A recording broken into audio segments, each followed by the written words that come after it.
Chapter 221. Miscongji Stannis Baratheon gritted his teeth and muttered, "Rando Tarly." Although the Onion Knight maintained a respectful expression, his heart was full of worries. His king had undergone many disturbing changes since coming here. What had influenced him? Power, a terrifying priestess, or both? Davos Seaworth shook his head secretly. How could a smuggler understand the greatness of Stannis? Why? He should not question his king. "My king, Stannis," Davos said, "as long as we take King's Landing soon, I believe the people of the Reach will make a wise choice." Smuggler. King Stannis called his Onion Knight coldly and continued, 16 years ago, Mace Tyrell chose to be my enemy, and now—" His teeth chattered. "I will never leave him behind me." Davos's pupils shrank suddenly. He trembled and said, "Are you going to?" Stannis's eyes were deep. "Davos, I have not forgotten you." Davos opened his mouth to persuade. "King Stannis, Salladhor Saan told me." Stannis interrupted rudely. "That pirate only dreams of the treasure buried under the Red Keep. All he cares about is gold. Don't let me hear his name again. If one day I have to let the Lysian pirates teach me how to fight, I would rather take off my crown and put on black clothes." After a moment of silence, Stannis reached out and picked up a cup of cold water sprinkled with salt. He drank it in one gulp, paused, and said, "Davos, we need food and supplies, and my brother's provisions are in Bitterbridge." He looked at his Onion Knight. "Smuggler, my mind is very clear. In the past, Melisandre foresaw Renly's destruction. She saw it as early as Dragonstone and told me about it. Many people have urged me to go straight to Joffrey in King's Landing, but Melisandre told me, if I go to Storm's End, I will win the best of my brother's army. Facts have proven that her predictions of the Holy Fire are never false." Sir Davos frowned slightly. "Is this why King Stannis has become more and more trusting of the Red Priestess? Before their last separation, Earl Greene hinted that everything has a price. Stannis's old appearance, the priestess's shadow magic. Davos felt a sense of fear and uneasiness. This cannot continue. His king must not be further bewitched by Melisandre. Davos tried his best to refute the priestess's sacred fire prophecy. King Stannis, Lord Renly was planning to march into King's Landing to attack the Lannisters. If you hadn't besieged Storm's End, he would not have come at all. He could have attacked King's Landing directly or waited for them both to weaken each other before raising an army. King Stannis frowned. "I don't like useless assumptions. Renly came, and he met his destruction. There is no way to change the facts. This is killing two birds with one stone for me." After a pause, he continued, "Melisandre once saw another scene in the Holy Fire.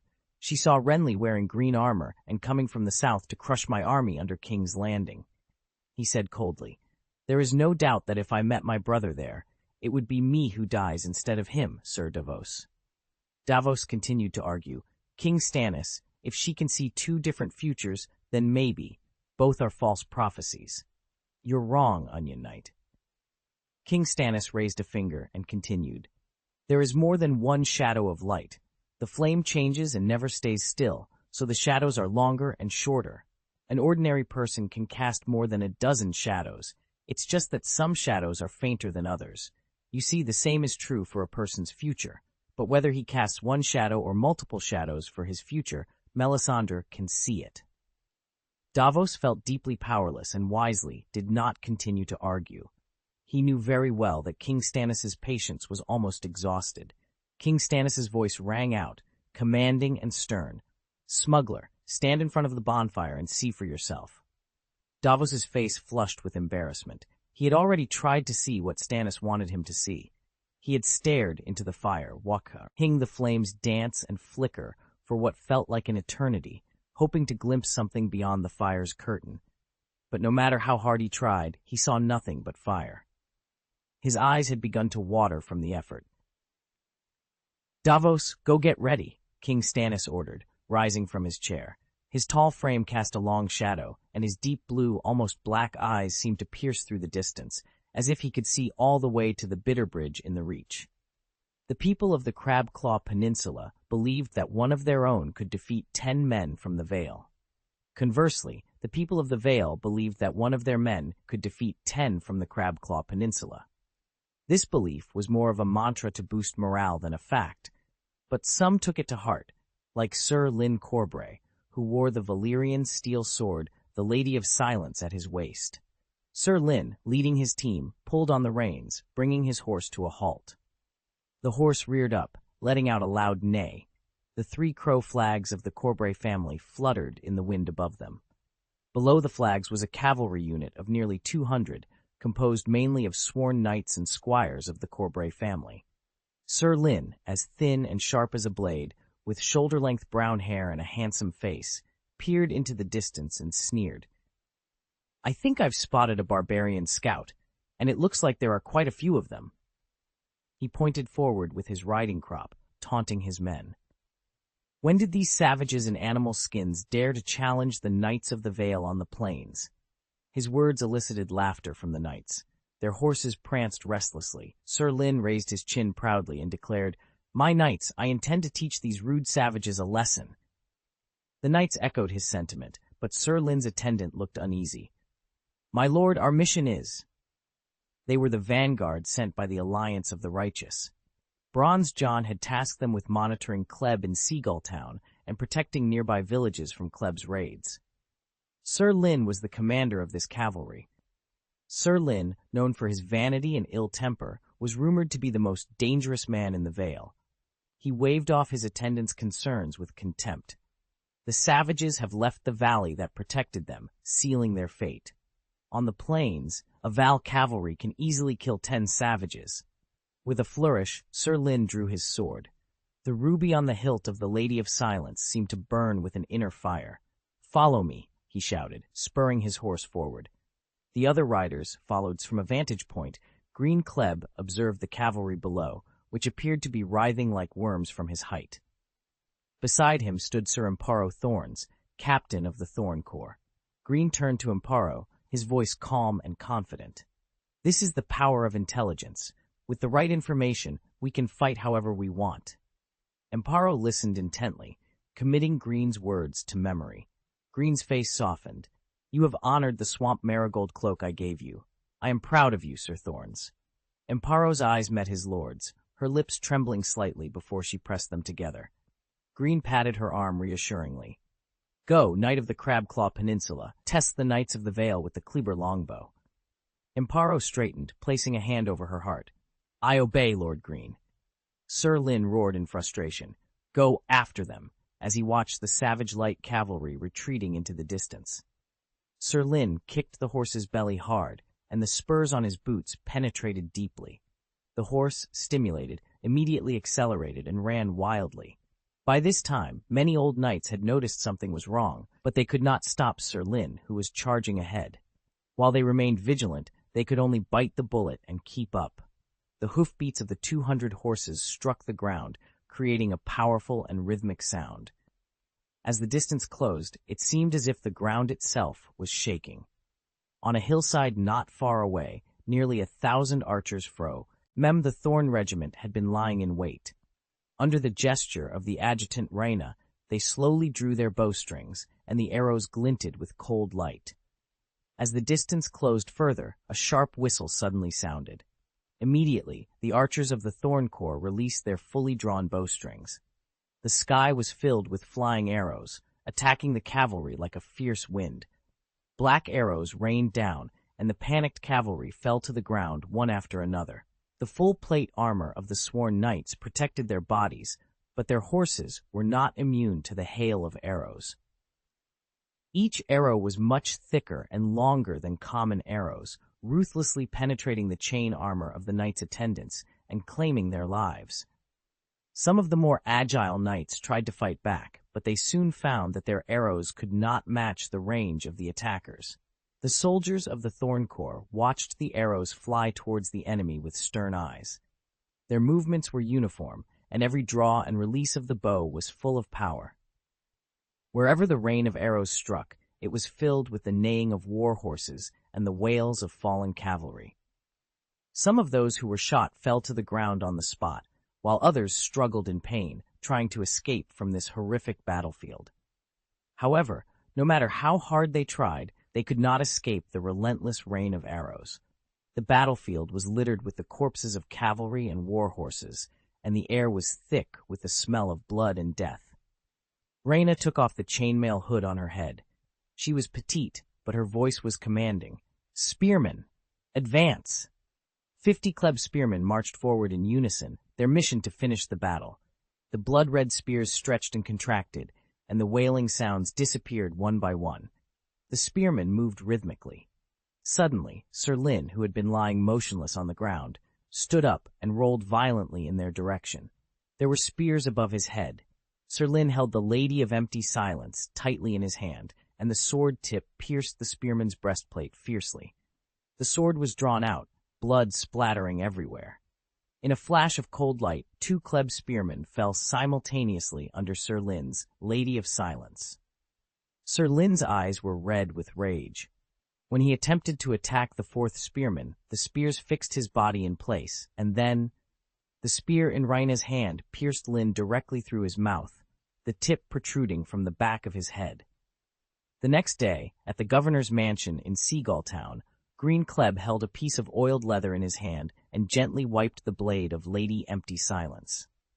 Lord Greene was in a good mood. Pater's gifts were always surprising. Next time, he should be a little nicer to him.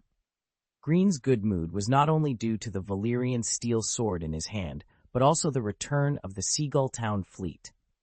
The 28 battleships of the Seagull Town fleet were larger and stronger than the small and fast Kleb warships. They were true ocean-going battleships. Most of the fleet officers and sailors lived in Seagull Town, so their options were limited. To take over the fleet as quickly as possible, Lord Greene generously paid with gold and allowed the commander-in-chief of the Seagull Town fleet to continue in his original position. There needed to be a transition period, and Lord Greene was never one to lack patience. Moreover, the commander-in-chief of his fleet was currently in Baratheon, but his heart seemed not to be in Kleb yet. "Lord Greene, a letter from the Red Keep," little butler Leighton announced, handing over the letter he had just received. Sheathing the Lady of Silence, Greene read the letter signed by the Lannister lioness, and his good mood was suddenly shattered.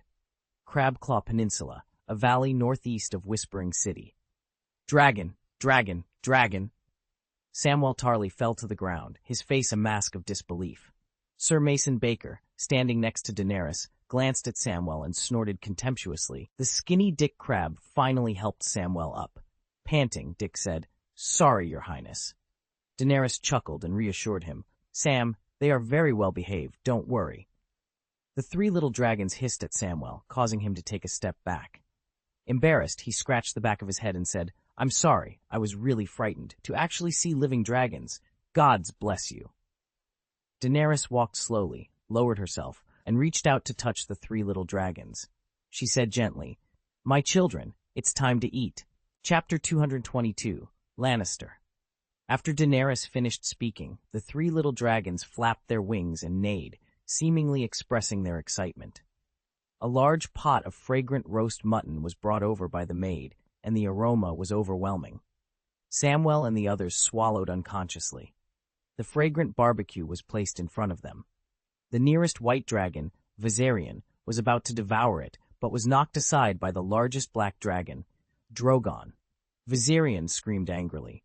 Drogon, who was biting a large piece of barbecue, turned his head and glanced sideways. Viserion immediately stopped screaming. When Drogon turned back to continue eating, Viserion first barked a few times, then seemed to want to go around Drogon, but was hit by the blue dragon, Rhaegal, again. Viserion was furious. It opened its mouth wide and neighed loudly at Rhaegal. Rhaegal responded with the same neigh, and a war between the 2 dragons seemed imminent. With Daenerys's clear laughter, she threw pieces of roasted meat into their open mouths. The 2 little dragons, who had just been screaming at each other, were now biting into large chunks of barbecue that suddenly appeared in their mouths. They seemed stunned. Viserion and Rhaegal quickly reconciled, and the 2 little dragons bypassed Drogon and stuck their heads into the barbecue pot. The first to be fed, Drogon, opened its wings. Its wingspan was almost 3 times its body length. Its body was essentially a neck, tail, and wings. With a smile in her violet eyes, Daenerys stretched out her hand and stroked Drogon. She looked at the barbecue that was almost gone in the basin. The barbecue the three little dragons ate was specially prepared after they arrived at Crabclaw Peninsula. The smell of the barbecue was very strong, and they liked it very much. The corners of Daenerys's lips curved slightly. Greene had told her that these roasted meats with plenty of spices were the taste of mother. Daenerys knew that her three little dragons would always grow up. They would learn to hunt food on their own, and they would also learn to fly to distant places. But wherever she was, it would always be their home, because it had their most familiar flavor. The full Viserion and Rhaegal faced each other again, and Daenerys reluctantly pulled them apart. She suddenly felt that without Greene's fatherly love, they were a little misbehaved. Drogon, who had already established his dominance, raised his head and glanced at the two little dragons. Samwell, who had been carefully observing the three little dragons, read in its eyes. It seemed to be disdain. Samwell murmured, "Gods." Daenerys stood up and ordered Barona to put the three little dragons into the wooden cage. "Let's go back." When 15,000 Westerland soldiers, led by Jaime Lannister, arrived near Riverrun, Edmure Tully, the heir of Riverrun, was still regrouping the scattered Riverlands army. Seeing that the Lannister army was about to approach the city soon, Edmure Tully immediately led a hastily assembled 16,000 Riverland soldiers and took the initiative to leave the city and launch an attack.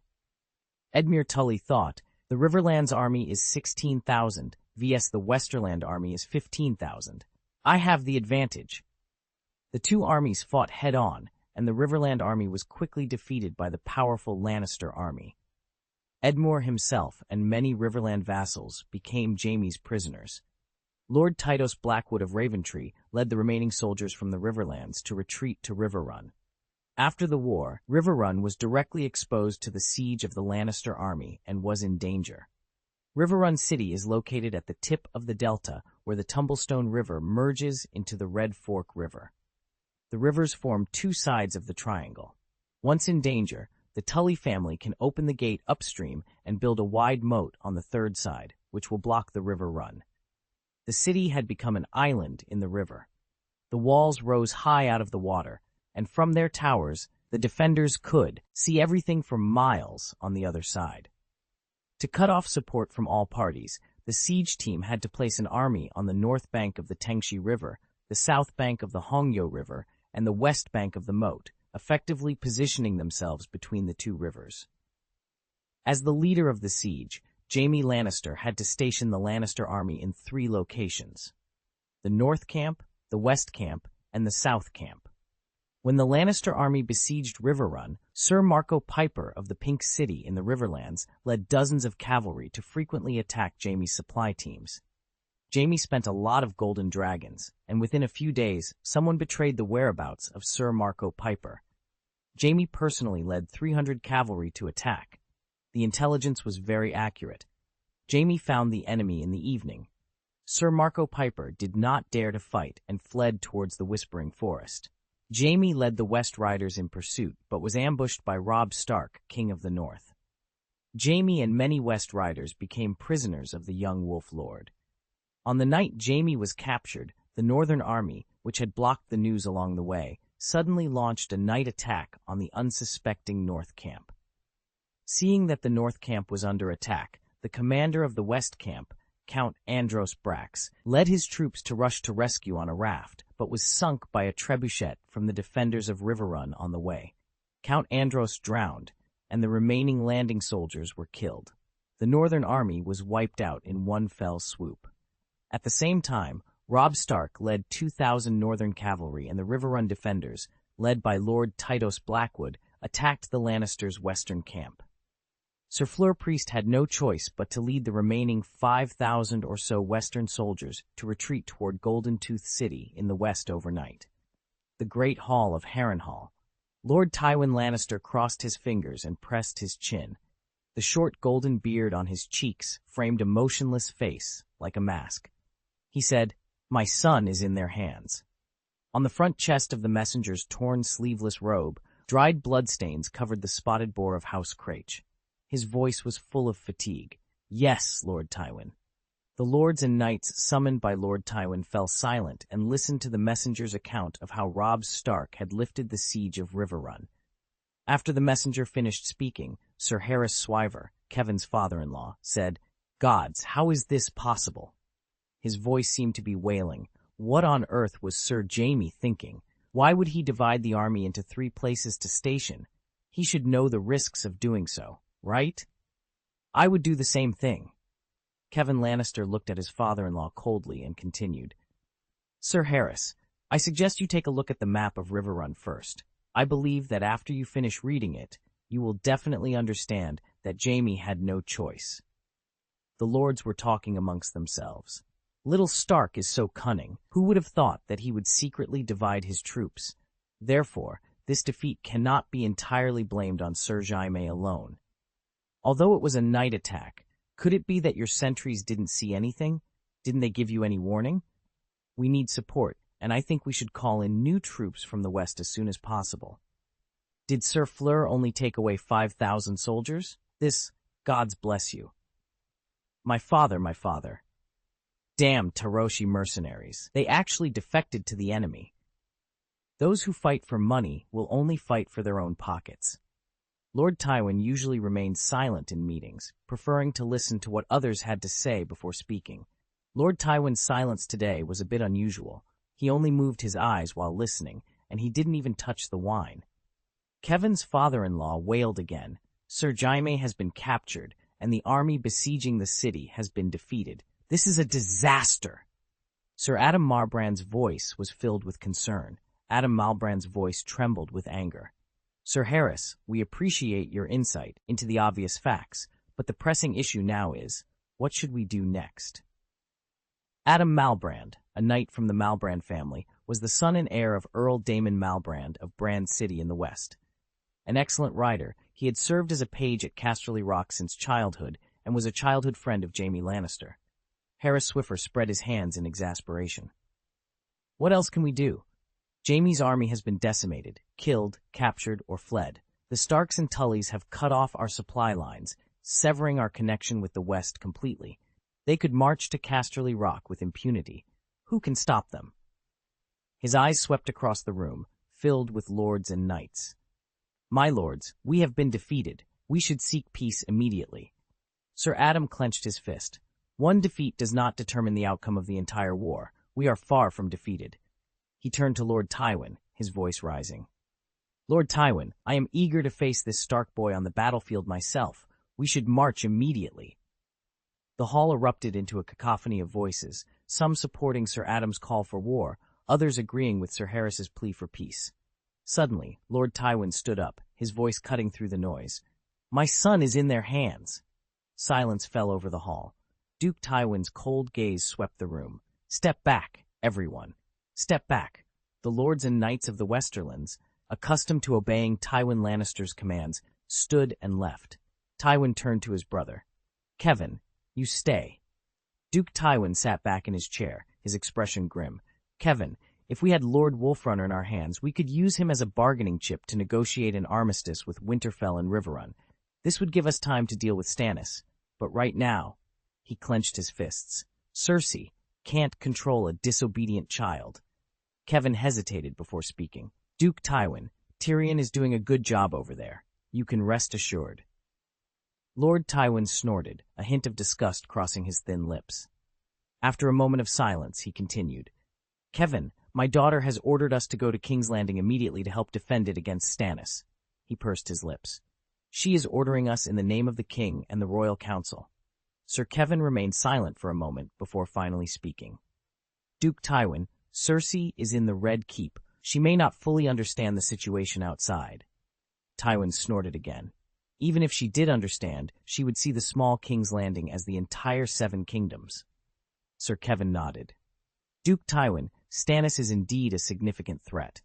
Lord Tywin frowned. From the beginning, I considered Stannis more dangerous than anyone else. Given the current situation, Kevin, get the map. Sir Kevin complied immediately, and Lord Tywin spread the map flat on the table. He stared at it intently. With Jaime captured, his army is no more. He has left us in a dire situation. Rose Bolton is stationed to the north with most of the northern infantry. Robb Stark and his horsemen are in the west. We cannot retreat to Lannisport and Casterly Rock without engaging in battle." He pointed to Storm's End Castle on the map. "I have received intelligence that Stannis is consolidating Renly's troops there." Sir Kevin's forehead furrowed deeply as he studied the map. "Robb Stark has the support of the Riverlands. Their combined strength exceeds our army. Plus, Rose Bolton's more than 10,000 northern troops. Duke Tywin, if you stay here, you will be attacked from 3 sides." Lord Tywin nodded slightly. "I don't plan to stay here. We must eliminate the wolf cubs before Stannis can mobilize his forces. I'm not worried about. Bolton is a cautious man, and his pursuit will not be swift. So..." Tywin Lannister took his eyes off the map and looked at his brother. "We will set out for Riverrun early tomorrow morning. Kevin, order Sir Adam to lead the light cavalry to cover our army's movements. Form small teams of 4 and give him as many men as he needs. How many does he have?" He added, "Release Sir Amory, Lorch, and have him lead the old troops of the mountain to plunder everywhere." Amory Lorch was a landed knight who directly served the Lannister family. He was known for his cruelty and narrow-mindedness. During the Usurpers' War, he dragged the 3-year-old Princess Rhaenys Targaryen out from under her father Rhaegar Targaryen's bed during the fall of King's Landing, and brutally stabbed her dozens of times. When Tywin Lannister, who had ordered the killing, asked him why he did it, Lorch replied that it was because she kept screaming and wouldn't shut up. Tywin continued to give orders. Send Vargo Hoat's warriors out as well. The warriors, also known as the Bloody Mummers, were a notorious mercenary group composed mainly of criminals and exiles from all over the world. Rumor had it that they were also called the Foot Hunters because their leader, Vargo Hoat, liked to chop off the hands and feet of prisoners. Finally, Tywin's voice was as cold as the howling wind. "Kevin, tell them, from the God's Eye to the Red Fork, I want the Riverlands to be turned into scorched earth." Chapter 223, As High as Glory. Early in the morning, in a wilderness north of Hightown, the sky was a clear blue, and the distant mountains were shrouded in morning mist, looming like ancient sentinels. Dewdrops on the grass sparkled like crystals, and the sun's rays pierced through the thin mist, creating a golden ocean of light. Greene Kleb rode his horse back and forth, leading a rectangular military formation of 1,000 Kleb spearmen. They wore uniform blue tabards, silver-pointed feather helmets, and silver breastplates. The tips of their spears, pointing skyward, gleamed with a cold light, and their neat formations exuded a majestic aura.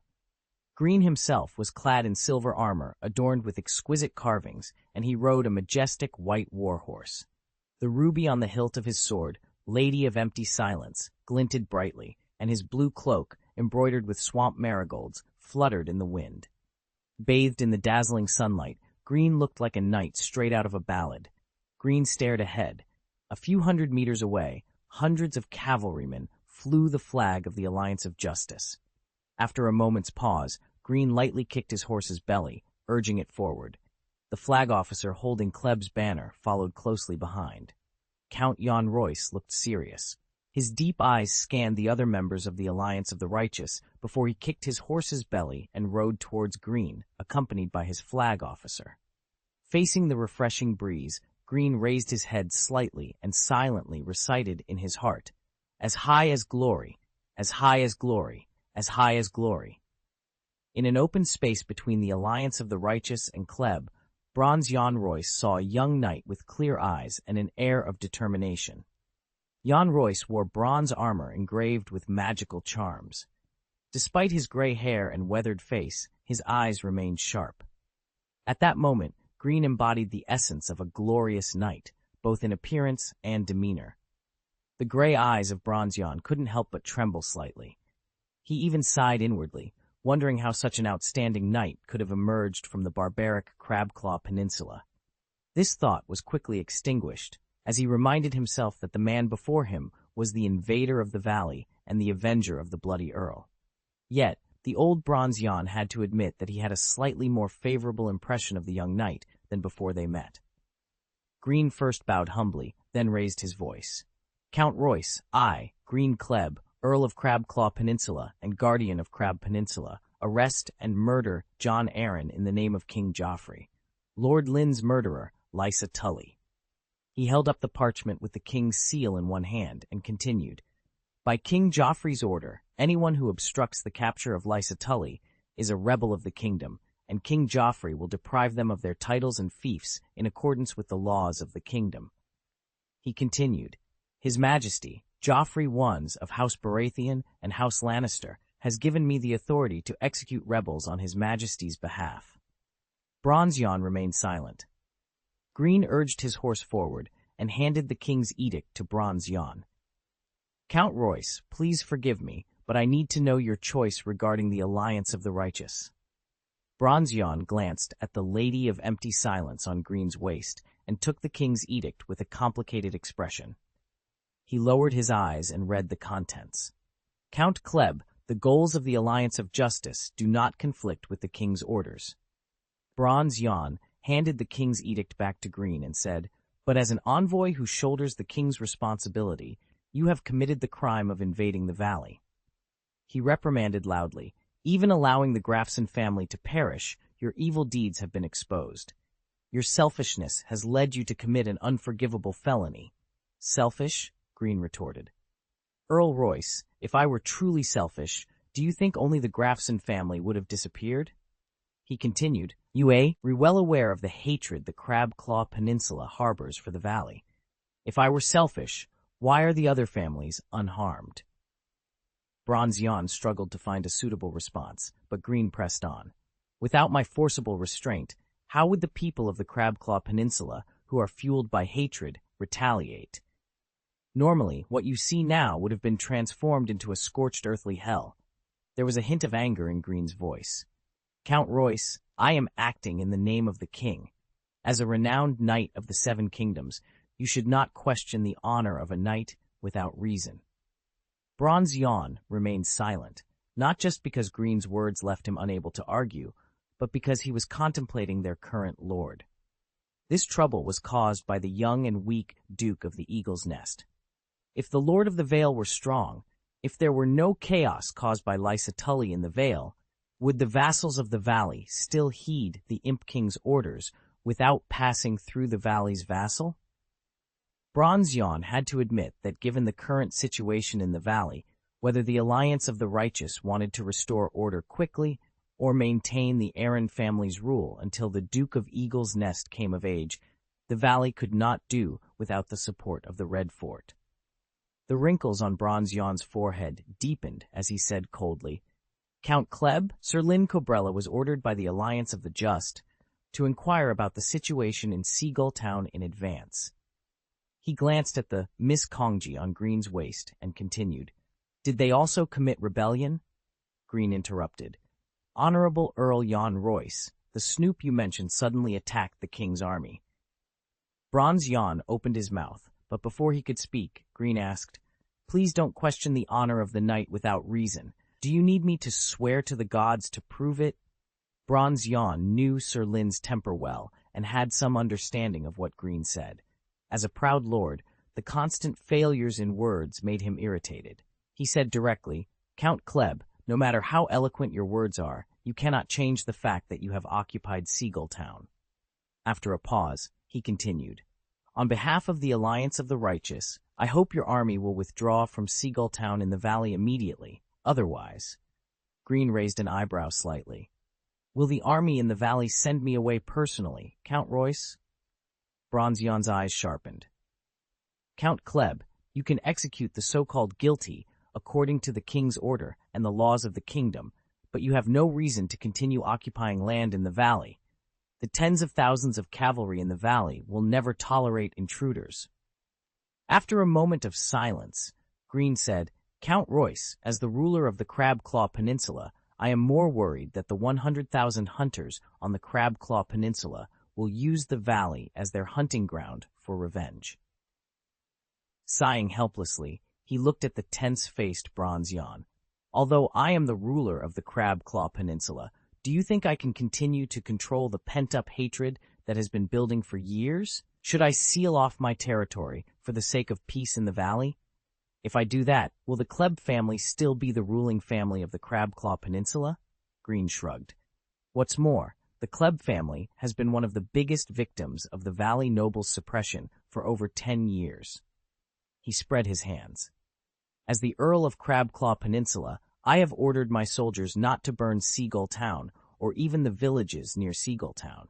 This is the greatest kindness I can offer.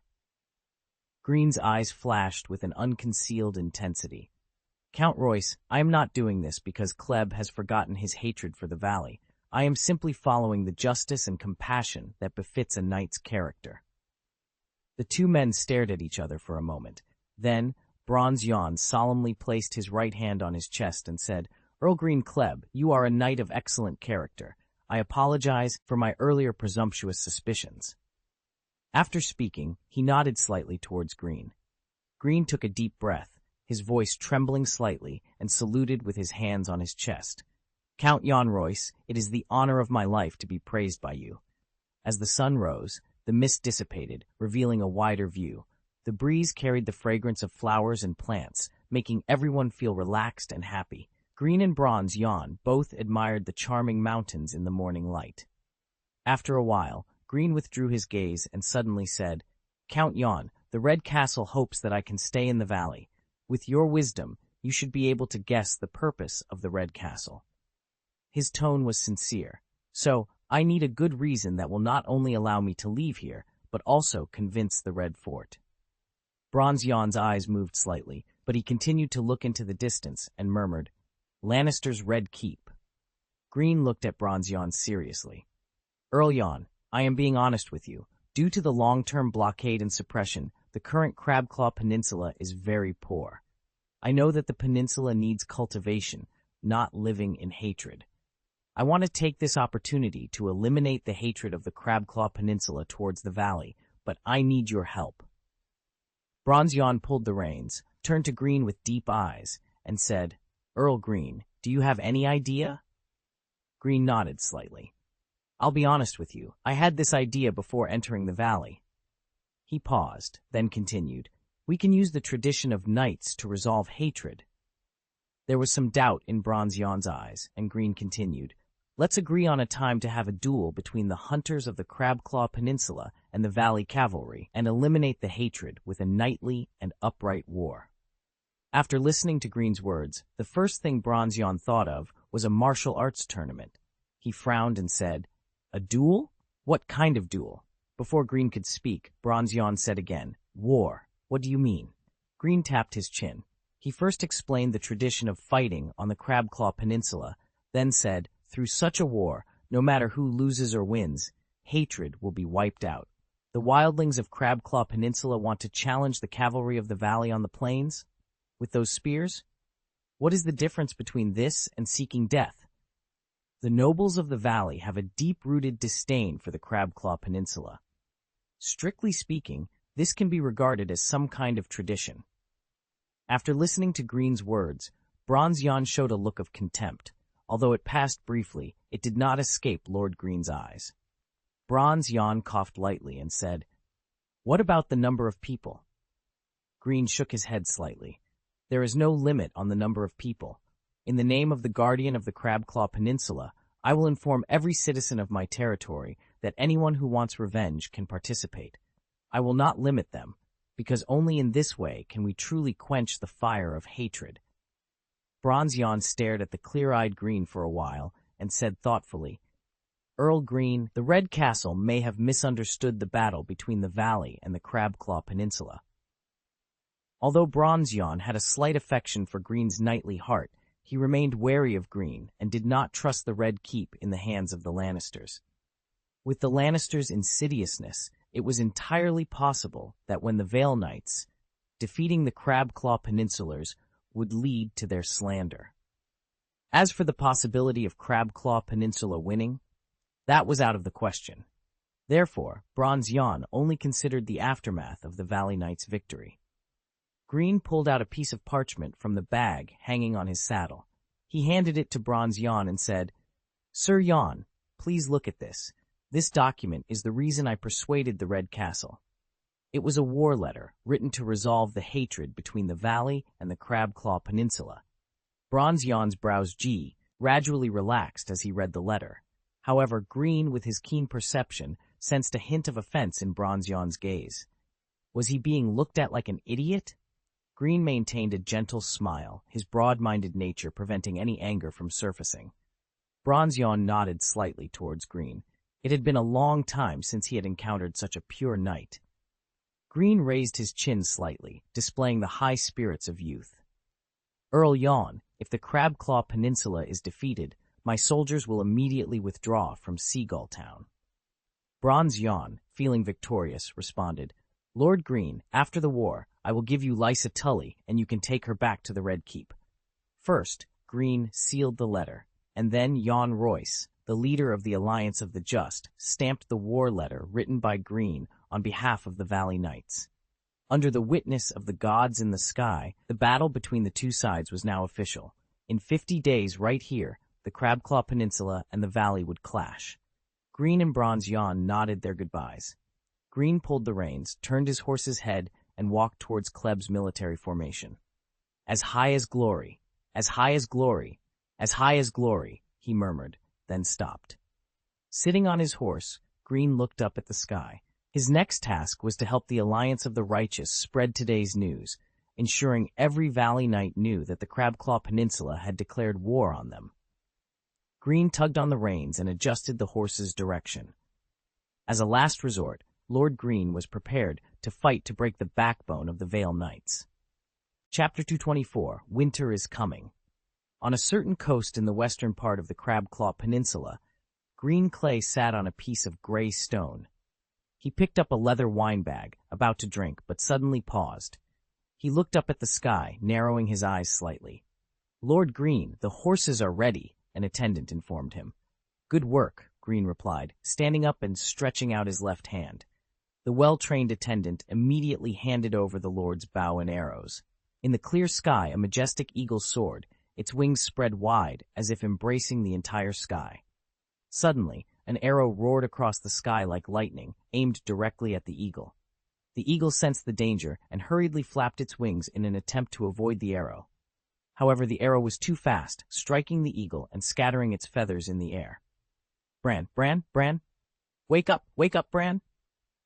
In a gentle whisper, Bran Stark closed his third eye and suddenly opened his other two eyes.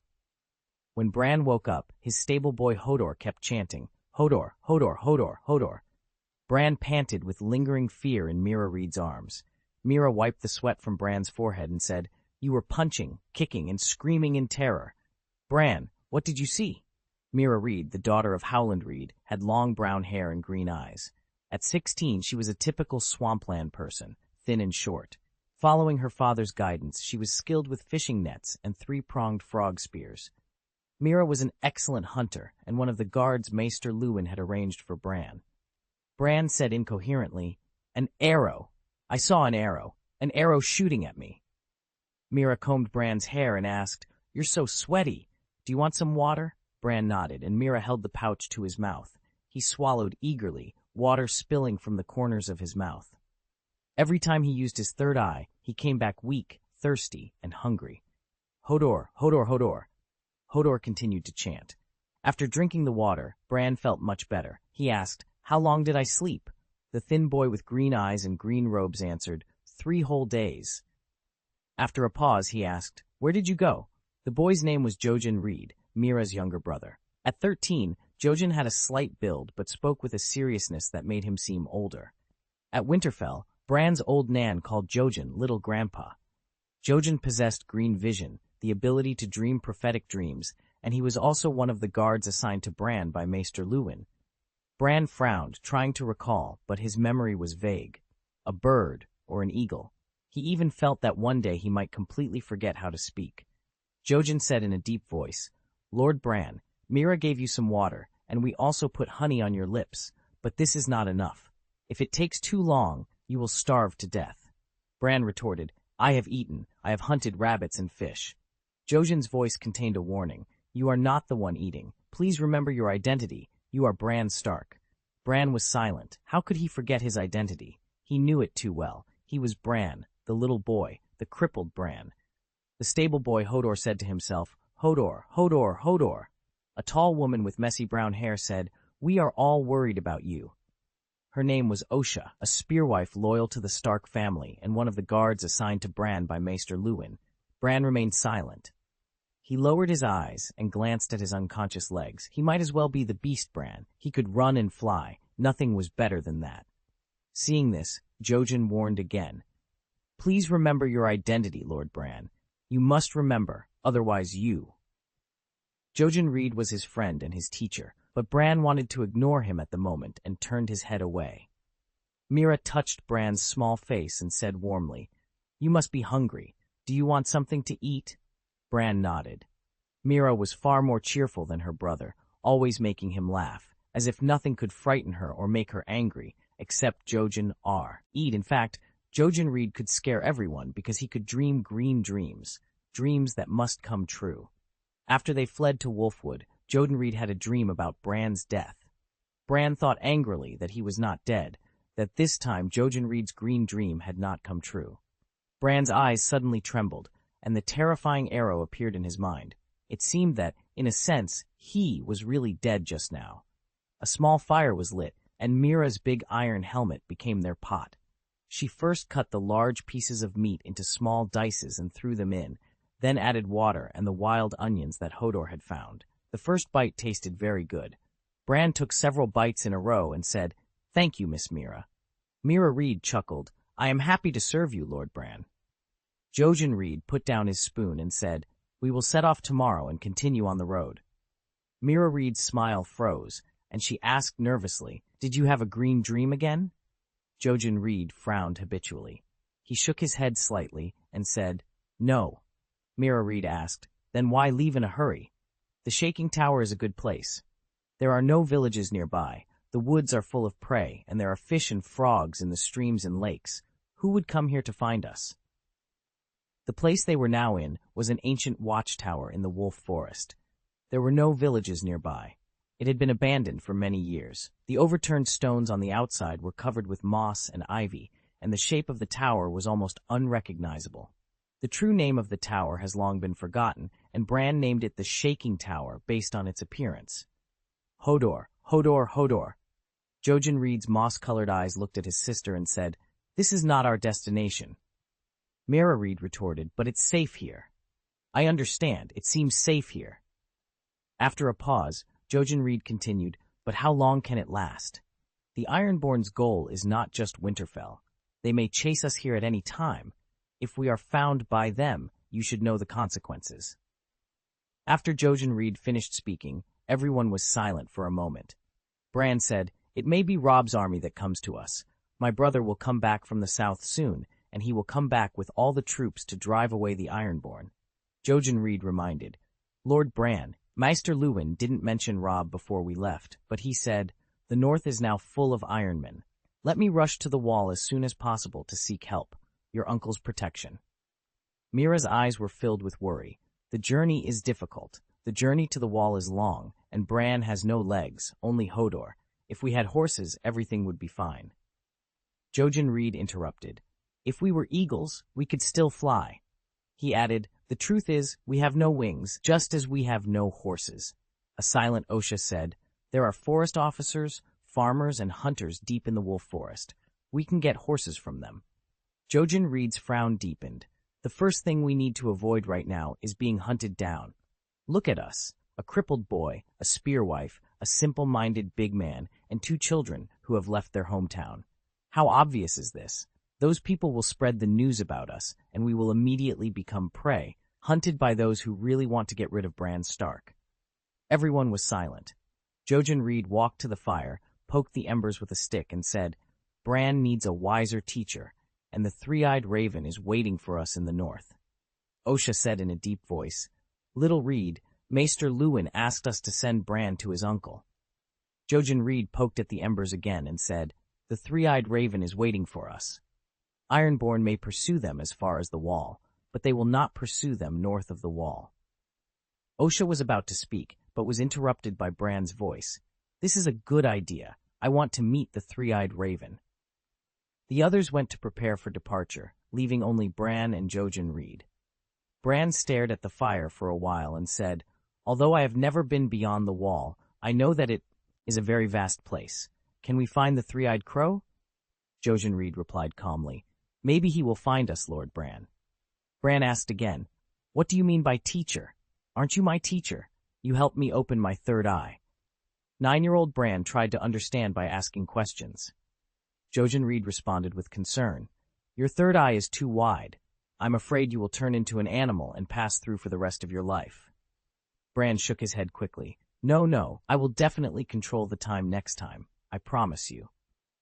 Jojen Reed looked at Bran suspiciously and said, The boy Bran made a promise? Bran complained, I am only 9 years old. I will get better when I grow up. Even the fool Florian and the Dragon Knight Prince Aemon were not very powerful when they were 9 years old. The Florian in Bran's mouth refers to the legendary knight in the Riverlands from the Age of Heroes, and Prince Aemon refers to Aemon Targaryen, who is considered to be the noblest knight to date. Jojen Reed nodded. Yes, that makes sense. But, his eyes narrowed slightly and he continued, the prerequisite for your smooth growth is that the day lengthens and the night is suppressed, but the fact is exactly the opposite. Lord Bran, you are a child of summer. Please remember the motto of the Stark family. Winter is coming. After saying that, Bran couldn't help but tremble all over. Northern Territory. In order to cooperate with Theon Greyjoy's plan to attack Winterfell, Dagmar Cleftjaw led his army to surround Torrhen Square. After receiving a request for help from Torrhen Square, Stark retainer Sir Roderick Castle summoned 800 soldiers from Winterfell and nearby manors to rush for reinforcements. With the cooperation of the defenders of Torrhen Square, Sir Roderick Castle easily defeated Dagmar Cleftjaw's army, and the Ironborn had no choice but to retreat to the Stone Coast. Theon Greyjoy's plan to sneak attack on Winterfell, although everything went well at first, later failed miserably due to the sudden return of Eddard Stark, who had been resurrected from the dead. However, there were two other armies that invaded the north from the Iron Islands, commanded by Victarion Greyjoy, the younger brother of King Balon, and Asha Greyjoy. Calen Bay is the choke point from the north to the south, and Robb Stark left 400 northern archers here. Victarion Greyjoy led more than 100 warships to land quietly from the coast north of the Gulf of Calen, catching the defenders of the Gulf of Calen by surprise. The Ironborn easily occupied the Gulf of Calen. Asha Greyjoy, with her carefully selected men, led more than 30 warships to sail north to Sea Dragon Point, a peninsula in the northwest of the north. When the tide arrived, the Ironborn landed north of Deepwood Motte and directly attacked the Glover family's Deepwood Motte. News of Moat Cailin and Deepwood Motte being occupied by the Ironborn reached Winterfell. After a brief rest, Stark retainer Sir Roderick Castle, under the orders of Duke Eddard, led 1,000 northern soldiers northward to regain Deepwood Motte. Duke Eddard gathered a new army in Winterfell, intending to take back Moat Cailin himself. At the same time, messenger ravens carrying Lord Eddard's autographed letters flew out of Winterfell. Their destinations were Riverrun in the Riverlands, Pike in the Iron Islands, and the Bloody Gate in the Vale. Bloody Gate. Petyr Baelish looked at the Bloodgate Knight Brynden Tully with a heavy face and said, Sir Brynden, I'm sorry, this is an order from the Duke of the Eyrie. Sir Brynden said coldly, Littlefinger, where? How is Kate? Sir Brendan's sharp gaze bore into Petyr, who responded with a helpless sigh. Uncle Brendan, Kate is doing well. She and Lysa are biological sisters. Petyr hesitated, his voice trailing off. It's just... He let out a barely audible sigh, which did not escape Sir Brendan's notice. The older man stared at Petyr for a moment, his eyes narrowing. Petyr, I taught you when you were young. Not everyone appreciates or word games, Sir Brendan said, his hand resting on the hilt of his sword. I want to hear the truth. Please don't test my patience. Petyr smiled bitterly. Uncle Brendan, there is no need for me to lie to you. Him was his sword and the weight of his thoughts. As he descended the winding path from the Bloodgate fortress, the wind howled around him, carrying with it the scent of pine and the distant murmur of the river below. The journey ahead was uncertain, but Sir Brynden Tully had always been a man of resolve. He would find his way, as he always had. Back in the fortress, Petyr Baelish watched the retreating figure of Sir Brynden until he disappeared from sight. The room felt emptier without the presence of the Blackfish, a man who had always been a pillar of strength and honor. Petter sighed, his mind already calculating the next steps he needed to take to secure his position and protect Lysa and Robert. He turned away from the window and walked towards the large oak desk in the center of the room. Maps and letters were scattered across its surface, each one a piece of the intricate puzzle he was trying to solve. Petter picked up a quill and began to write, his thoughts focused and determined. Sir Vardis Aegon, he murmured to himself, a reliable knight, loyal to the Eyrie. He will do.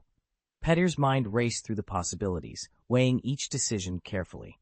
He knew that the stability of the Eyrie depended on his actions, and he was determined not to fail. Meanwhile, in the chambers of the Eyrie, Lysa Arryn sat by the window, her eyes distant and unfocused. The weight of her grief and paranoia had taken its toll on her, and she clung to the presence of her sister, Catelyn, as a lifeline. The arrival of Catelyn had brought some comfort, but the shadows of the past still haunted her. Catelyn Stark, ever the dutiful sister, sat beside Lysa, holding her hand. She could see the pain in Lysa's eyes, the fear that had taken root deep within her. Catelyn's heart ached for her sister, and she vowed to do everything in her power to help her heal. Lysa, Catelyn said softly, we will get through this together. You are not alone. Lysa's eyes filled with tears, and she nodded, squeezing Catelyn's hand tightly. Thank you, Cat. I don't know what I would do without you. As the days passed, the Eyrie began to settle into a new rhythm. Petyr Baelish worked tirelessly to ensure the security of the fortress, while Catelyn provided the emotional support that Lysa so desperately needed. The bond between the sisters grew stronger, and slowly, Lysa began to show signs of improvement. But the shadows of the past were never far away, and the threat of danger still loomed over the Eyrie. Petyr knew that he had to remain vigilant, for the safety of Lysa and Robert depended on it. In the quiet moments of the night, when the fortress was still and the only sound was the wind whispering through the mountains, Petyr would stand by the window and gaze out into the darkness. He knew that the road ahead would be fraught with challenges, but he was determined to face them head-on. For the sake of the Eyrie, for the sake of Lysa and Robert, and for the sake of his own ambitions, Petyr Baelish would do whatever it took to secure their future. Sir Brynden wore chainmail and leather armor, with a sword at his side and a horse beneath him. More than 10 years ago, he had worn similar attire when he accompanied his niece to the Vale. Today, as he left the Vale, his clothes were much the same. Time had stolen Sir Bryndon's brown hair, leaving only gray, but his posture remained as straight as ever. Family, duty, honor. Not long after Sir Brynden departed, a messenger crow from Winterfell arrived at the Bloodgate fortress. Lord Eddard's personal letter to Brynden Tully fell into Petyr's hands. Petyr stared into the burning brazier, watching as the words and designs on the letter gradually disappeared in the flames. The signed letter from the Warden of the North turned into black fragments and fell, and Petyr slowly raised the corners of his lips. He recalled what Lord Baelish had once said, "Sometimes good luck is also a person's strength." The sound of horse hooves echoed on the cobblestones as Tyrion Lannister and Varys rode towards the Red Keep. Tyrion's voice carried a hint of complaint. "Lord Varys, I haven't been sleeping well lately. Lying in the big bed in the Tower of the Hand always makes me uneasy." Varys chuckled. "If I were in your position, I might not even dare to close my eyes, my Lord Hand." Tyrion shrugged. "Compared to the roar of the lioness, I am more afraid of my sister's gentleness. She has been smiling at me too much recently. If she continues like this, sooner or later, I will wet my pants in front of her." He raised his head and sighed. "7 gods, please protect me." Varys smiled lightly. "Lord Tyrion, perhaps. When you encounter danger, I have a way to help you leave the Red Keep without anyone noticing." His eyes flickered as he continued. "There is more than one secret door in the Tower of the Hand." Tyrion's eyes widened as he remembered the incident involving Jon Arryn. "Secret door? In the Tower of the Hand? Where is it? In the bedroom? In the kitchen?" Varys smiled. "My friend, you wouldn't want me to reveal all my little secrets, would you?" Tyrion laughed. "From now on, think of them as our little secrets if you are on my side, my friend." Varys's face showed a hint of confusion. "Lord Tyrion, do you doubt me?" Tyrion grinned. "Lord Varys, I trust you as if you were my blood relative. Varys looked at Tyrion and smiled without saying a word. Tyrion shrugged. Well, tell me, how did Renly Baratheon die? After a pause, Varys asked, My Lord Hand, are you feeling a little uneasy? Tyrion's smile faded, and he spoke solemnly. I am also an enemy of Stannis. I don't want to die suddenly and inexplicably one day. After a pause, he smiled again. If Stannis is targeting my sister, well, that would be very bad. Varys smiled and shook his head. Lord Tyrion, perhaps your worries are justified. Tyrion's eyes narrowed slightly. Lord Varys, tell me what you have discovered. The sound of horse hooves continued. After a moment of silence, Varys turned to look at Tyrion. Lord Tyrion, do you believe in ancient powers? You mean magic? Tyrion looked as if he had heard a joke. Blood magic, curses, shape-changing, and so on? He snorted. Varys, are you implying that Renly died of magic? Varys's voice was calm. Lord Tyrion, have you ever wondered how I was castrated? Tyrion hesitated for a moment, then nodded. I am curious. Are you planning to tell me about it? Varys seemed to be recalling something. He paused and said, Although I don't want to talk about this matter, I must let you know now because it is related to Renly's death. Bronn, who was following behind, along with the guards, slowed their horses and gradually distanced themselves from Tyrion and Varys. Seeing this, Varys nodded slightly towards Tyrion before speaking slowly. I am an orphan. I was an apprentice in a touring theater troupe since I was a child. We traveled on a small cargo ship, performing in various free trade cities. Sometimes we even went to Old Town and King's Landing. One day, a strange man came to our performance in Mill. After the show, he approached my troupe and offered to buy me. The price he offered was so attractive that no one could refuse. I had heard stories about how men would enjoy little boys, and I was terrified that he had similar intentions, but the only thing he wanted from my body was my genitals. He made me drink a potion that left me unable to move or speak, though I could still feel everything. Then, he used a long scimitar to cut off my genitals. As he did this, he muttered something. I watched him put my severed parts into a brazier and burn them. The flames turned blue, and I heard a voice answering his call, though I couldn't understand the language. The memory of that night still haunts my dreams. Prime Minister Tyrion, what I dream about is not the wizard, not his knife, or even the way my body withered in the flames, but that voice. The voice in the flames. Was it a god, a demon, or just a magician's trick? I later learned about all kinds of tricks, but the one I experienced still remains a mystery. The only thing I am sure of is that he used my body to summon it, and it responded. From that day on, I have hated magic and all those who practice it. Finally, Varys said solemnly, If Stannis is a man who practices magic, I want him to die. After Varys finished speaking, the two rode in silence for a while before Tyrion said, Lord Varys, I'm sorry. He was referring to how he often teased Varys about not having sex. Varys shook his head slightly and said, My Prime Minister, there is no need to apologize for that. The pain was severe, but it happened a long, long time ago. I have told myself 1,000 times that the voice was just a hallucination from a nightmare. Tyrion pulled the reins, adjusted the direction of his horse, and said, Varys, I'm sorry. Varys glanced at Tyrion and sighed. Prime Minister Tyrion, you are sorry, but it's obvious that you don't believe it.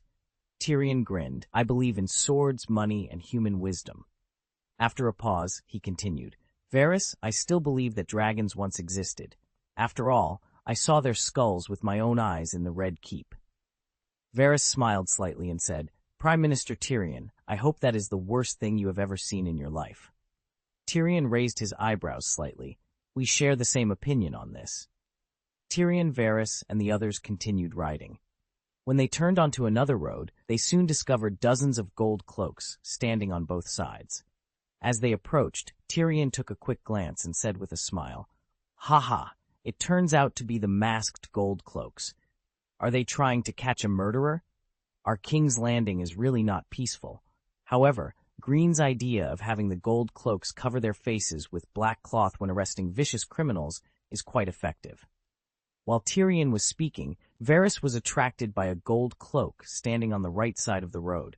To be precise, he noticed a pair of brown eyes staring at him. Their eyes met, and Varys recognized a familiar smile in those eyes. The two of them nodded imperceptibly before looking away. After Tyrion finished speaking, Varys chuckled. Evil people also have accomplices, and gold cloaks also have relatives. Although it was just a small piece of black cloth, it managed to alleviate many of their worries. Tyrion remarked, with fewer worries, one naturally gains more courage.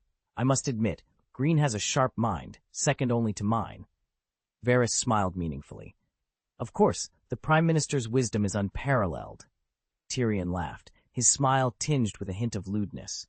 It's a pity, though. Like in a tournament, most people only remember the name of the champion in the end. Varys coughed and reminded him. Prime Minister Tyrion, the second place in the last tourney in King's Landing, was Sir Jaime. Tyrion's proud smile faltered for a moment. He touched his golden nose and said, My stalwart brother made me lose a lot of golden dragons. After parting ways with Varys, Tyrion, who had just stepped into the Prime Minister's tower, received the shocking news that his brother had become a Stark prisoner. Chapter 226, The Tradition of the Semi-Savage Nobles. As evening approaches, the sunset glows red in the sky, and the afterglow of the setting sun dyes the white clouds wandering in the blue sky crimson. King's Landing under the setting sun is mesmerizing. In front of a secluded house, Greene Kleb, dressed in a mask and a golden robe, dismounted from his horse. The location of the house is both remote and offers a wide view. This is the secret place where Greene and Varys used to meet privately, Chapter 181. After pushing the door open, Varys, who was sitting at the table, looked over. He observed the black armor and gold robe Greene was wearing, smiled slightly, and said, Earl Greene, you are really surprising. With a smile on his face, Greene removed his face covering and sat down. Varys seemed to be sighing. I have to admit, you are really cautious, he said, referring to Greene's failure to remove his face covering until he entered the house. Lord Varys, there are more than just little birds in King's Landing. Greene nodded in greeting and continued. After seeing you, I can feel at ease. I believe that where you are, other people's eyes will not be hidden. Varys smiled and shook his head. He held his wide sleeve with one hand and pushed a glass of wine to Greene with the other, saying, Earl Greene, red wine from Rhys. Greene's eyes trembled imperceptibly, and he tapped the side of the wineglass with his slender fingers. He chuckled and said, Lord Varys, why do you want me to come back? After hearing Greene's words, Varys used the action of drinking to hide the dark light that passed through his eyes. He put down the wineglass, paused, and sighed. Earl Greene, I have to admire your sensitivity, or I should now. He looked directly at Greene. I call you the chess player, Greene Kleb. Varys's eyes were cold, but Greene leaned back in his chair with a calm expression. He pointed at the wineglass in front of him and said, Lord Varys, you are also very keen. You seem to have noticed my concern for it. Alert. His eyebrows raised slightly. Rhys's wine has a little... Rhys's tears added to it? Greene sighed softly, and while stroking the body of the wineglass with his fingers, he said, Ever since you developed a preference for tasting fine wine, I have been more vigilant about you. He smiled. This is the hunter's sense of smell, Lord Varys. Varys's response was to drink the wine directly from their glasses. He gently wiped the corners of his mouth and said, Excessive suspicion will blind your own eyes, my Earl Greene. Looking at Varys, who was fuming, Greene's eyes showed unconcealable surprise. After a moment of silence, Varys' expression gradually returned to calm, and Greene said, The chess player. Lord Varys, are you referring to Daenerys Targaryen?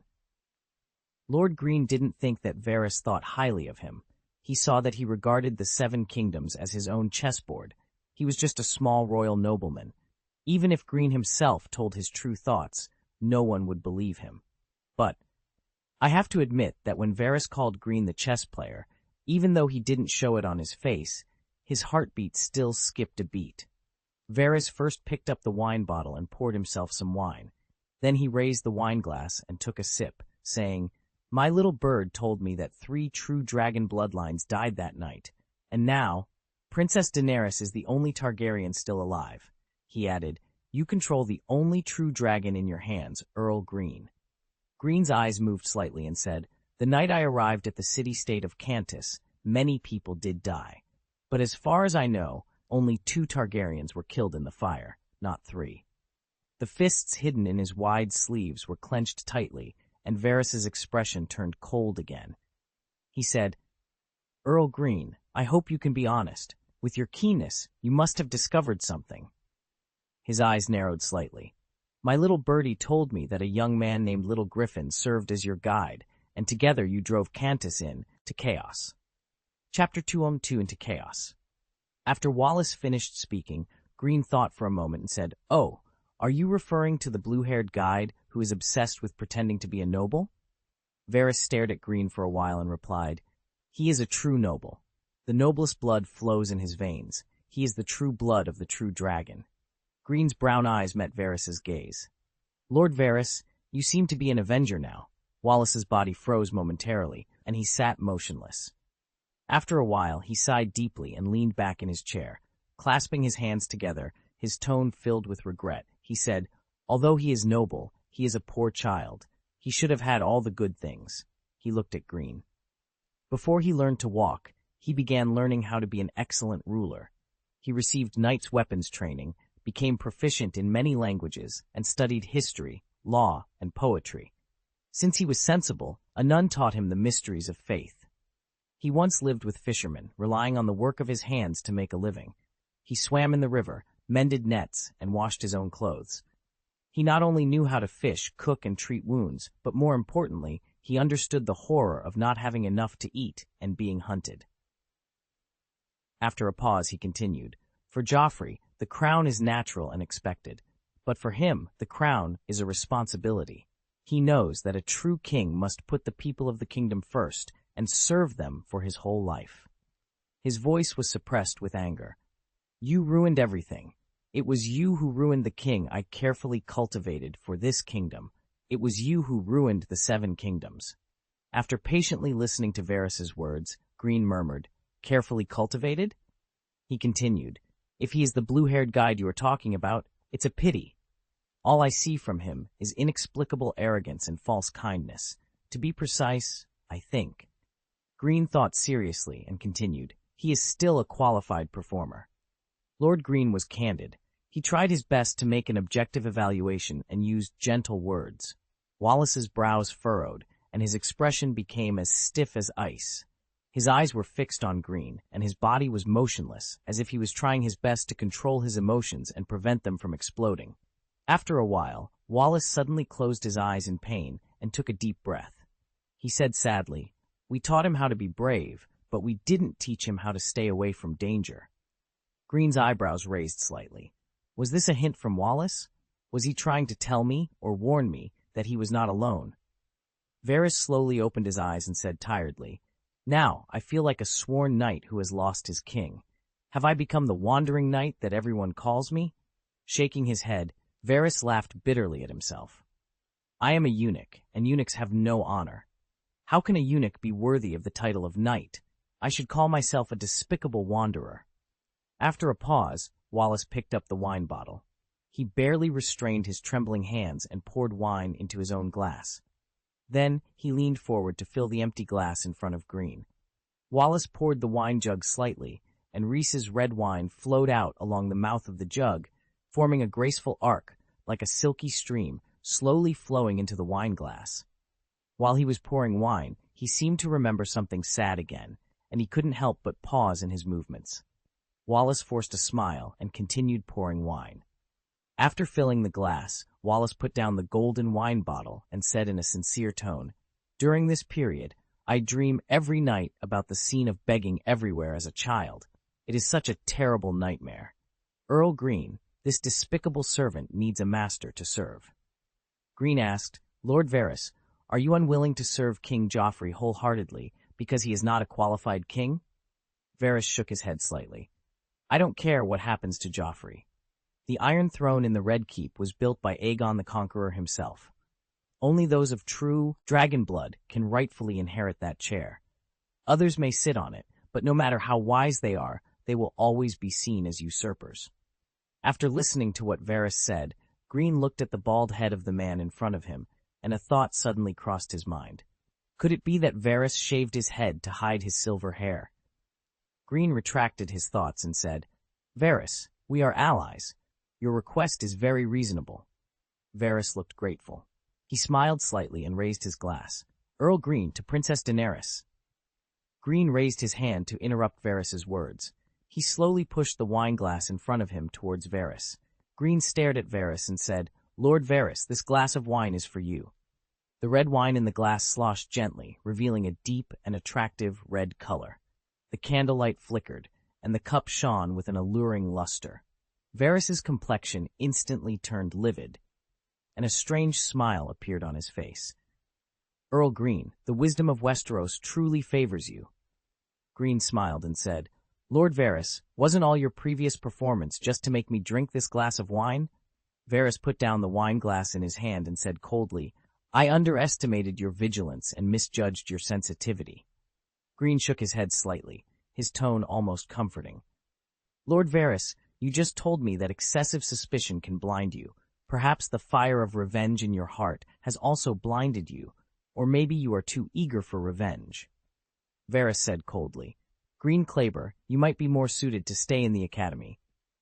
Greene's left hand held the scabbard of Miss Kongji and said, Lord Varys, you let me witness an attempt on my life, but you don't seem worried about your own safety? His tone was almost joking. Didn't your little birds tell you about the traditions of the semi-savage nobles? Varys's smile deepened. That's because I know something about you. You are not reckless. You are a wise person. Greene smiled and gestured for him to continue. Varys clasped his hands together and said, When I was a child, I stole to survive and soon became a famous thief in Myr. But as I grew older, I discovered that stealing the contents of people's letters was often more valuable than money. So, I amassed many golden dragons, so many that the Iron Bank of Braavos took notice. The Iron Bank is the most important bank in Braavos, the free trade city-state of Essos. It is rumored that although all free trade city-states have their own banks, the Iron Bank is richer and more powerful than all other banks combined. Varys's smile deepened. I gave most of my property to the Iron Bank for management, with one condition. If someone takes my life, they must hire the Faceless Men on my behalf to avenge me. The Faceless Men are a famous group of assassins who believe in the thousand-faced god. It is said that they have the magical ability to change their appearance at will. The price of hiring a faceless man is so exorbitant that most people cannot imagine it, which indirectly proves their terrifying assassination abilities. Varys continued slowly.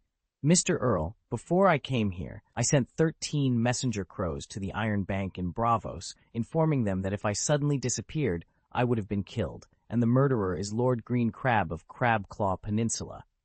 Seeing Greene's hesitant look, he added, It's not cost-effective to exchange a despicable eunuch for a noble earl. You are a wise man, my lord. Lord Greene frowned slightly. The assassination by the Faceless Men was indeed a troubling matter. I have to admit, what Varys said seemed to make sense. However, Lord Greene was certain that keeping Varys around would only lead to greater trouble. In one swift motion, he unsheathed his sword, swung it, and then sheathed it again. With a flash of cold steel, Varys's head was severed cleanly, as effortlessly as slicing through cheese.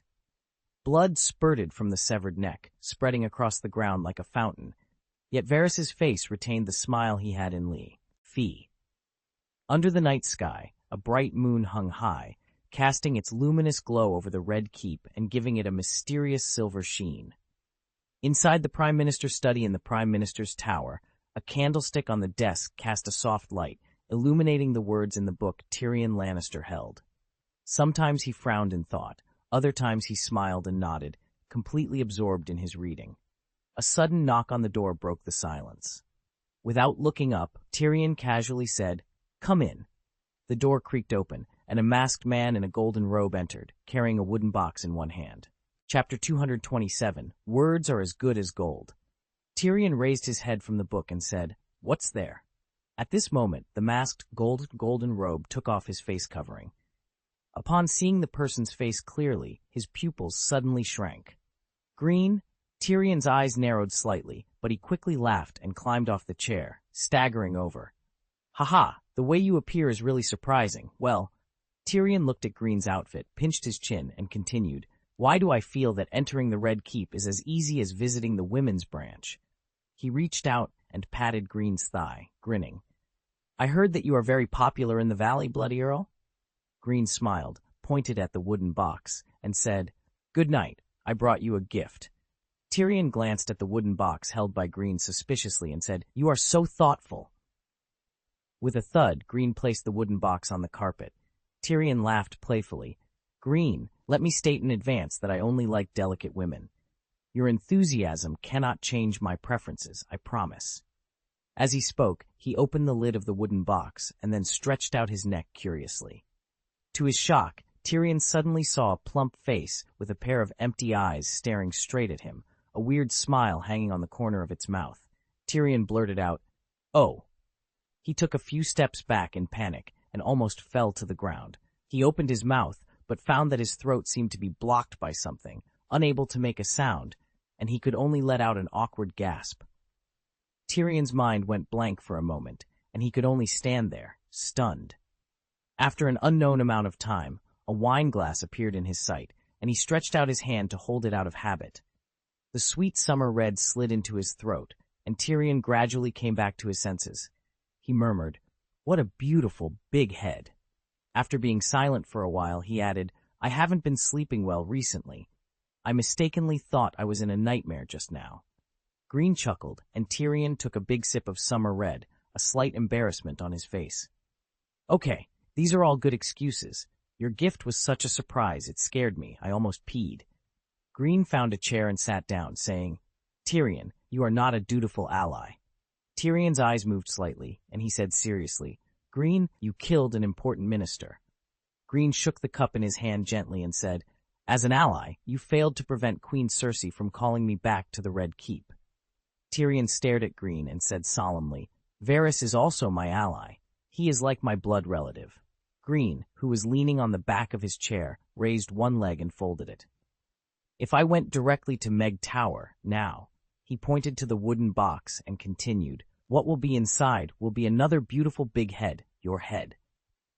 Greene tilted his head slightly. Lannister giant, your ally who is like a blood relative, seems not to have considered your safety. After listening to Greene's words, Tyrion felt a little embarrassed and paused. An exaggerated sadness appeared on his face. The eunuch deceived the dwarf's feelings. Then he grinned again. As expected, you are my ally like a brother and sister, Greene. Greene shrugged slightly. At least they are allies who have their allies' safety at heart, Tyrion. He spread his hands and continued. Besides, I am already sitting here. This is the fact that is happening before my eyes, my friend. After Greene's words fell, Tyrion's eyes trembled. He reached for the wine bottle, limped to the chair next to Greene, and climbed up. Tyrion pondered for a moment and said seriously, Greene, my friend, I need your advice. Greene swung the wineglass, then lowered his eyes at the rim of the glass, paused, and then placed the wineglass on the round table next to him. He said, Tyrion, do you want to hear my plan? Tyrion nodded and said, Stannis' army from the south will soon reach King's Landing, so King's Landing needs stability, and my good sister will not worry. Utmost respect. Greene nodded, acknowledging the gesture. The honor is mine, Mr. Demetis. I trust your journey to King's Landing was uneventful? Demetis smiled politely. Indeed, my lord, the Iron Bank ensures that our travels are as smooth as possible. Now, to what do I owe the pleasure of this meeting? Greene gestured towards a nearby chair. Please, have a seat. We have much to discuss regarding the financial state of the kingdom and the support we might require from the Iron Bank. As Demetis settled into the chair, Greene continued, As you are aware, the current political climate is turbulent. With Stannis Baratheon's forces threatening King's Landing, we need to ensure that our defenses are well funded and our people are taken care of. Demetis nodded thoughtfully. The Iron Bank has always been a steadfast ally to those who honor their debts. What exactly are you proposing, Lord Kleb? Greene leaned forward, his expression serious. We need a substantial loan to bolster our defenses and ensure the stability of the realm. In return, we offer the full backing of the crown and the promise of repayment with interest once the conflict is resolved. Demetis considered this for a moment before responding. The Iron Bank is willing to support those who show promise and strength. However, we will need assurances that the funds will be used effectively and that the crown will honor its commitments. Greene smiled, a glint of determination in his eyes. You have my word, Mr. Demitis. The funds will be used to protect the realm and ensure the prosperity of our people. The crown will honor its commitments, as it always has. Demitis stood, extending his hand. Very well, Lord Kleb. The Iron Bank will provide the necessary funds. May our partnership be fruitful and our endeavors successful. Greene shook his hand firmly. Thank you, Mr. Demitis. Together, we will ensure the safety and prosperity of the kingdom. As Demitis left, Greene felt a renewed sense of purpose. The support of the Iron Bank was a crucial step in securing the future of King's Landing. Now, it was up to him and his allies to ensure that the city stood strong against the coming storm. Later that evening, as Greene and Tyrion sat by the fire, sipping their wine, Tyrion looked over at his friend. You did well today, Greene. Securing the support of the Iron Bank is no small feat. Greene nodded, a hint of pride in his voice. Thank you, Tyrion, but this is just the beginning. We have a long road ahead of us and many challenges to face. Tyrion raised his glass. To facing those challenges head-on, and to the friends who stand by our side. Greene clinked his glass against Tyrion's. To friendship and to victory. As the night wore on, the two friends shared stories and laughter, finding solace in each other's company amidst the uncertainty of the days to come. Greene took the initiative to explain, Your Excellency Demitis, I invited you here on behalf of Prime Minister Tyrion. We need your assistance. Naho Demitis smiled reservedly and replied, It is my honor. If conditions permit, I will be happy to serve you. Greene smiled and gestured for Demitis to sit. Once they were seated, Greene spoke directly. Your Excellency Demitis, the Seven Kingdoms are currently in turmoil, and no one can predict the final outcome. Naho Demitis nodded calmly, calculating the value of Crabclaw Peninsula in his mind and preparing for the next negotiation. Greene lowered his voice slightly. The credibility of the Iron Bank is known throughout the Seven Kingdoms. I recently acquired some golden dragons and wish to store them in the Iron Bank. Not alone, Naho Demitis was slightly surprised but quickly masked his reaction.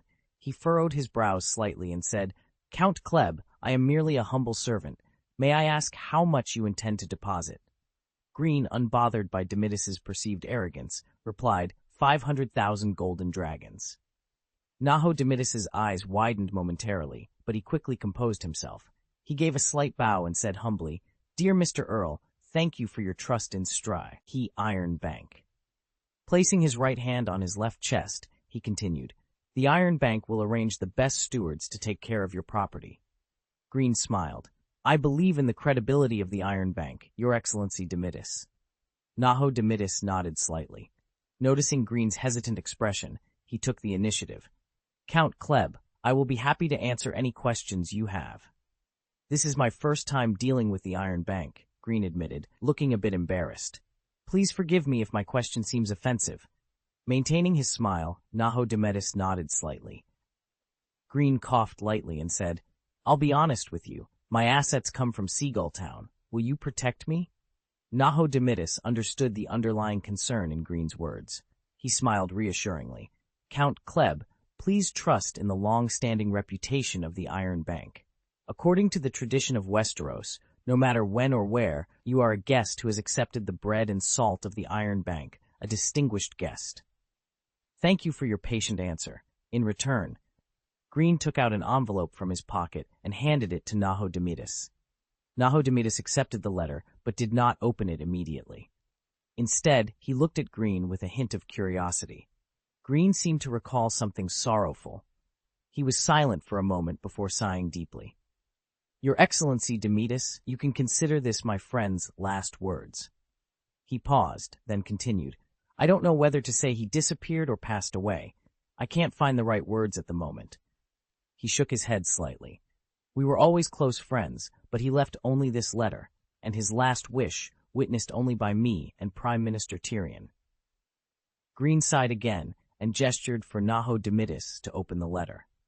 After reading the letter, Naho Demitis, maintaining his reserved smile, glanced at Greene with a mix of disbelief and sadness.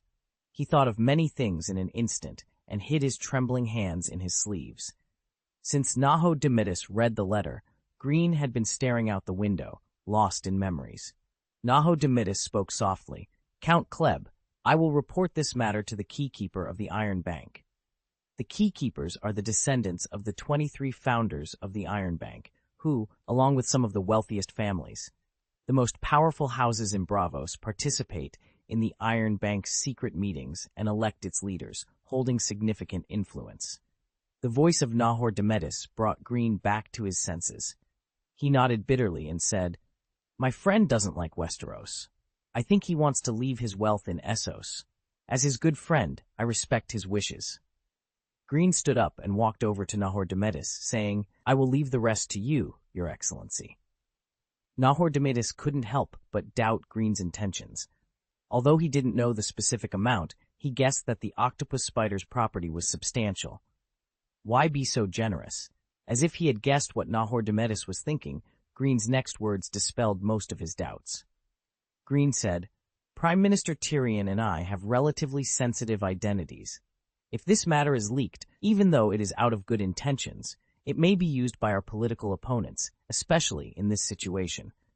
It would be easy for them to slander us as traitors to the Seven Kingdoms.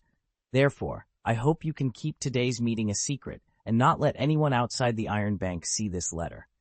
I only trust the credibility of the Iron Bank." Nahor Demetis proudly assured, "You can always trust the golden reputation of the Iron Bank."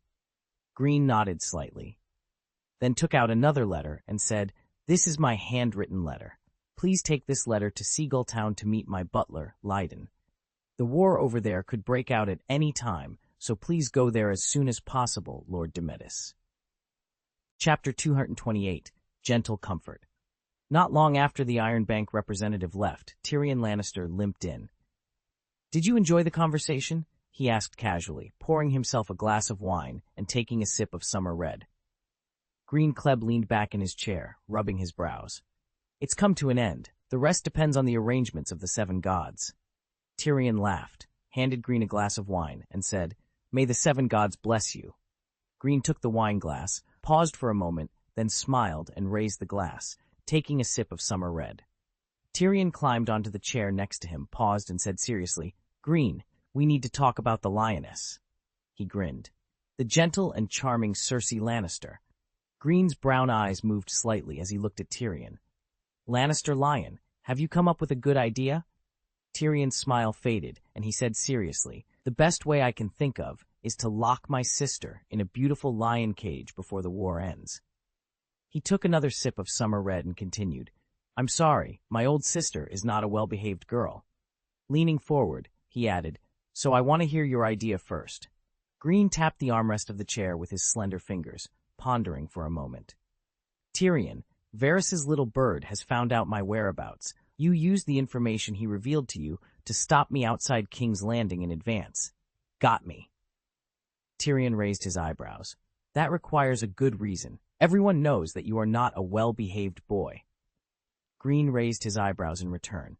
"Tyrion, everyone knows that my only weakness in King's Landing is the gentle and charming Cersei Lannister."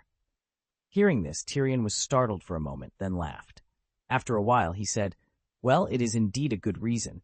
If the marriage with the Golden Rose cannot be achieved, Cersei's safety will indeed be disturbing." Taking a sip of summer red, Tyrion pinched his chin thoughtfully. "Well, if the two of us plan carefully, this reason will be enough. But," he frowned, "Cersei may go crazy because I blocked you without authorization, and she may think she is smart and use this matter as an excuse to seize power." Pulling his hair, Tyrion complained, "She is such a terrible sister." Greene couldn't help laughing.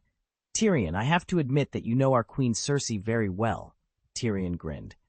"Cersei and I are a family that loves each other." Greene lowered his eyes slightly, swaying the wine glass. "Tyrion, I heard about Sir Jaime being captured, so—" He raised his eyes to look at Tyrion, whose expression became serious, and continued, "Before solving the matter of Sir Jaime, Queen Cersei will not make it too difficult for you. At least she believes that you will wholeheartedly rescue the trapped Sir Jaime." Tyrion shrugged. "My good nephew, I hope my brother is doing well now." Greene comforted him. "This is a question of the level of the ransom. Sir Jaime is now the enemy's guest. Maybe there will be beautiful women comforting him every day." With the action of drinking, Tyrion's eyes trembled imperceptibly. He put down the wine glass, smiled, and said, "This is a good thing." He murmured in his heart, "Maybe, now I also need the beauty's gentle comfort." Seeing that Tyrion was distracted, Greene changed the subject. "Tyrion, has the matter of Princess Myrcella been settled?" "Haha, there really are no secrets in the Red Keep, but now it's not a big secret." Tyrion took a sip of wine, his expression becoming serious. "Robert Arryn, at first my sister was firmly opposed to this matter. Recently, I heard that she seemed to have received a letter from the old lion, Crow, and then Magada became quiet." He spread his hands. "No one else, including me, dares to mention Myrcella in front of her at this time." Greene's eyes moved slightly. When he learned about this, he smelled the scent of Littlefinger and the old lion's conspiracy. Greene's eyes trembled slightly. "Someone wants to reap the rewards of Lord Greene's hard work?" Greene nodded slightly and said, "Sooner or later, there will be results, Tyrion." Tyrion shrugged, looked at Greene, and said, "We need to discuss matters in the south." He added, "You are the best envoy to the Reach, Greene." Greene pondered for a moment and then said, "Prime Minister Tyrion, I need a written letter of appointment. This document will not only prevent the Golden Rose from questioning my authority, but more importantly, it will give me full power to negotiate. I will handle the marriage contract and all related arrangements and make an oath in the name of the king." After a pause, he continued, "This paper must be signed by Joffrey and all the Lord Chamberlains and stamped with their personal seals." Tyrion nodded and said, "It's settled. When do you plan to set off?" Greene replied, "Give me the documents before evening, and I will leave tonight. It is easier to conceal my whereabouts at night." Tyrion raised his glass and gestured to Greene, saying, "I will hold a royal meeting shortly and wake up Joffrey." Taking a sip of wine, he grinned, "This is a great achievement. What reward do you want?" Outside the house, Tyrion mounted his horse with the help of the young squire, Podrick. After riding for a while, Tyrion waved to his guard captain, and Bronn lightly kicked his horse's belly and came to his side. The captain of the guard stroked his chest and said, "My lord, Bronn is at your disposal." Tyrion took off the money bag from his waist and threw it to Bronn, saying, "Find me a decent female slave girl and deliver her quietly to my house outside the Red Keep after dark." Bronn grinned, his smile as lewd as ever. "Your Majesty, Prime Minister, what do you want?" Tyrion thought for a moment as if he were dealing with the kingdom's political affairs, and said, "It's best if she's younger. Of course, the prettier the better." After a pause, he instructed, "Bronn, remember to tell her my identity in advance, and be sure not to forget it." The look in the eyes of girls who didn't know in advance that he was a dwarf was something Tyrion could not bear in his life. "As you command, my lord." Sitting on his horse, Tyrion looked at the various buildings in King's Landing, but his mind was occupied with thoughts of the previous night.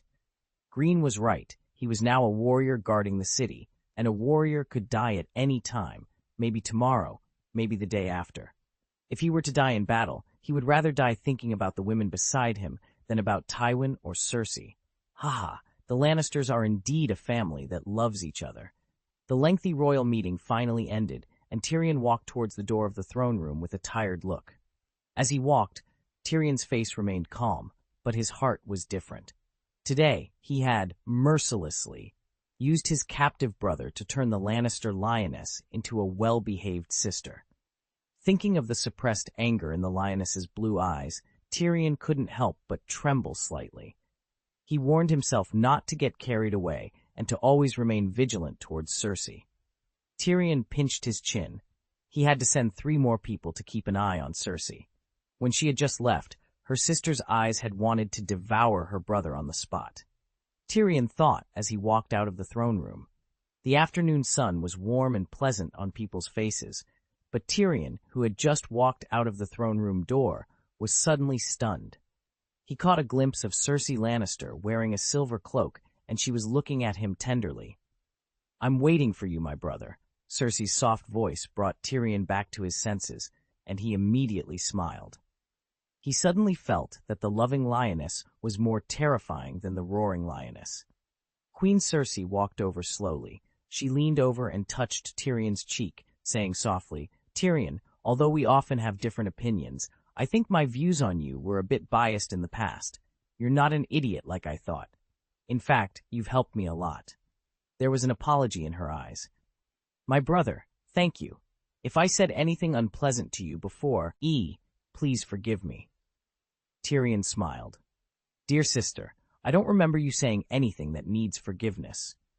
Queen Cersei's smile became more charming, and then she left a gentle warmth on Tyrion's forehead with a kiss.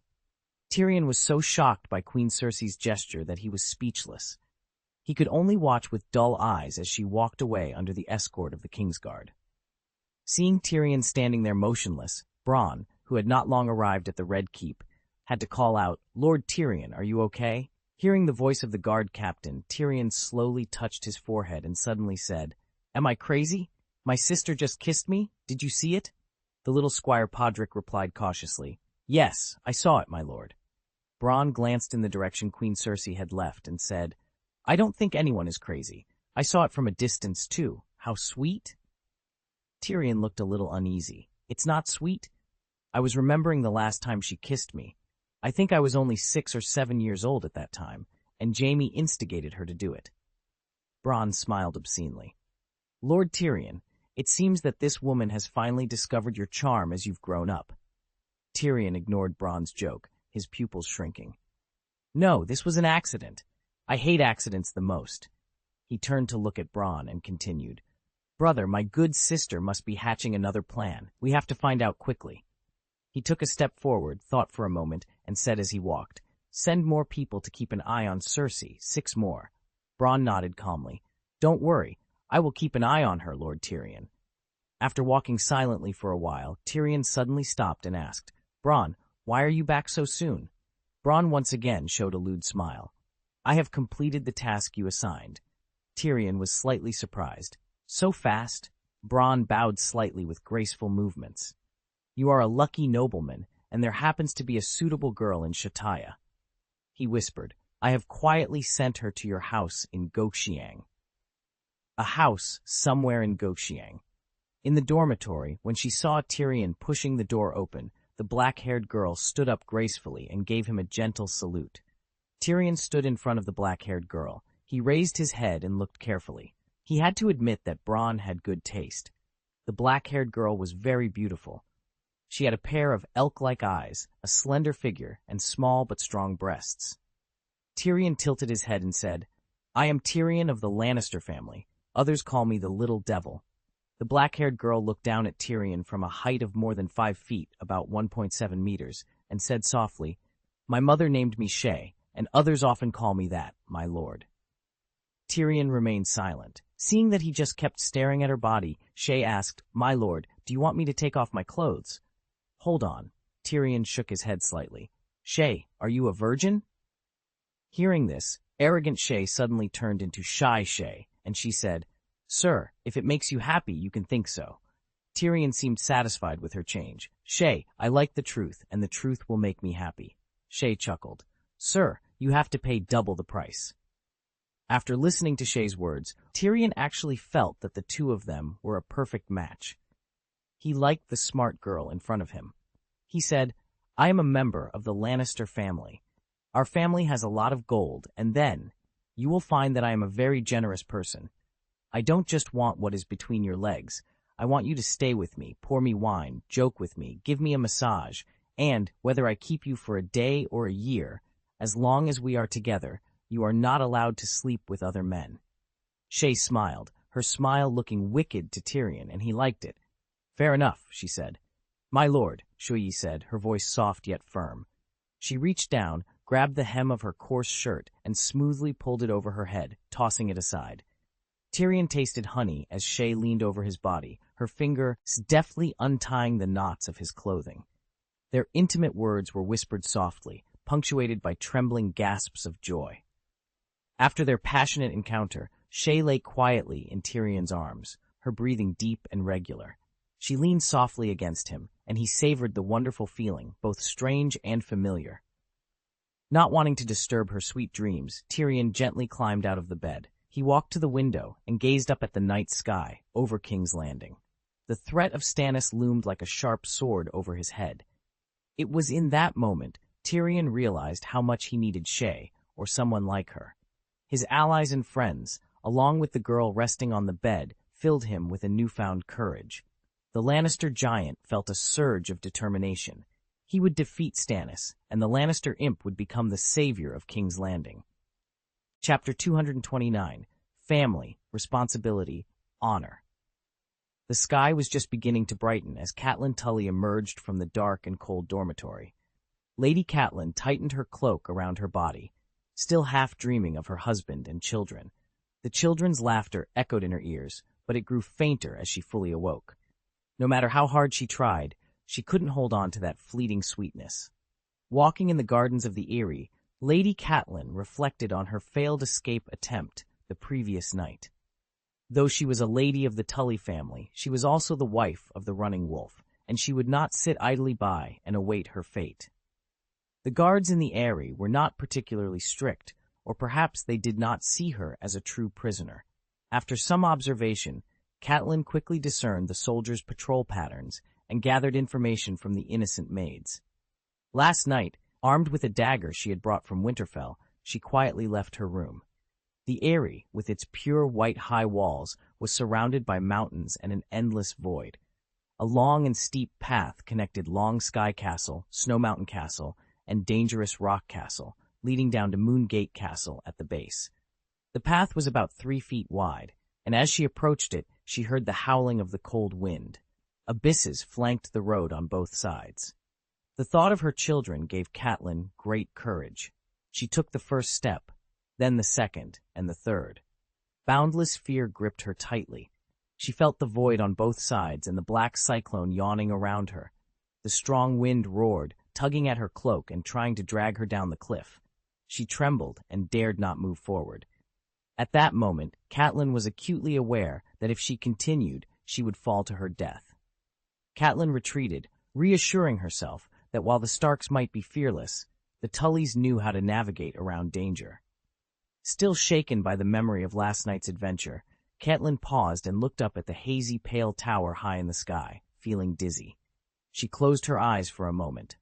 The Red Keep had 4 levels of dungeons, but the Eyrie itself was a natural dungeon. As dawn broke, the sun rose like a bright pearl, its warm and bright light covering the mountains with a golden glow. Catelyn looked down the mountain.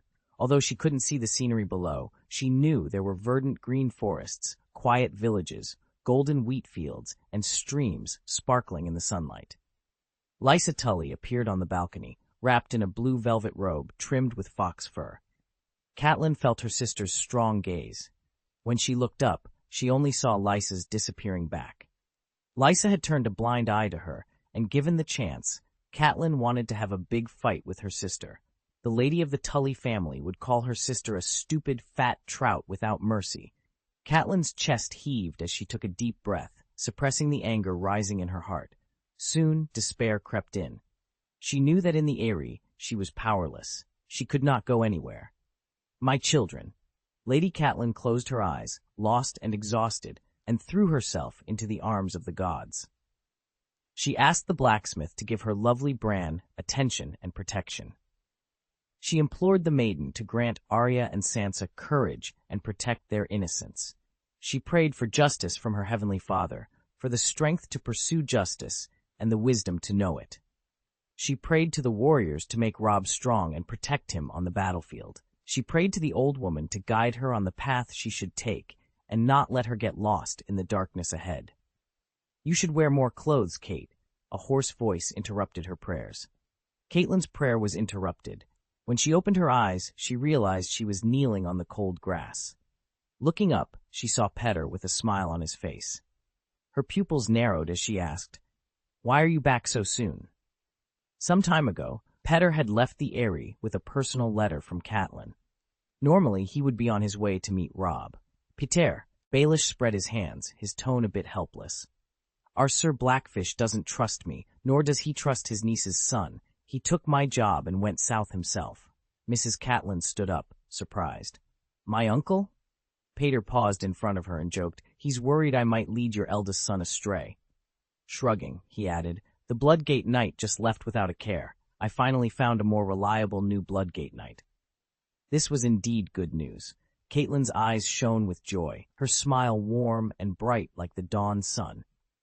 Peter couldn't help but be stunned by her smile, which seemed to take him back to his childhood.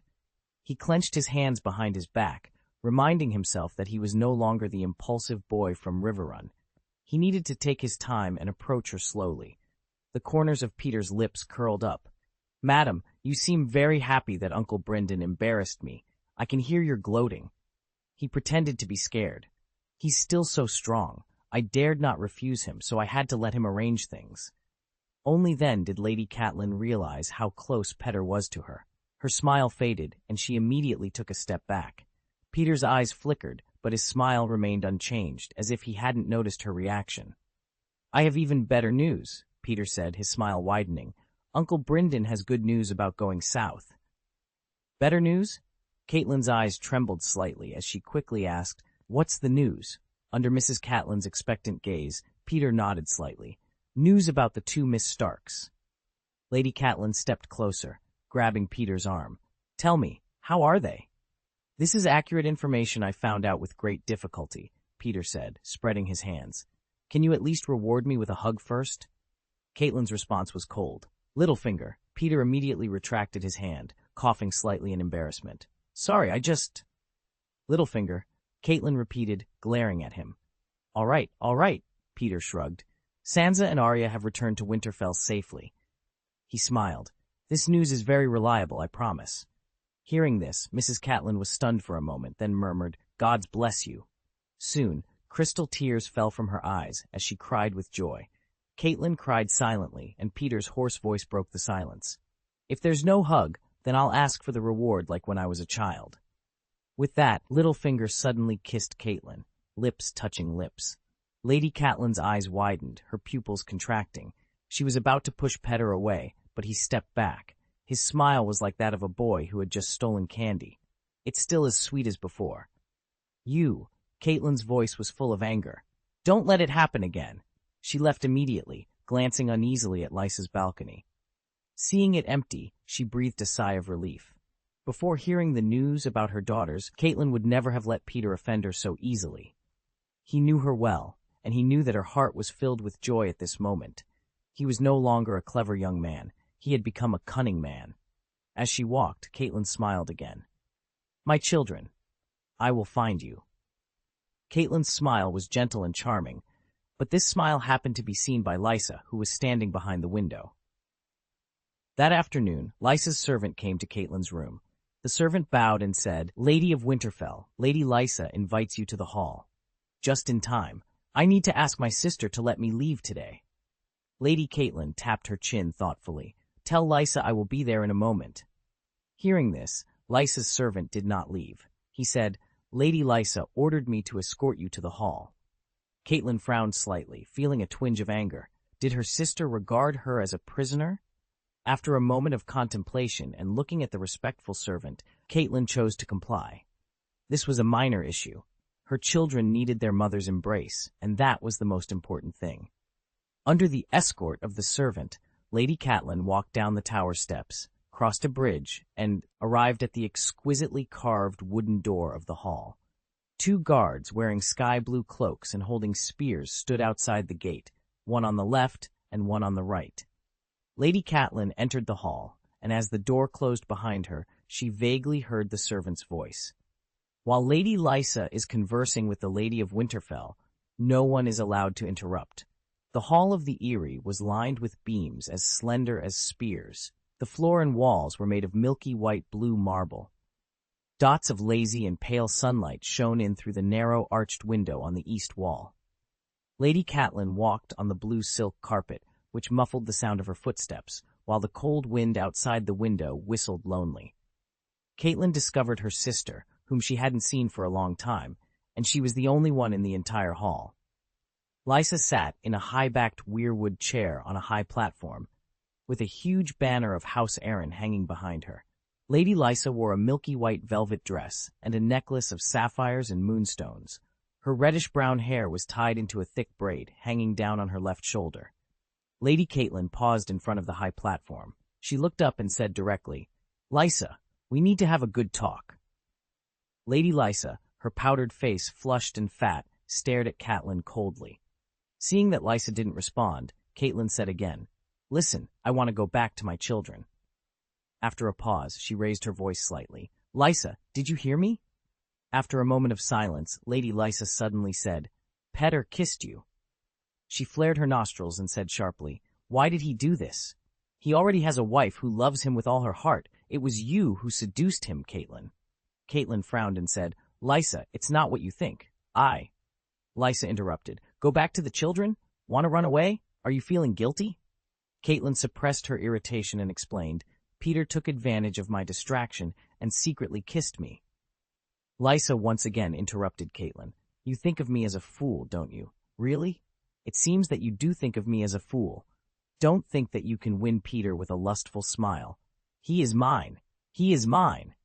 She stood up suddenly. "You all want to steal him away from me, my father, my husband, and especially you.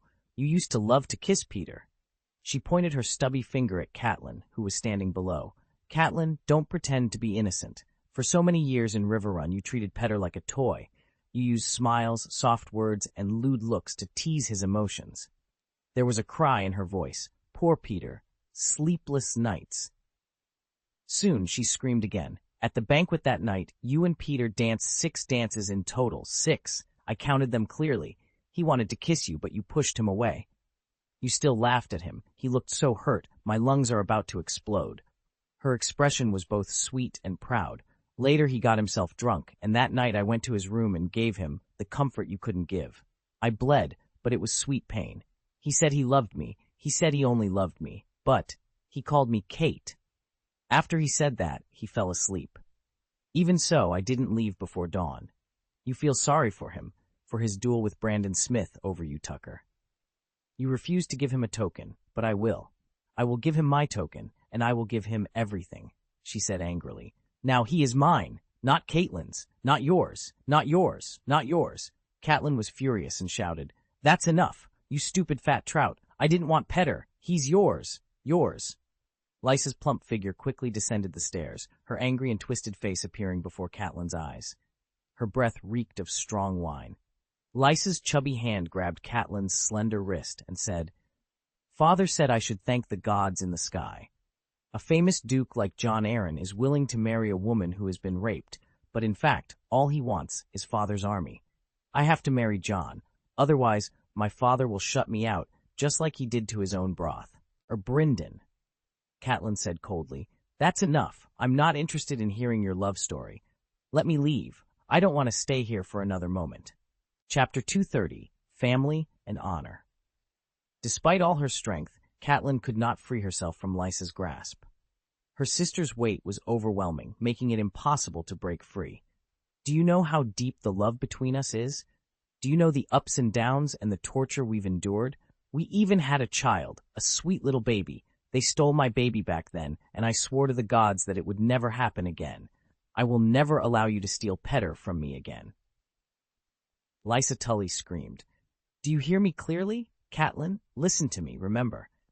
Catelyn Tully roared back, no one is going to take your baby away. Let me go. Who would believe a woman like you?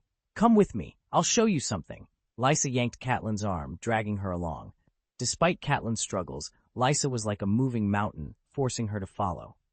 In the center of the hall, a narrow weirwood door opened between 2 slender beams, with a crescent moon carved in white wood. This was the moon door of the Eyrie. Why had Lysa brought her here? What did she intend to do? The moon door was tightly closed with heavy bronze bolts, and Catelyn could hear the harsh sound of the wind rushing through the gaps. Lysa gripped Catelyn's arm tightly with one hand, and with the other, she pulled out the bronze door latch and dropped it on the marble floor. Boom! The heavy weirwood door was blown open by the wind and smashed against the wall. Cold wind mixed with frost poured into the hall. Catelyn's body trembled, and she instinctively wanted to retreat, but Lysa grabbed her wrists, locking them behind her back, and forced her toward the door. Outside, there was only the blue sky and a void. Lysa's fingers tightened around Catelyn's arm like claws. She pushed forward and screamed, "Look down! Look down! Lysa, I am your sister!" Catelyn struggled again. During the struggle, Catelyn's headband suddenly broke, and her hair spread out like a blooming red flower in the strong wind. The broken headband floated away, disappearing without a trace. There was nothing but air in front of her. Catelyn knew that 600 feet below was the long sky castle built on the mountain. Her pupils dilated. Her own sister actually wanted to kill her? Catelyn struggled to keep her footing, trying to push back, but Lysa wouldn't budge. She said sharply, "Don't you want to leave, huh?" "I'm your sister." Catelyn tried to grab the doorframe, but she couldn't reach it. Instead, her feet began to slip on the smooth marble floor as Lysa continued to push her forward relentlessly. Fear enveloped Catelyn's whole body. She twisted to the side hysterically, and one of her feet accidentally stepped into the air. She couldn't help but scream in horror. The strong wind blew up Catelyn's skirt, biting her bare thighs with cold teeth. She grabbed Lysa's thick reddish-brown braid and pulled it tight. Lysa screamed, "My hair! Let go of my hair!" On the edge of the cliff, the two Tully sisters clung to each other, grabbing each other's hair tightly and pulling desperately. The sound of rapid footsteps echoed in the empty hall, and Peter's figure appeared outside the moon door. He yelled, "Lysa, what are you doing?" His eyes moved slightly, glancing at Catelyn. He lowered his voice and continued, "My Lysa, it's very dangerous there. Come back quickly." Hearing Peter's voice, Lysa's grip relaxed. Catelyn took advantage of this and quickly broke away, falling to her knees on the ground, exhausted. Peter moved closer and asked, "Lysa, what happened?" Hearing Peter's question, Lee, who was breathing heavily, suddenly began to sob. Peter sensed trouble and immediately stopped. Lysa grabbed Catelyn's hair again, pulling it, and said, "It's her. She kissed you. It's all her fault." Catelyn, in pain, retorted angrily, "Lysa, you're mad. Let go of me. Lysa, you almost pushed me down. You are committing parricide. I will never forgive you." "Shut up, you vile woman," Lysa screamed. "You have no business interrupting me when I'm talking to him." Peter raised his hand in a calming gesture. "Lysa, she is your sister. How could you do this?" "Littlefinger, you were deceived by her," Lysa accused. "She is a hypocritical slut. I listened to you and took in this wretched woman who lost her husband. Instead of being grateful, she tried to seduce you. She can't kiss you. She shouldn't kiss you. I'm going to teach her a lesson. Yes, I'm teaching her a lesson." Listening to Lysa's accusations, Catelyn's eyes trembled. Keeping her here? Wasn't it Lysa's own idea? Lysa's grip was strong, and her pained expression hid her shock at this moment. "I understand," Peter nodded slightly. "I think your sister has learned a sufficient lesson." "I don't want her here." Tears welled up in Lysa's eyes. "I listened to you and made a good excuse to let her stay here peacefully, but she repaid me like this. She doesn't belong here, and a slut like her is not welcome." Peter nodded. "Let's send her away now, okay?" He took a step forward. "We will let her leave immediately, but help her up first. It is too dangerous over there." "No!" Lysa suddenly screamed. She twisted Catelyn's head again, the cold wind swirling around them, their skirts flapping violently. "You can't have her. You can't do this. She's just a hypocritical slut. There's no way she can love you as much as I do. I've always loved you, and I've proven it many times, haven't I?" Hot tears rolled down Lysa's fat red cheeks. "Not only did I give you my virginity, I also planned to give you a son. It was them, not me. They aborted it with moon tea. I didn't even want to give you my virginity. You know this. I drank whatever my father gave me to drink. I didn't know this at all." "It's all over, my Lysa." Peter moved a step closer. "Are you drinking again? Don't think nonsense." Lysa seemed not to hear Peter's words. "This slut has never given you anything. I gave you my first time. It was I who asked Jon to take you into the Red Keep so that we could always meet.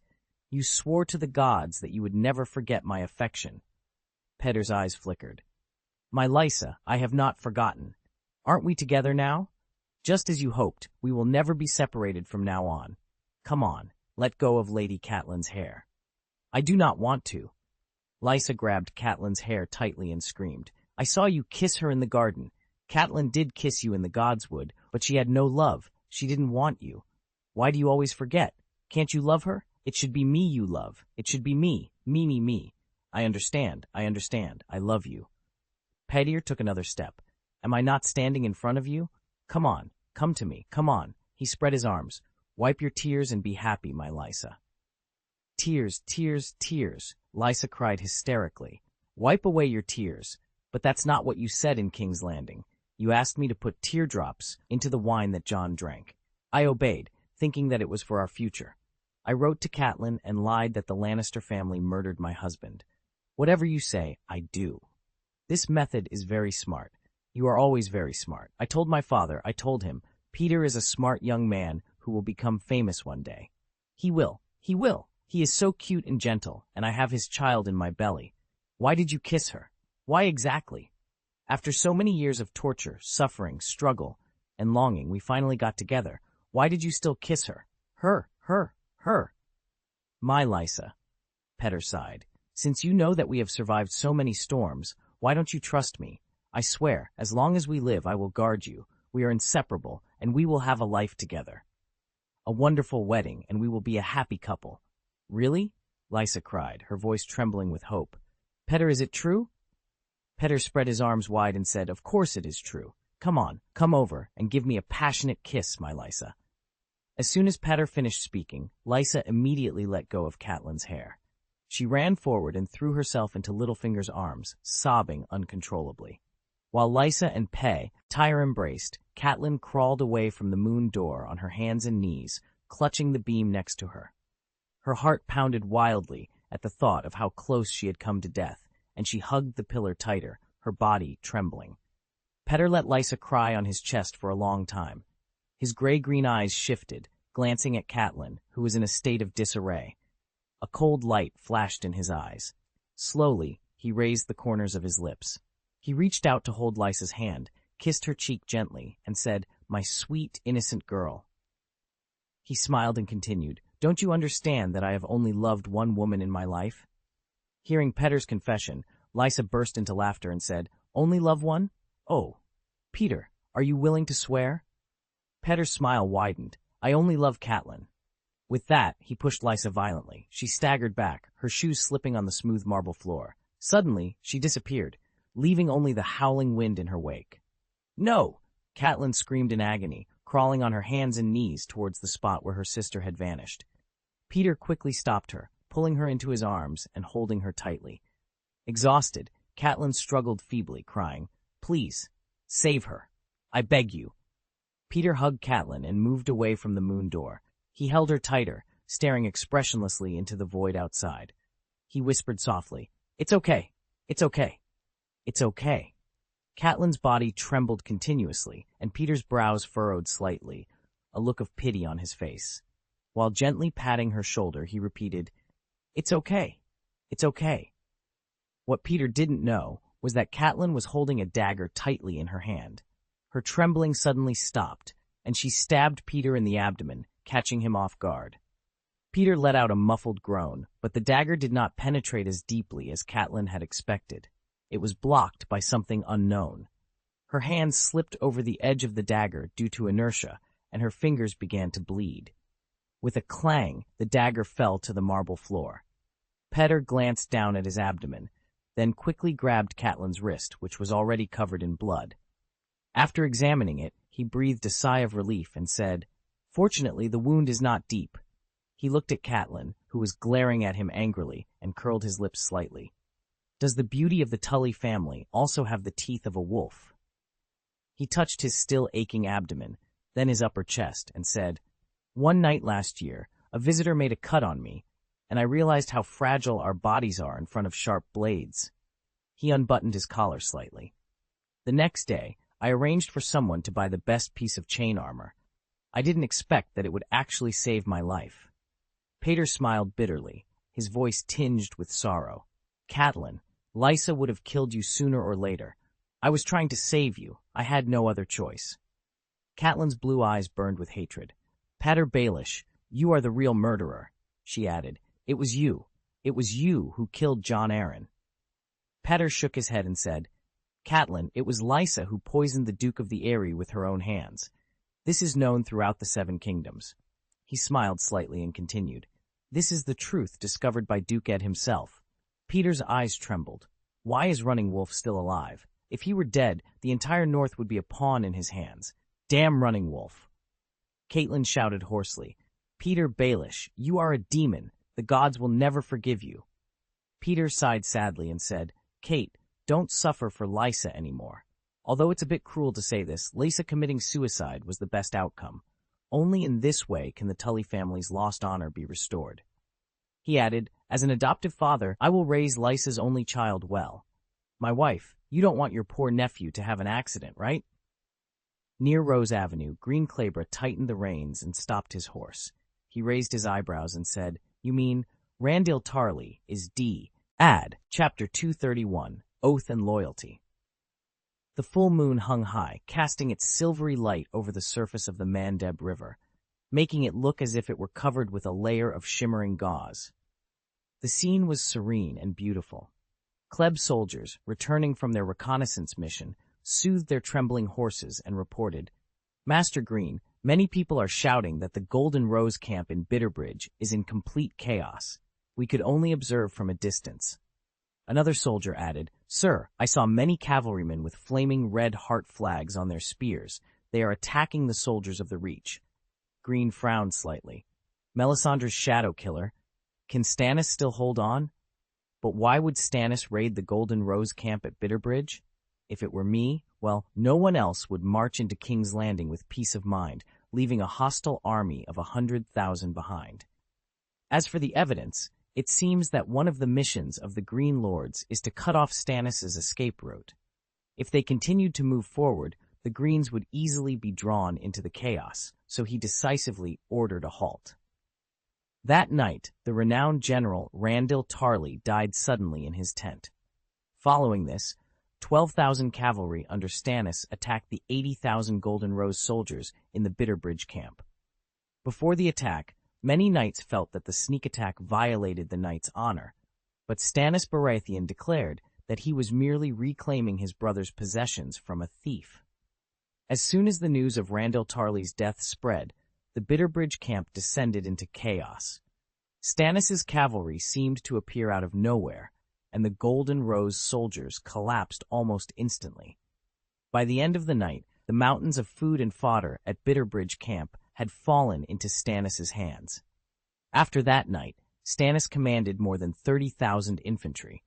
Meanwhile, Count Mattis Rowan of the Reach managed to gather only over 20,000 remaining soldiers and retreated hastily towards the Long Table Hall in the south.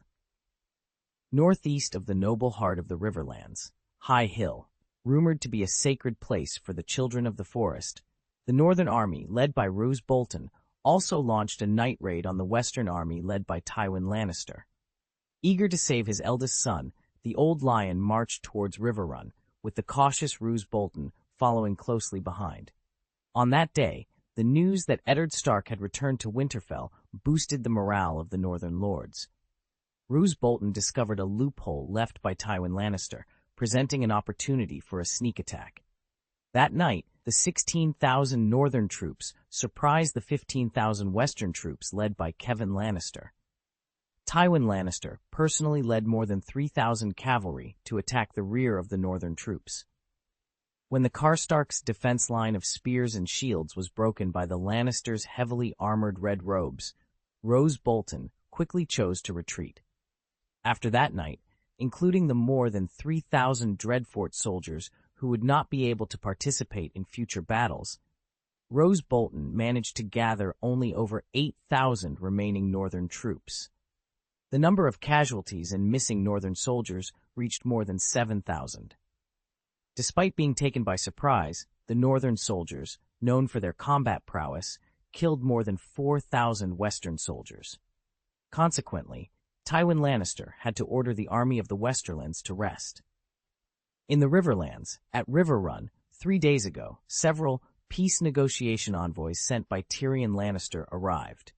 They voluntarily handed over their weapons and promised peace to Edmure Tully. Edmure entertained these envoys from the Red Keep with fine wine and food, allowing them to move freely within Riverrun. Among the messengers sent by Tyrion were individuals skilled in various arts. Some were adept at hand-to-hand combat, others at picking locks, and some at imitating voices. Late at night, on the 4th day, they say, a knight's duty is to protect the weak. You truly mean it. Greene smiled warmly, his eyes reflecting a genuine kindness. Miss Brienne, your loyalty and strength are commendable. I would be honored to have you by my side. Brienne's stern expression softened slightly, and she nodded. Thank you, sir. I will not disappoint you. Greene gestured for her to sit. Let's discuss our next steps. We need to be strategic if we are to succeed in our endeavors. As they sat by the river, the early morning light began to break through the darkness, casting a soft glow on the water. The soldiers finished burying the corpses and began to prepare for their journey. Greene turned to Brienne. We must be cautious. Stannis is a formidable opponent, and his forces are not to be underestimated. But with your strength and my strategy, we stand a chance. Brienne nodded, her resolve clear in her eyes. I will follow your lead, sir. Greene smiled again, feeling a sense of camaraderie with the warrior before him. Together, we will make a difference. Now, let's move out. As they prepared to leave, Greene couldn't help but feel a sense of hope. By his side, he knew they had a fighting chance against the challenges ahead. The journey would be long and arduous, but with determination and unity, they could overcome any obstacle. The sun rose higher, casting its light on the path before them. Greene and Brienne, along with their soldiers, set off towards their next destination, now ready to face whatever lay ahead. Her temples sighed, "This is indeed a terrifying weapon." President Harem, sensing Tyrion's apprehension, quickly added, "But rest assured, Prime Minister, we handle it with the utmost care. The Alchemist Guild has centuries of experience in managing wildfire." Tyrion nodded, though his concern was not entirely alleviated. "How much of this do we have in stock?" President Harem hesitated for a moment before replying, "We currently have 7,000 jars, and our production continues daily." Tyrion's eyes widened slightly. 7,000? That's more than I expected. "Yes, Prime Minister," Harem confirmed. "We have been preparing for any eventuality."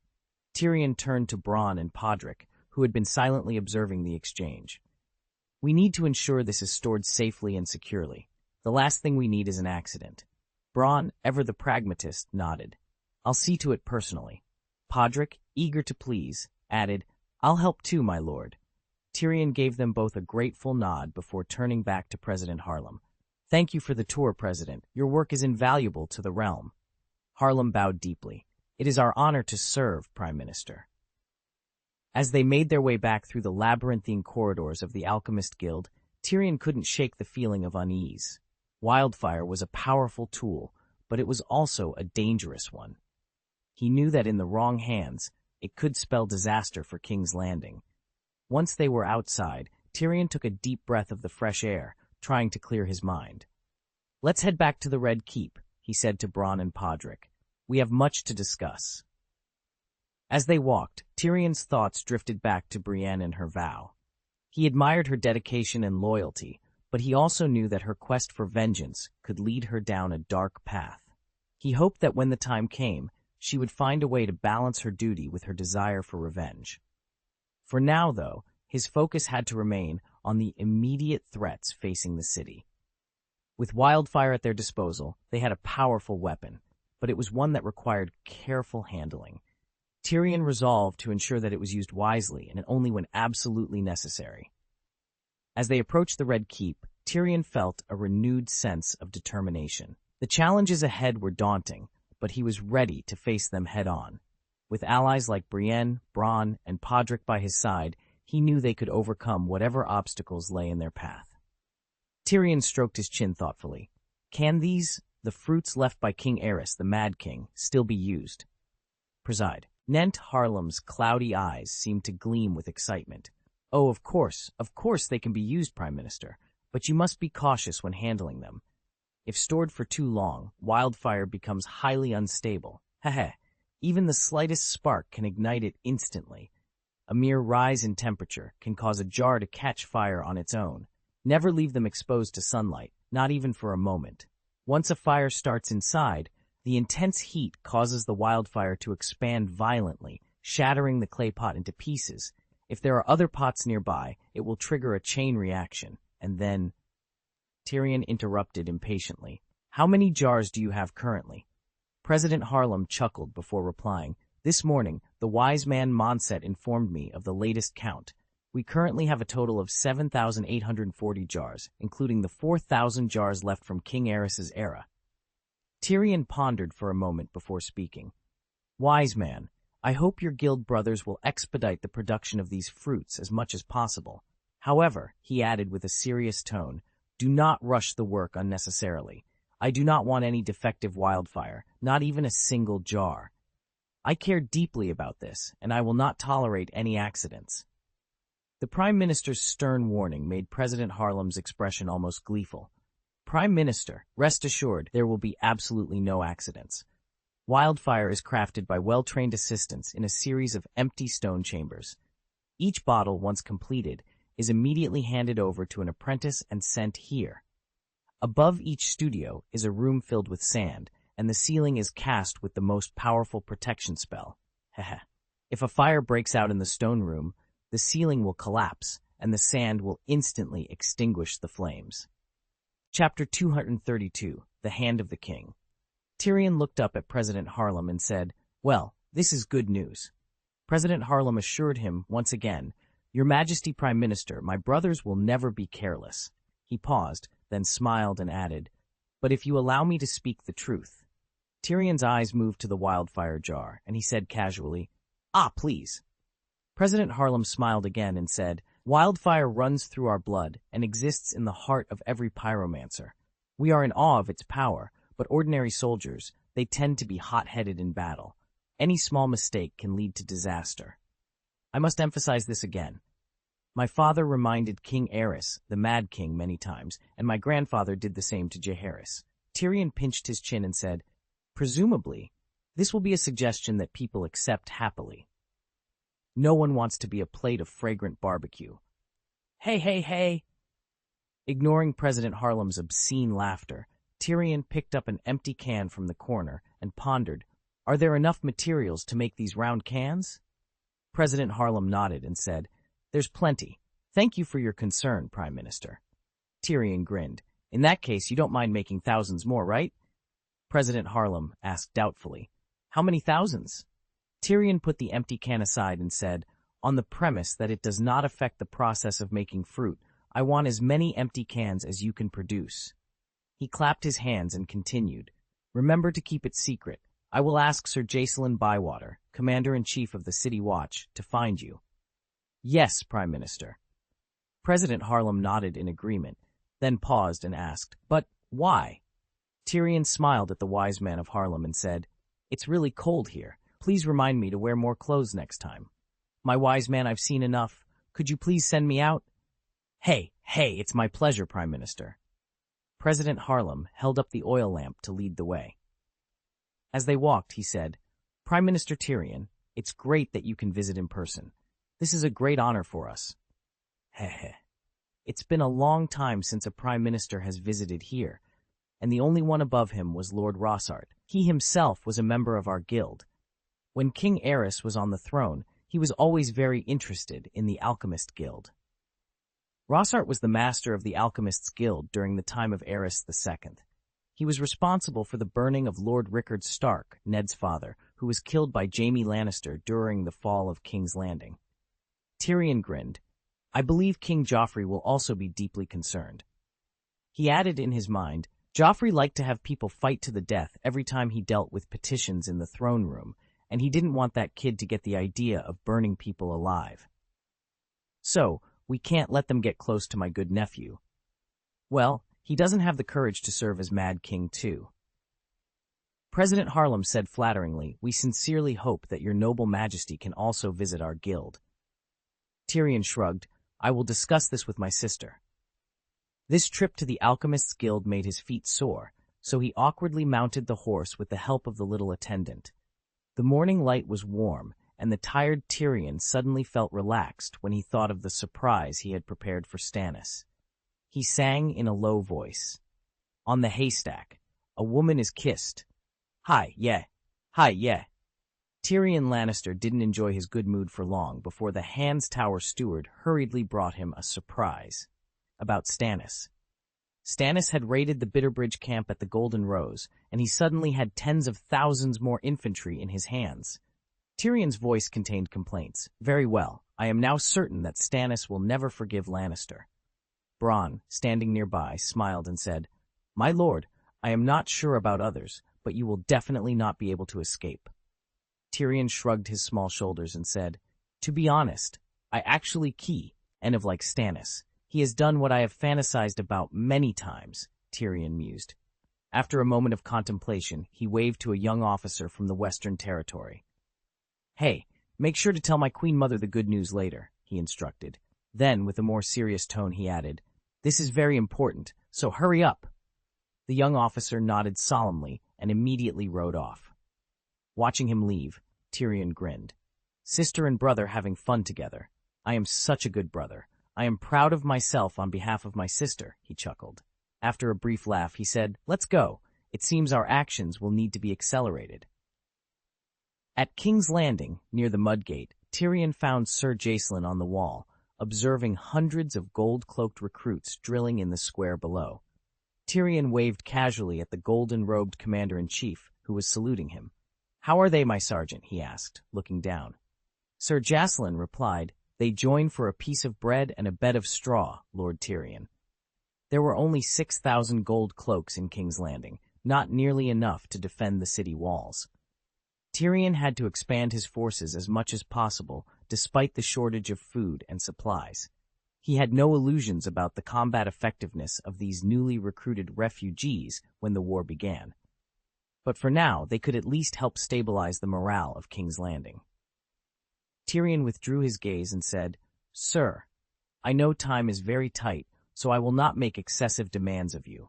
Sir Jacelyn turned to Tyrion, hesitated, and said, "Prime Minister Tyrion, they are greener than spring grass, but no one wants to be a coward in the eyes of others. When the war starts, when the trumpet shakes the sky and the flag is flying, they will fight bravely. But if the momentum goes wrong, they will collapse and flee.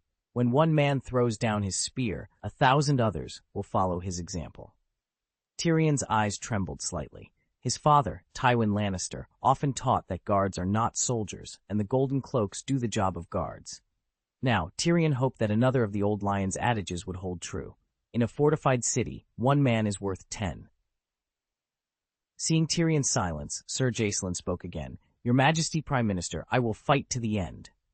Tyrion immediately retracted his thoughts of almost running away. He reached out and patted Sir Jacelyn's strong thigh. "Military merit is a good thing. When the time comes, I will get you an earldom." Sir Jacelyn bowed solemnly, stroking his chest. Tyrion stretched, paused, and said, "I have 2 tasks for you today. First, go to the Alchemist Guild as soon as possible and bring some round clay pots. Use these pots to train the soldiers to operate the crossbow. Fill the pots with green paint and practice loading and firing, where anyone who spills the paint will be removed. Once the soldiers are familiar with the paint pots, switch to lamp oil. Have them light the fuel tank first, then launch it. Once they can use it without hurting themselves, they can use the wildfire from the Alchemist Guild in battle." "Wildfire? That's a dangerous thing. Your training methods are very clever," Sir Jacelyn said, scratching his cheek with his iron hand. "However, I have no fondness for the alchemist's excrement." Tyrion put his hands behind his back. "But this excrement can strengthen the defense of King's Landing and maybe bring you honor, my knight." "Yes, I will arrange it according to your instructions, my Lord Prime Minister." Tyrion nodded with satisfaction. "The second task, come with me." Tyrion walked to the other side of the city wall and called Bronn over, who was standing not far away. The other side of the city wall faced the direction of the dock. Tyrion stretched out his neck and looked at the buildings below. They were close to the city wall, like barnacles clinging to the hull of a ship. Among the structures were bait warehouses, canteens, shops, taverns, and a cheap women's hospital. Tyrion pointed down and said, "See? With these buildings, Stannis won't even need to worry about building a ladder." Tyrion retracted his neck and looked at Bronn, a former mercenary. Sir Jacelyn's character was not suited for what was to come, but he could restrain the lawless mercenary. Tyrion said, "My guard captain will organize 100 people tomorrow to burn everything from the river to the city wall." He waved his stubby fingers. "Nothing is allowed to stand within the field of vision. My request is for it to be clean and tidy. Do you understand?" Bronn looked at the buildings below for a while and said, "My lord, the people living inside will not be happy." Tyrion said solemnly, They can't be happy now. This just gives them a new reason to curse their little devil prime minister. Bronn asked again. There will be people who resist, and they won't be obedient. Tyrion pointed to Sir Jacelyn standing aside and said, Sir Ironhand will ensure that they fail. Bronn spread his hands and said, My lord, the last question is, how do you plan to arrange the residents here? Tyrion looked at the crowd below and said, Give them enough time to move their property, and then clear them all away. My guard captain, try not to shed blood. They are not enemies. As you command, my lord. After a few more instructions, Tyrion was ready to leave. He had to summon the blacksmiths of King's Landing to the Prime Tower today. At this time, Sir Jacelyn suddenly said, Prime Minister Tyrion, more than a dozen captains of the requisitioned ships come to me to protest every day. Tyrion paused and wondered, Why are they looking for you? Don't they know where the Prime Minister's tower is? Bronn answered the question with a smile. The king has ordered that if the mob approaches the Red Keep, they will be shot directly. Ha, my nephew, the king has a unique way of gaining love. Tyrion looked at Sir Jacelyn and continued, I promised them compensation for the war. Obviously, they are not at ease. Sir Jacelyn said directly, Those captains are worried that we will be defeated. Tyrion grinned, Then I can just hand over the compensation matter to their King Stannis. Tyrion returned to the Prime Minister's tower without stopping, and first changed his clothes in the dormitory. A black velvet coat, a crimson silk gold-rimmed cloak, and a golden Prime Minister's necklace. After drinking a glass of wine, Tyrion moved toward the drawing room, surrounded by stewards and guards. The door was pushed open, and the waiter chanted, Welcome, Lord Tyrion Lannister, Lord Chancellor! Everyone in the hall knelt down one after another, and Tyrion walked slowly past with his chin slightly raised. He had to admit that he had long liked this feeling. It was fascinating. Tyrion climbed up to the high seat under the golden round window, first motioned for them to get up, and then said, Everyone, I know you are busy with your affairs, so I won't talk too much. He gestured to the little attendant. Pod, please. Podrick nodded. He unzipped the drawstring and emptied the contents of the canvas bag. The metal clattered onto the blanket with a vague clang. Tyrion glanced at the blacksmiths and said, I ordered the blacksmiths of the Red Keep to make this. I want 1,000 more similar things. After he finished speaking, a blacksmith bent over and carefully inspected 3 thick steel chains that were twisted together and said, A very stiff iron chain. Tyrion spread his hands and said, The hardness is tough, but it's a pity that it's as short as me. The finished product I want is much longer than this. He looked at the first blacksmith who stood up and asked, What's your name? The blacksmith was wearing ordinary wool and leather clothes. He was short and very stout, with arms as thick as an ox's neck. The blacksmith replied, Dear Prime Minister, everyone calls me Iron Belly. Tyrion nodded slightly, glanced at everyone, and said, I want every iron shop in King's Landing to start making this kind of iron chain and then string it together. Put aside all other work. I want Eve, Ryon, who knows how to work with iron, to devote themselves to this task, whether they are apprentices or not. When I ride through Steel Street, I expect to hear the hammer striking day and night. I also need someone capable to supervise this matter. Tyrion looked at the Iron Belly blacksmith and continued, Iron Belly, do you think you are such a person? Sir, even if I am willing. Iron Belly paused before continuing. What about the armor and swords that the Queen Mother wants? Another blacksmith chimed in. The Queen Mother ordered us to step up the production of armor, swords, and axes. There are huge quantities. It is said they will be used by the new recruits of the Golden Cloaks, sir. A third blacksmith stood up nervously and said, Sir, please forgive me. The Queen Mother ordered that anyone who fails to complete the work as scheduled will have their hands smashed. Tyrion wanted to hold his forehead. Cersei's way of gaining loyalty was indeed unique. She and Joffrey were truly mother and son. Tyrion solemnly said, First, make the iron chain. What you are worried about will not happen. I assure you, this is the promise of the Prime Minister, witnessed by the gods. In the long table hall, the Reach, Greene Kleb caressed his chest and said, I'm so happy to see that you are safe and sound, Margaery. As he spoke, Greene blinked, seemingly troubled by the last name. Margaery Tyrell's fingers flexed, and she smiled warmly. Earl Greene, I prefer you to call me Miss Margery. Chapter 233, The Queen's Crown. Greene showed a pleasant smile and said, Miss Margery, you are even more charming. Praise the gods. The corners of Little Rose's mouth curved slightly as she replied, Welcome, Mr. Earl, who has come from afar. She gently extended the back of her hand toward Greene. Greene leaned forward slightly, lifted Little Rose's fingertips, and lightly kissed the back of her white hand. After the formal greeting, Margery's eyes moved slightly, and she looked at the beauty Brienne standing behind Greene. Brienne was very conspicuous. Seeing Margery Tyrell looking at her, Brienne first glanced at Greene, then bowed slightly, shyly saying, Good day, Queen Tyrell. No, miss. Margery walked up to the tall Brienne and said sincerely, Brienne, I'm so happy to see you well. Brienne lowered her face, her tone filled with shame. I'm sorry, I didn't protect him. She added, many people suspect that I am the murderer. Margery stretched out her hand, and her slender fingers grasped Brienne's broad hand. She shook her head slightly and said, Brienne, you are not a murderer. I believe in your oath and loyalty. Brienne's thick lips moved as she said, I will avenge him. Margery's face turned sad. She patted the rough back of Brienne's hand and said, You served him loyally and bravely. Now I hope you can live well, Brienne. Seeing Brienne's silence, Greene spoke at the right time. Miss Margery, please rest assured, Brienne is my squire, and I appreciate her very much. Margery nodded, not minding Brienne's reticence at all, and said sincerely, Brienne, congratulations. Earl Greene is an excellent knight.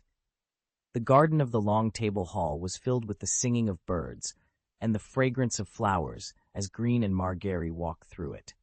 Little Rose's voice was clear and sweet.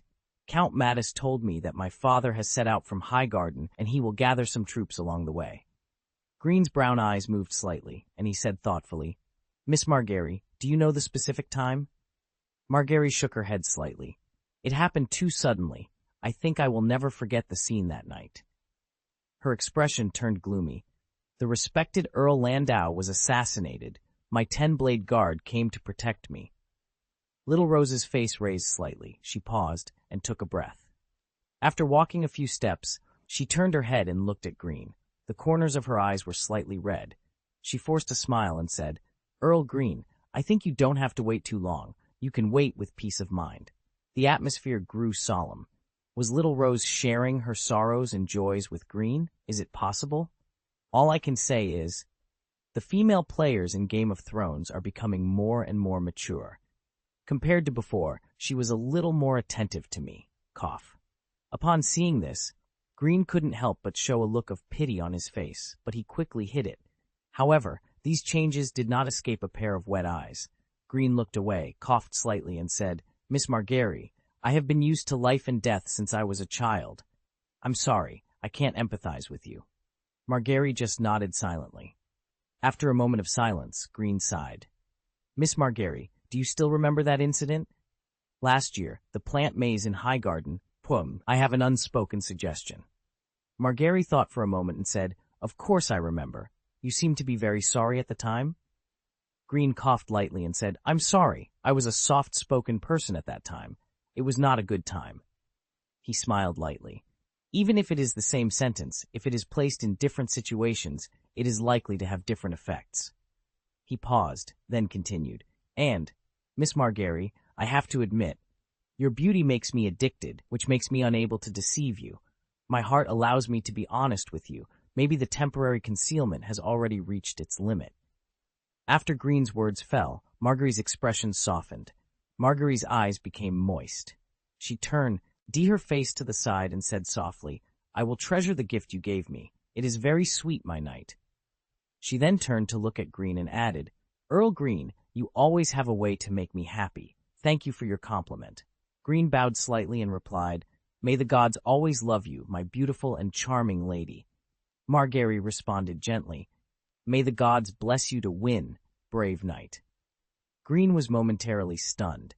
Seeing this, Margery chuckled and said, Earl Greene, I think the war between the Crab-Claw Peninsula and the Valley will soon be known to all the 7 kingdoms. She continued, Normally, you should be in Seagull Town at this time, but you showed up in the Long Table Hall. I'm actually a little surprised. I have to admit that I am also deeply fascinated by your wisdom. Greene paused, then spread his hands and continued. Miss Margery, I have brought you a real gift. This is also my unspoken proposal in the plant maze. The corners of Margery's mouth raised slightly, showing a sweet smile. You found the right occasion? And I finally waited for your advice? Greene made a gesture of flattery and solemnly said, I have brought you the crown of the Queen of the Seven Kingdoms. Margery's pupils shrank suddenly, and she stood still for a moment before approaching Greene. She stared up at him and placed one of her slender hands on his chest. Her movements were elegant and gentle. After a pause, she asked, Knight Greene, who are you here on behalf of? Greene looked down at her and replied, Miss Margery, I represent the king and the royal council. Margery's brown eyes moved slightly. Knight Greene, Stannis's army will march to King's Landing soon. This is a rare opportunity. Greene took half a step back, looking slightly embarrassed. I'm sorry, you made me a little nervous. Margery laughed, her laughter sweet. After coughing slightly, Greene added, Miss Margery, Stannis Baratheon only appears powerful, and... There was a glimmer of light in his eyes. The Duke of Metz allowed him to eat rat meat 15 years ago, and I believe he can still eat it again 15 years later. Little Rose smiled like a flower. Earl Greene, I think my father will be very happy to see you. Greene raised his eyes and looked into the distance. Miss Margery, the Seven Kingdoms are in chaos. Today's kingdom is in great need of a pillar like the Duke of Metz. Little Rose blinked, mentioning her father. Earl Greene still looked respectful. Did Lord Greene admire her? Yes, she could feel his fascination with her. But Count Greene was like one of her many admirers. There was not much difference. This made sense because Earl Greene was sober, and she thought he was well aware of the difference between his identity and her own, so he would never act in any way to offend. The right amount of admiration, the right distance, the sweet tongue, the honest heart. These made her feel comfortable and happy when getting along with him. It was all reasonable, or wasn't it a little too reasonable? Combined with Earl Greene's admiration for her father, although she was full of confidence in her beauty, she was a little doubtful at the moment. Could Earl Greene's love for her be because of her father? Is it possible? Margery had to admit that the person in front of her could easily throw her thoughts into confusion. Margery smiled softly at first, then gestured and took steps. As she walked, she said, Earl Greene, I am a little curious about you. If you allow me, can you satisfy my curiosity? Greene's eyes moved slightly, and he made a gesture of invitation. Margery looked at Greene with her elk-like eyes and asked, Earl Greene, where will the marigolds bloom? The keen Lord Greene could sense that Little Rose was wary of him. Well, it seemed that it had always been like this. Happy to serve you. Greene smiled and said, 2. Be honest, your question is related to Kleb's future. He held out 3 fingers and continued, 1 for Crabclaw Peninsula, 1 for the Val A, and 1 for Junlin. Oh, Marjorie's eyes trembled imperceptibly, showing her interest in Greene's answer. Greene retracted his hand and said slowly, The first marigold represents restoring the rule of the Kleb family in the Crabclaw Peninsula. This goal has been achieved. The second marigold symbolizes the hatred between the Crabclaw Peninsula and the valley.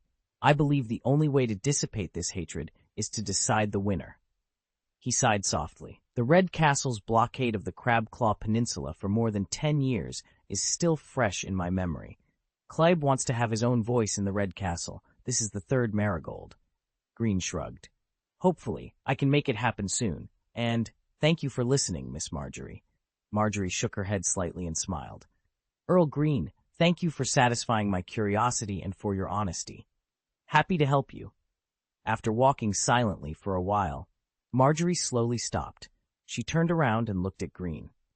Earl Greene, I will convey your kindness to the Duke of Highgarden as soon as possible. Stormlands, Stannis's camp. Davos Seaworth sat alone by the campfire at night. His god had easily reclaimed the inheritance left by his brother. The camp was filled with laughter, but the Onion Knight couldn't join in. His brows knitted into a knot. Before they raided the Bitterbridge camp, Randyll Tarly, the leader of the Reach army, had died mysteriously. Although he didn't want to think about it, he couldn't help but recall the shadow magic he had witnessed that night. On top of that, Stannis was getting older, which worried him greatly. Sir Davos looked at the King's Road in the distance and murmured to himself, "Everything has a price." Suddenly, Davos felt a strange warmth approaching him. He turned his head warily and found Melisandre in red. Melisandre's voice was low and hoarse. "Onion Knight, are you okay? When did she get here?" He felt that the actions of the Red Priestess were becoming more and more frightening. Sir Davos said as calmly as possible, "I'm fine." Melisandre moved closer and slowly sat down by the campfire, not too far or too near from the Onion Knight. Her red eyes flickered in the light of the bonfire. "Sir, everyone is celebrating victory." Sir Davos picked up the leather wine bag, took a sip, and said, "Lady in red, I prefer to celebrate alone." Melisandre's lips curled upwards in a smile. "I hope I didn't disturb you, Onion Knight." Sir Davos just shrugged. Melisandre also looked towards the direction of King's Road and said, "King Stannis is about to reach the pinnacle of glory. This is the guidance of the Lord of Light. You will witness it with your own eyes." Sir Davos withdrew his gaze and couldn't help but say, "I only witnessed the aging King Stannis." Melisandre chuckled lightly, pointed to the bonfire, and said, "Sir Davos, I am just like it. I am a tool of the Lord of Light, arranged for the Sons of Fire. I exist for one purpose, to block the darkness. Do you understand?" Davos's character did not allow him to lie. He said directly, "Lady Melisandre, you are the mother of darkness." Melisandre laughed again. "Can the heroic Onion Knight be afraid of a shadow?" Her tone became softer.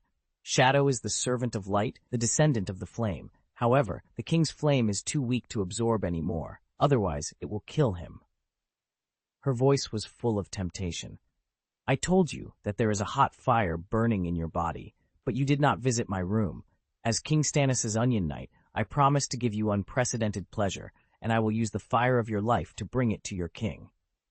"A terrifying monster," Sir Davos responded coldly, frowning. "Lady Melisandre, I don't want to have anything to do with you." "That has nothing to do with you or your god," Melisandre sighed. "Sir Davos, you are an upright and kind knight, but you cannot see the truth of the world." It took considerable courage for the smuggler to face the Red Priestess, so Sir Davos took another sip of wine to steady his nerves. Feeling slightly braver, he raised his doubts. "The truth? Aren't those things I saw with my own eyes the truth? See clearly the nature of the world.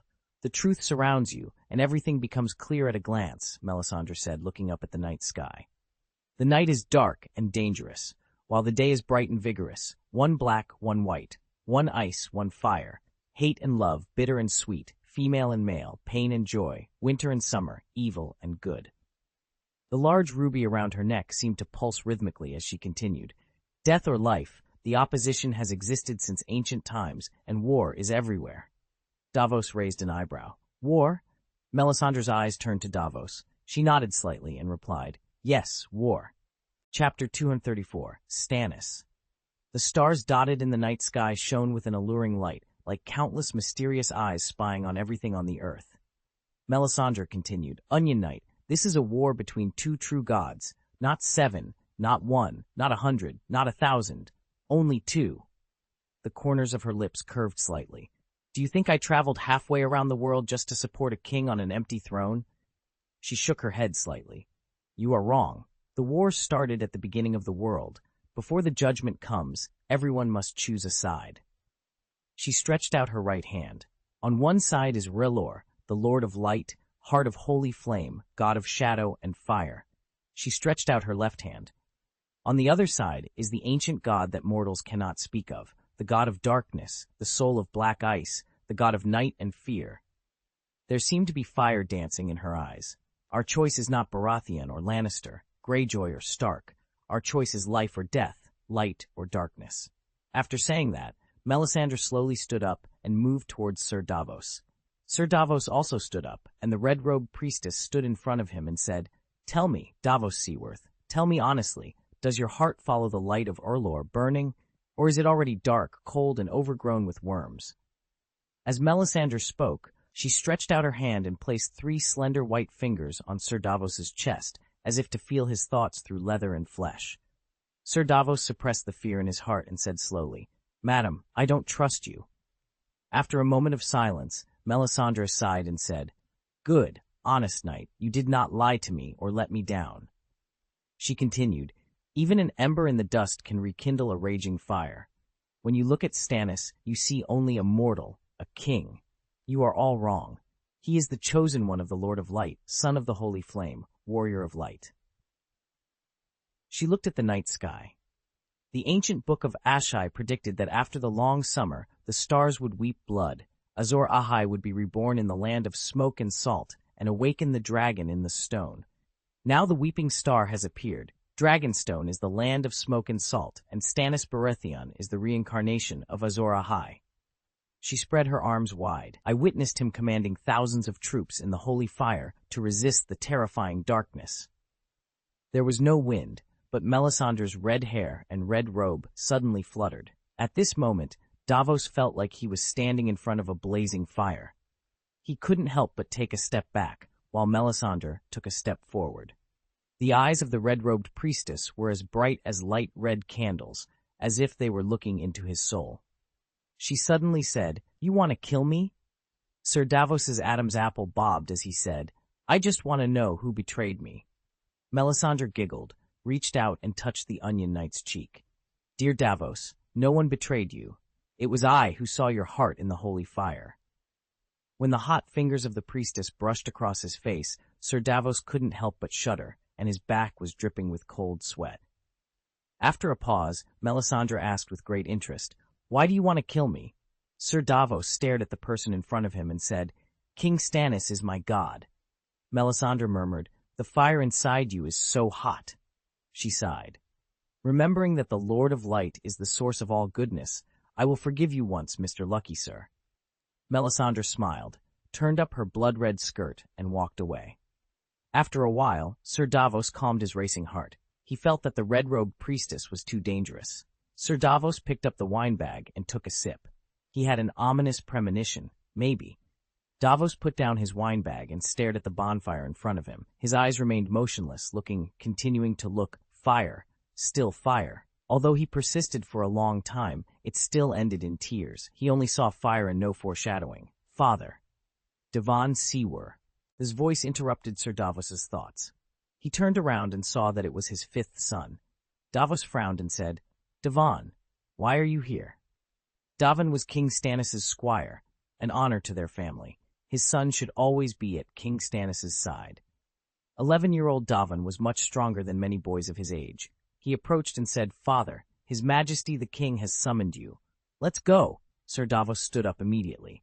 As they walked, he added, "King Stannis actually asked you to deliver orders on his behalf. It seems you have performed well, my son." Hearing his father's praise, the corners of Davon's mouth couldn't help but rise. He tried hard to suppress his smile, attempting to show his maturity.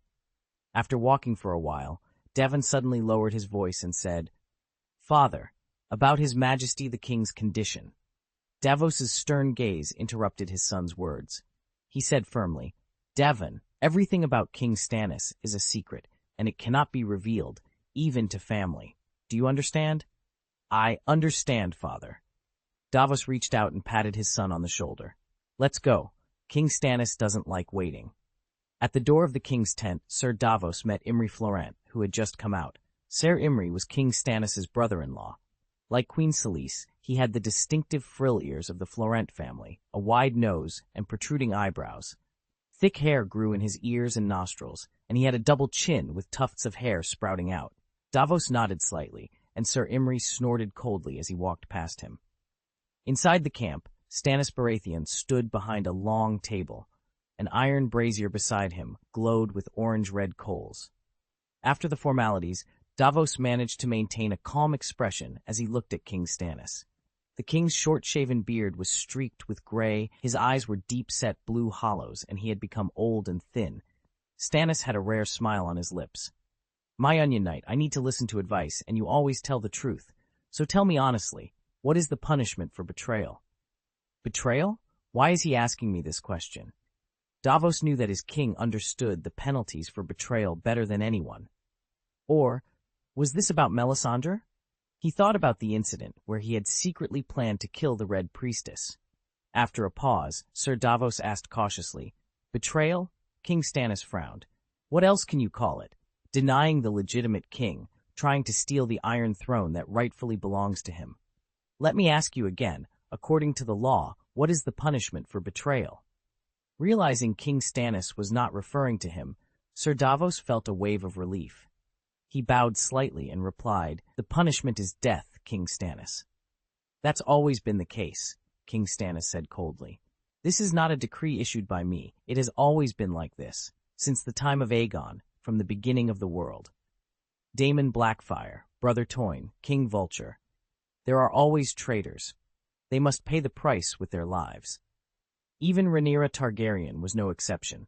She was the daughter of the old king and the mother of the new king, but she was executed as a traitor for trying to usurp her brother's Iron Throne. Davos, this is law, not cruelty. Sir Davos's eyes trembled slightly, and he said respectfully, "King Stannis, did you hear something?" King Stannis's teeth chattered. "I heard with my own ears that they said I was a cruel king." Davos raised his eyes and glanced at King Stannis, who had a tense face. "I think they may be troubled by issues of faith." "Smuggler, you are very smart. They want to force me to give in." King Stannis's jaw twitched a few times before he continued. "So, I decided to hand over the royal fleet to Sir Imry Florent. He will serve as the commander-in-chief of the fleet."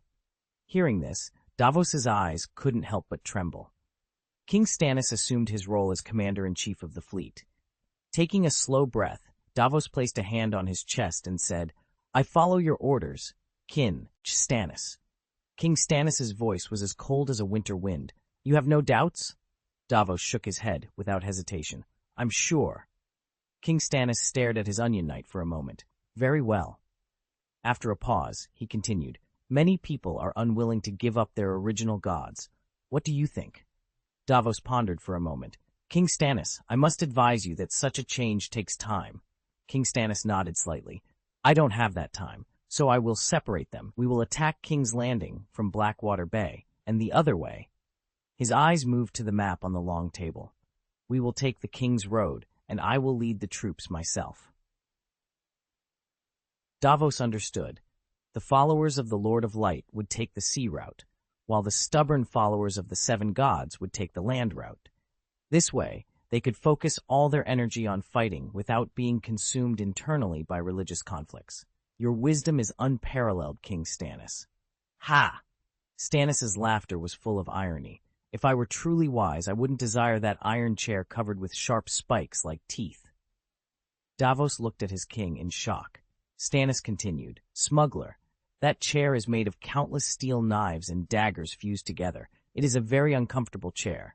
Aerys often bled from sitting on it, and was even called the Blood Scar King. If the legend is true, Maegor the Cruel died in that chair. No one can rest in it, and I often wonder why my brother tried so hard to get it." Davos asked hesitantly, "If you don't like it, then why do you want it?" King Stannis sat down. "Davos, this is not about liking it or not. As Robert's heir, the Iron Throne is mine by law. After me, it must be passed on to my daughter, unless Celis finally gives me a son. This is also the law." After a pause, he continued, "According to the law, I am the king whether I want to be or not. I have obligations to my daughter, to the kingdom, and even to Robert. He didn't love me much, I know, but he was my brother. The Lannister woman who cuckolded him, tricked him, and maybe murdered him, must face justice. Starting with Cersei and her brood, this is just the beginning." Before Davos could recover from King Stannis's words, his king suddenly said sternly, "Now, tell the truth. Why do you want to kill Lady Melisandre?" Davos's body trembled, and a thin layer of cold sweat broke out on his back. He looked at his king blankly. Could it be the red-robed priestess? King Stannis snorted. "Smuggler, I have my own eyes and ears. Tell me the truth." Davos gritted his teeth and said bluntly, "In a short period of time, I have witnessed your aging and her dark magic with my own eyes." He knelt down and continued, "King Stannis, she serves a god, and you have given me everything. You are my god, and I cannot allow myself to stay out of it." The atmosphere was solemn, and Davos could clearly feel his heart beating faster. He didn't know how long it took, maybe only a short while, or a long time. He seemed to hear a low sigh, and he was even more suspicious that it was his auditory hallucination. "Get up!" Davos first looked up at his king cautiously, then slowly stood up. Stannis's emotionless voice sounded. Davos, you misunderstand Melisandre. She is my loyal servant. She only acted according to my orders, and I only paid the due price. But, King Stannis interrupted, come here. He stood up from the chair and walked to the long table. His eyes were fixed on the map of the 7 kingdoms spread on it. Davos stood respectfully beside him. After watching for a while, King Stannis swept a hand across the map. Look, Onion Knight, according to the law, this is my kingdom, my Westeros. The 7 kingdoms are so foolish. Aegon the Conqueror understood this 300 years ago. It is one whole, one kingdom ruled by one king, Stannis declared with conviction. Davos nodded in agreement. A king means peace, King Stannis. King Stannis tapped his chin thoughtfully. I want to bring true justice to Westeros. Regardless of whether they are high nobles or humble commoners, each person's actions will have their own retribution. He looked intently at his loyal Onion Knight and continued, I promise you, they have turned my kingdom into a river of blood, and I will never forget it. With that, Stannis left the long table and returned to his chair. Kneel down, Davos Seaworth, he commanded.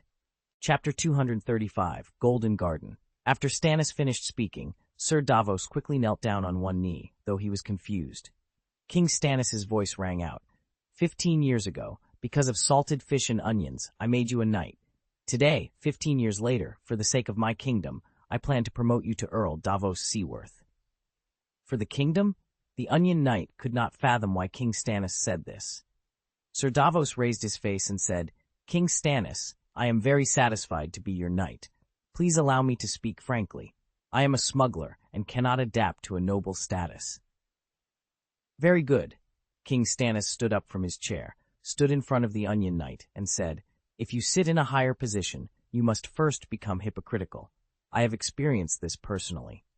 With a swift motion, King Stannis drew his sword, placed it on the Onion Knight's shoulder, and said, Davos of House Seaworth, will you be my loyal knight from today until forever? Sir Davos lowered his face and said respectfully, Yes, my king. Do you swear to serve me throughout your life, to give me honest advice and absolute obedience, to protect my rights in my kingdom, to always fight by my side no matter the dangers ahead, to take care of my people, and to punish my enemies? I do, my king. Rise then, Davos Seaworth, my lord of the Rainwood, my hand of the king. The Rainwood is a vast forest located in Cape Wrath in the Stormlands. This area is humid and rainy, but the soil is very fertile. Davos raised his head in shock. He had been worried about being severely punished for secretly plotting to kill Melisandre. Earl of the Rainwood, hand of the king? Davos's lips trembled several times before he said, King Stannis, you can't. I am not suitable to be hand. Davos, there is no one more suitable than you. King Stannis sheathed his sword and pulled his new hand to his feet. Prime Minister Davos advised again, King Stannis, my rise from humble beginnings as a smuggler will not satisfy your lords. King Stannis said coldly, then abolish them and let the right people take their place. Prime Minister Davos opened his mouth and said, I am illiterate. I can't read and write. Stannis sat back in his chair and said, Maesters, stewards, and squires, they can all read and write for you. What I value is what you have always given me, honesty, loyalty, and service. His god already showed a hint of impatience. After a pause, Davos tried to continue to persuade, King Stannis, there must be a better candidate, some noble lord. King Stannis's cold snort interrupted Prime Minister Davos's advice. Noble? At least I don't feel that kind of character from them. They don't care who their king is, let alone the laws of the kingdom. They only care about their own interests.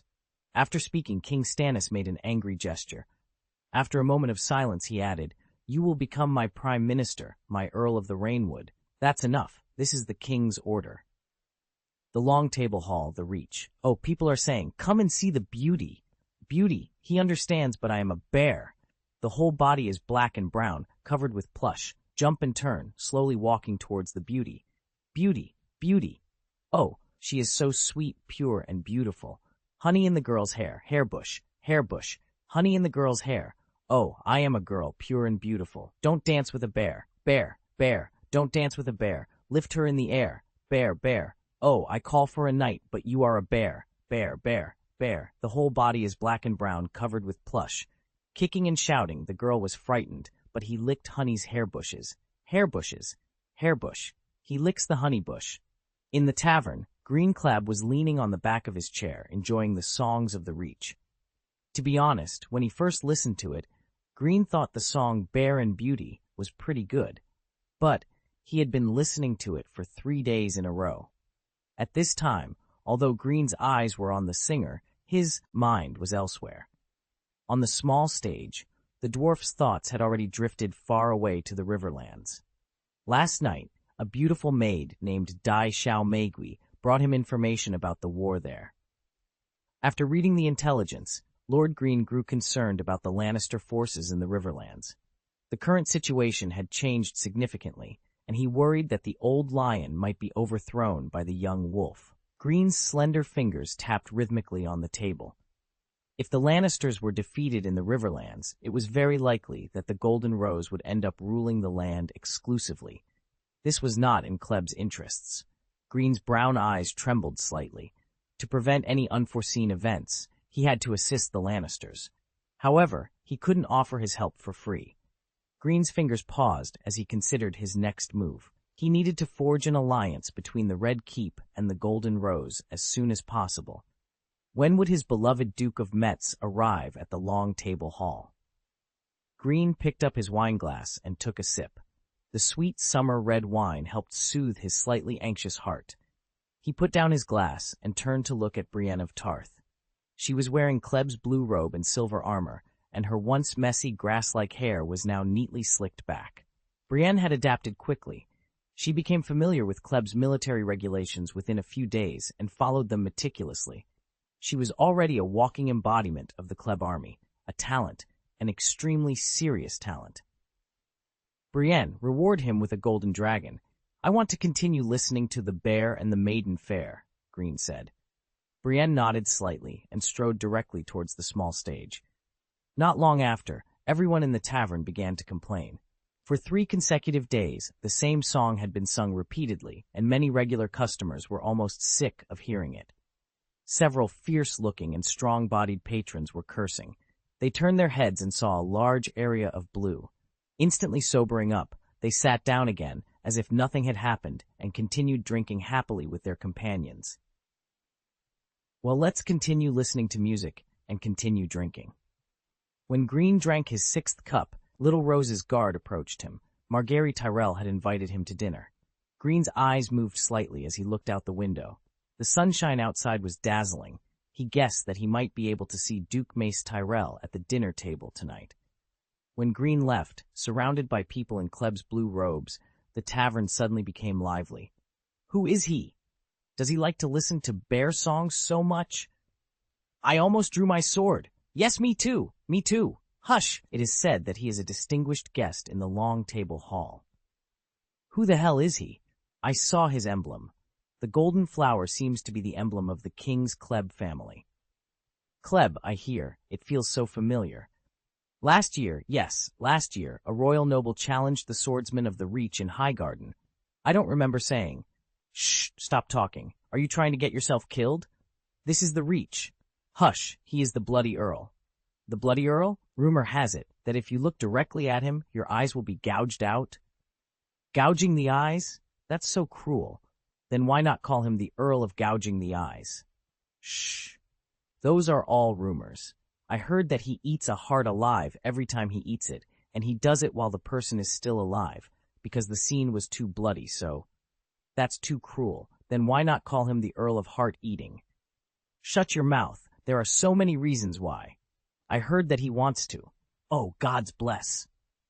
As the sun set below the horizon, the sky gradually changed from bright blue to deep blue. The waiter opened the door, and Greene walked into the restaurant of Long Table Castle. The flames in the fireplace were swaying. When she heard the movement, Margaery Tyrell, who was waiting inside, turned to greet him. Marjorie stood by the window, her dark green skirt swaying beside her slender hips. Greene placed a hand on his chest and said, "Good night, Miss Marjorie. Thank you for the invitation.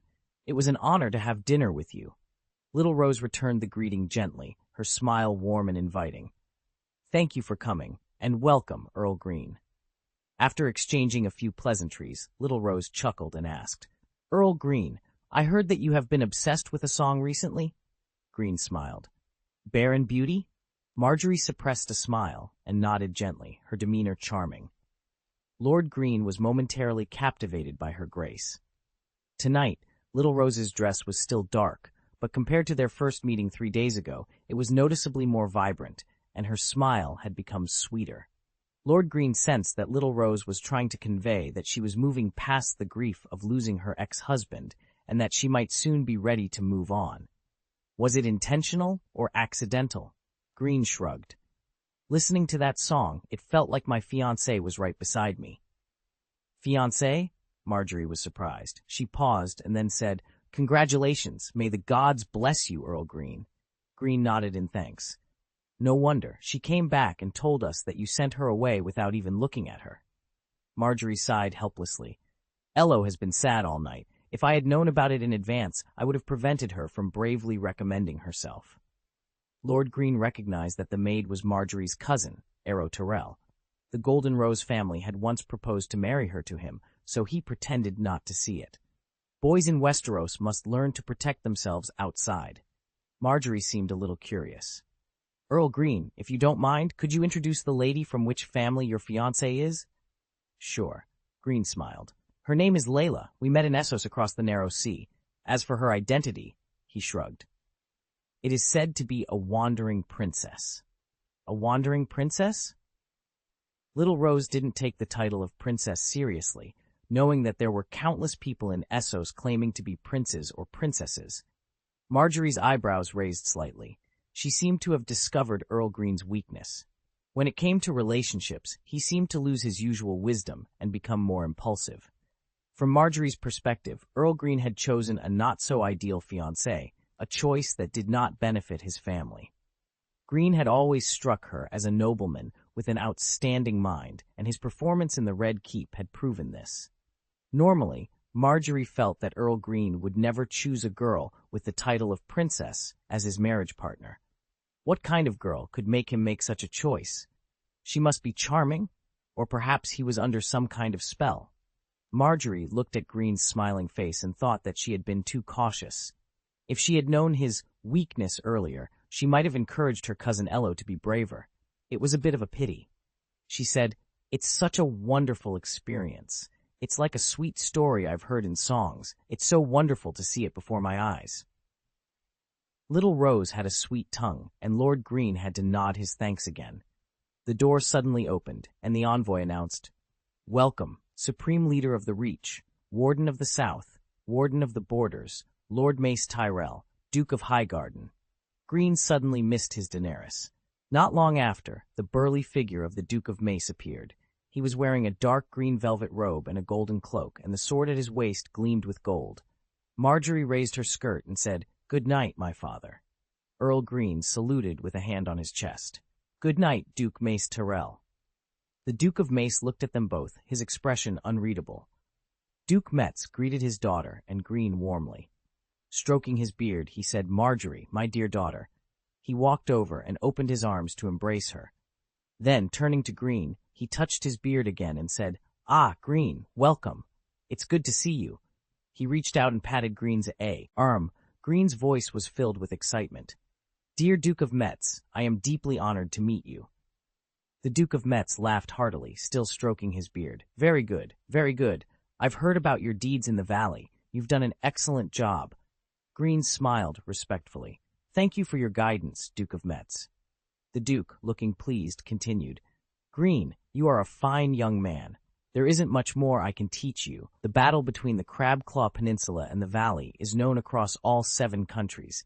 You must be cautious in this conflict. Greene nodded solemnly. Thank you for your advice. I will remember it well, Duke of Metz. Chapter 236, Low Branches and High Branches. Seeing the two people talking and laughing in front of her, Margaery could only stand aside, feeling somewhat alone. A gentle smile adorned her face, but she couldn't join the conversation. After chatting for a while, Duke Mace stroked his beard and said with a sigh, I can only say, Duke Tywin is not as formidable as he was in his youth. Greene nodded slightly and replied, I heard that after Robb Stark defeated and captured Jaime Lannister, Seaside City and Twin City have declared their support for Stark. The Duke of Mace murmured solemnly, Stark has gained the allegiance of all the great lords of the Riverlands. He then asked, Greene, what do you think of the Lannister War in the Riverlands? Greene pondered for a moment before responding. The Lannister lion still has claws. I think both sides are likely to suffer heavy losses. Sighing lightly, he continued, but if the Lannister army in the Riverlands cannot support King's Landing in time, the result will be that Stannis Baratheon will sit on the Iron Throne. Duke Mace touched his beard and murmured, Baratheon. Greene nodded and said, Duke Mace, I once served as the commander-in-chief of the King's Landing Guard, and I know the combat power of the Gold Cloaks. I can only say that we cannot rely on them. After a pause, he continued, besides, Stannis leads tens of thousands of elite soldiers. King's Landing cannot resist unless a dragon is resurrected. A flash of anger appeared in Duke Mace's eyes, and he murmured, tens of thousands, tens of thousands. After stroking his beard for a moment, Duke Mace suddenly asked, Greene, didn't the king and the royal council request troops from the Crabclaw Peninsula to support King's Landing? Greene hesitated for a moment before replying, Duke Mace, if the king and the royal council give the order, I will follow the tradition of the Crabclaw Peninsula and mobilize tens of thousands of troops to fight for the Iron Throne. But, he sighed softly, in the current situation, they won't do this. Seeing the doubt in Duke Mace's eyes, Greene explained, Duke Mace, the Mad King opened the gate to King's Landing for Tywin Lannister's army more than 10 years ago, so at least with the current situation, they won't do that. At the end of the Usurpers' War, Mad King Aerys listened to Grandmaster Pycelle's advice and allowed Lord Tywin's Lannister army to enter King's Landing, which directly led to the fall of the Targaryen dynasty. With Stannis' army about to attack the city, the Lannister family never wants a repeat of that scenario. After a pause, Duke Mace reached out and patted Greene on the shoulder, saying, Greene, I don't like Stannis of the Baratheon family, but I don't have a good impression of the Lannister family either. In the last tourney, his favorite youngest son was killed by the Lannister Mountain, and his second son also lost an arm because of that incident. The Lannisters owe a debt, but their debt to the Golden Rose has not yet been repaid, and it was a blood debt. Thinking of his son, Duke Mace couldn't help but sigh. Greene raised his eyebrows slightly.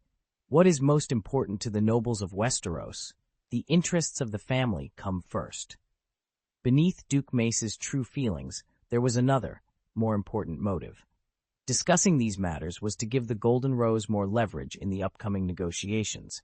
To be honest, Lord Greene didn't really care about these things. There was a hint of comfort in Greene's tone as he said, Duke Mace, Miss Margaery, I represent the king and the royal council with full authority this time.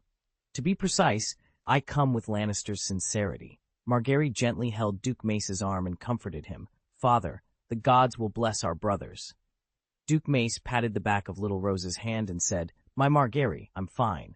Margaery nodded slightly and said, Father, your vassals are all watching you. Stannis not only invaded the Riverlands, but also killed Lord Randall Tarly. Greene echoed, Indeed. Duke Metz, you are the supreme leader of Huon, and we have a common enemy, Margaery said, her smile as radiant as a blooming flower. Father, Earl Greene, please take a seat. The Duke of Metz stroked his beard thoughtfully. Greene, take a seat. You must be very hungry already. I remember when I was young. The dinner for the three began. The Duke of Metz sat at the head of the long table, Margaery to his right and Greene to his left. A crisp bell rang, signaling the waiters and maids to bring in the food in an orderly manner. First came pears poached in strong wine, followed by delicious little fish boiled in salt and fried to a crisp, and a rooster stuffed with onions and mushrooms. Then came huge loaves of brown bread, turnips, sweet corn and peas, prime ham and roast goose, and wild venison stewed in beer and barley. Desserts included rose-shaped lemon cake, spiced honey cookies, blackberry pie, apple crisp, butter cheese, and more. Greene raised his glass and took a sip of Qingting Island's golden wine. He could taste the passion and strength of the Golden Rose family in the sumptuous food. Was tonight the first round of negotiations? Lord Greene smiled and raised his glass, contemplating how to make the negotiation process more challenging to highlight his significant contribution. With the strong Stannis army advancing and the situation in the Riverlands, the Red Keep and the Lannisters must be eager to promote an alliance with the Golden Rose. On the other hand, the Golden Rose family seemed calm, but weren't they in a hurry? They were more worried about Stannis sitting on the Iron Throne, which would be disastrous for the Reach. From the family's perspective, the personal feud between the Golden Rose and the Golden Lion could be set aside for now. Greene himself was quite anxious. He was eager to return to Seagull Town to prepare for the war, which was crucial for Clive's future. In short, everyone was eager to promote this alliance, so he planned to appear less anxious. After all, the negotiation needed to be considered thoroughly. Lord Greene was the messenger with high hopes from the Red Fort. With a smile on his face, Greene felt Little Rose's gaze on him. He tilted his head slightly, then curved his lips into a smile. Little Rose responded with a charming smile, but her fingers under the table flexed. The look on Greene's face made her instantly more vigilant. She had fought with him many times and was familiar with this feeling. Margaery Tyrell's brown eyes moved slightly, and she glanced uneasily at her smiling father. She immediately sent Greene Kleb's account to the High Court using a messenger crow. Such a major event required her grandmother's wisdom. Her original intention was for her grandmother to personally preside over this transaction. But her grandmother had refused outright, saying that the old woman could not ride a horse and was worried that by the time she finally arrived at the Long Table Hall, Stannis would already be holding a banquet on the Iron Throne. She knew that this time her grandmother had left full control over the future of the Golden Rose to her father and her. Little Rose and Old Rose have different understandings of the power game, which is reasonable. The slender hand under the table clenched into a fist, and Margaery raised her glass to Greene. Greene was recalling the malice in Margaery's eyes when the joyful voice of Duke Metz sounded. "Greene, come, for the health of King Joffrey." Putting down his wine glass, Duke Metz added, "I heard that you once served as King Joffrey's sword skills teacher?" Greene nodded slightly. "Yes, Duke of Metz." Duke Metz touched his beard and asked, "Greene, do you think Joffrey is a good king?" Greene replied, "Duke Metz, my knowledge is limited. I can only say that he will be a decisive king." After pondering Greene's words, Duke Metz glanced at his daughter and said, "Greene, good boy, I hope you can be honest with me. Will Joffrey be a good husband?" "Father." Margaery's eyes suddenly turned gotly red. Duke Mace stared at Greene and said seriously, "This is very important." Greene's gaze first lingered on Little Rose for a moment before meeting the Duke's earnest eyes. After pondering for a moment, Greene said slowly, "Duke Mace, Joffrey Baratheon is still a little boy." That night, in a dormitory in the Long Table Hall, there was a knock on the door. After receiving Greene's response, Brienne pushed the door open and entered. "Lord Greene, we have a visitor." She said her name is Errol Tyrell. Greene's eyes moved slightly. He rubbed his dark hair and said, "Brienne, please invite her to the small hall." Not long after Greene arrived in the small hall, he saw Errol Tyrell, who looked haggard. Greene took the initiative to greet her. "Good evening, Miss Tyrell." After the formalities, Ella sat on the wooden chair next to the fireplace at Greene's invitation. Seeing that Ella seemed hesitant to speak, Greene smiled and said, "Miss Tyrell, if you need help, I'm happy to assist." Ella Tyrell had long, almost black-brown hair and a pair of big, intelligent eyes. She had a slender figure, but she seemed to have grown taller and more mature since the last time they met. In Greene's impression, she was a sweet-looking girl with a lively personality. "Please forgive my presumption." Ella Tyrell raised her chin and said, "Mr. Earl, I love you, and I am captivated by your words. Of course, this is just one of the reasons." Greene thought to himself, "Quite brave." He replied directly, "Miss Tyrell, I already have a fiancé." Ella Tyrell nodded slightly and said, "I heard about this from Miss Margaery." After a pause, she looked directly at Greene with her big eyes and continued, "I took the liberty of visiting tonight because I just, Greene said in a gentle voice, "You want to confirm again, right?" He poured a glass of wine, handed it to her, and said, "It's absolutely true. I can swear on it if necessary, Miss Tyrell." After hearing Greene's answer, Ella Tyrell's body trembled slightly, and she took a sip of wine with a sad expression. After a moment of silence, she suddenly walked up to Greene, tapped him on the face, and said, "Greene Kleb, a girl named Ella Tyrell once fell in love with you." Then she said goodbye, and Greene politely stood up to see her off. As they walked to the door, he noticed that her face had become even more haggard. Greene sighed secretly and said, "Miss Tyrell, you are a noble member of the Golden Rose, and my territory is full of savages. My wife will be called Mrs. Chief, so that's a good thing, and I hope you're happy." Ella Tyrell stopped and paused. She said, "Count Kleb, you can call me Ella. Also, I am just a rose on a low branch." After saying that, she left without looking back. The next day, the second round of negotiations began. On behalf of the king and the royal council, Greene negotiated with the Duke of Mace and Miss Margery for the entire morning, but they failed to reach an agreement on many alliance conditions. These included the scale of the Golden Rose's troops, the command authority of the coalition forces, the number of seats in the royal council, the supply of grain and grass, issues concerning the Stormlands and Dragonstone, and the problem of the royal fleet. Additionally, the Golden Rose made a marriage request to the Lannister family, hoping that the Lannisters would choose someone to marry into Highgarden to consolidate the alliance between the two families. On the second day, the results of the negotiations were almost the same as the day before. The third day was a repeat of the previous day, except that before parting, the Duke of Mace vaguely mentioned Princess Myrcella. On the night of the fourth day, according to the report of a spy stationed near Greene's residence, Duke Mace and Miss Margery received new information. Several of Kleb's blue-robed envoys were discreetly inquiring about the shortcut to Dorne. On the fifth day, the atmosphere at the negotiating table grew tense. By the sixth day, tempers flared, and the negotiations ended on a sour note. On the seventh day, taking a break, Greene met with several horse dealers. On the eighth day, Greene requested to continue resting, citing physical discomfort.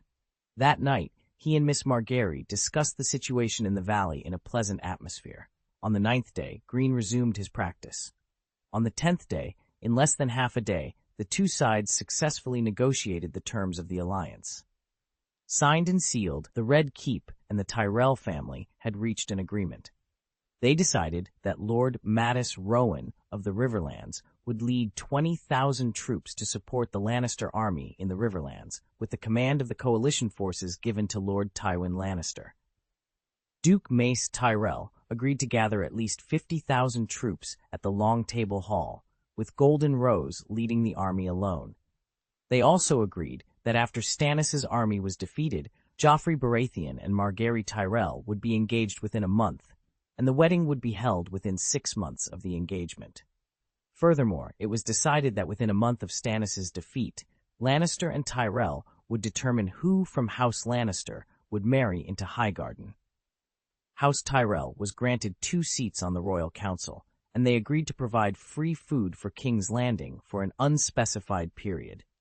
Despite Duke Mace's kind request for him to stay, Lord Greene left the Long Table Hall on the night after signing the alliance to avoid delaying the war. Chapter 237, King of the Trident River, the Riverlands, River Run. Robb Stark, with the support of his uncle Edmure Tully and the Blackwoods, Brackens, Mallisters, Frys, Darrys, Mootons, Pipers, Rivers, and other Riverlands families such as the Vance and Legg families, claimed the titles of King in the North and King of the Trident. King Robb then prepared to lead his army westward. His goal was to force Tywin Lannister's army to return to the Westerlands, thereby allowing Stannis Baratheon to capture King's Landing without Lannister reinforcements. Robb's plan was to trap Tywin in the Westerlands until King's Landing fell. He believed that once Stannis took the city, he would exact revenge on the Lannisters on behalf of the Starks. On the eve of the expedition, Robb Stark, wearing a bronze and black iron crown, was reading a letter he had just received. He recognized it immediately as a letter from his father.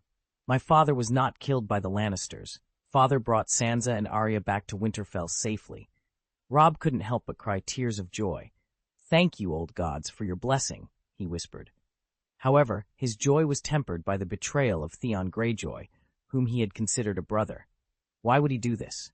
Robb clenched his fists in anger. After reading the letter, Robb fell into a long silence. He exhaled slowly and ordered, "Go and invite Lord Edmure. Tell him I have something important to discuss." After a while, Edmure Tully arrived, his steps unsteady and the smell of alcohol on his breath. "What brings you to me so late, Robb?" he asked.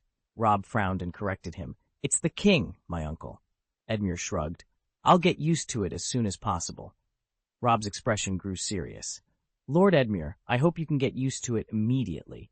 Otherwise, others may think you are denying that I am your king." Edmure, slightly embarrassed, suppressed a smile. "I definitely support you, Robb, your majesty." Robb handed Edmure the letter from Winterfell. "Uncle Edmure, you are my family, and you need to see this letter." Edmure glanced at Robb with some doubt, then lowered his eyes to read the letter. After a moment, he exclaimed, "Oh, Ned is okay? Gods bless you!" He paced back and forth, excitement on his face. "We have to let Kate know the good news as soon as possible." He suddenly stopped. "By the way, when will Kate come back?" 2 days ago, we received a letter from my mother, Uncle Edmure."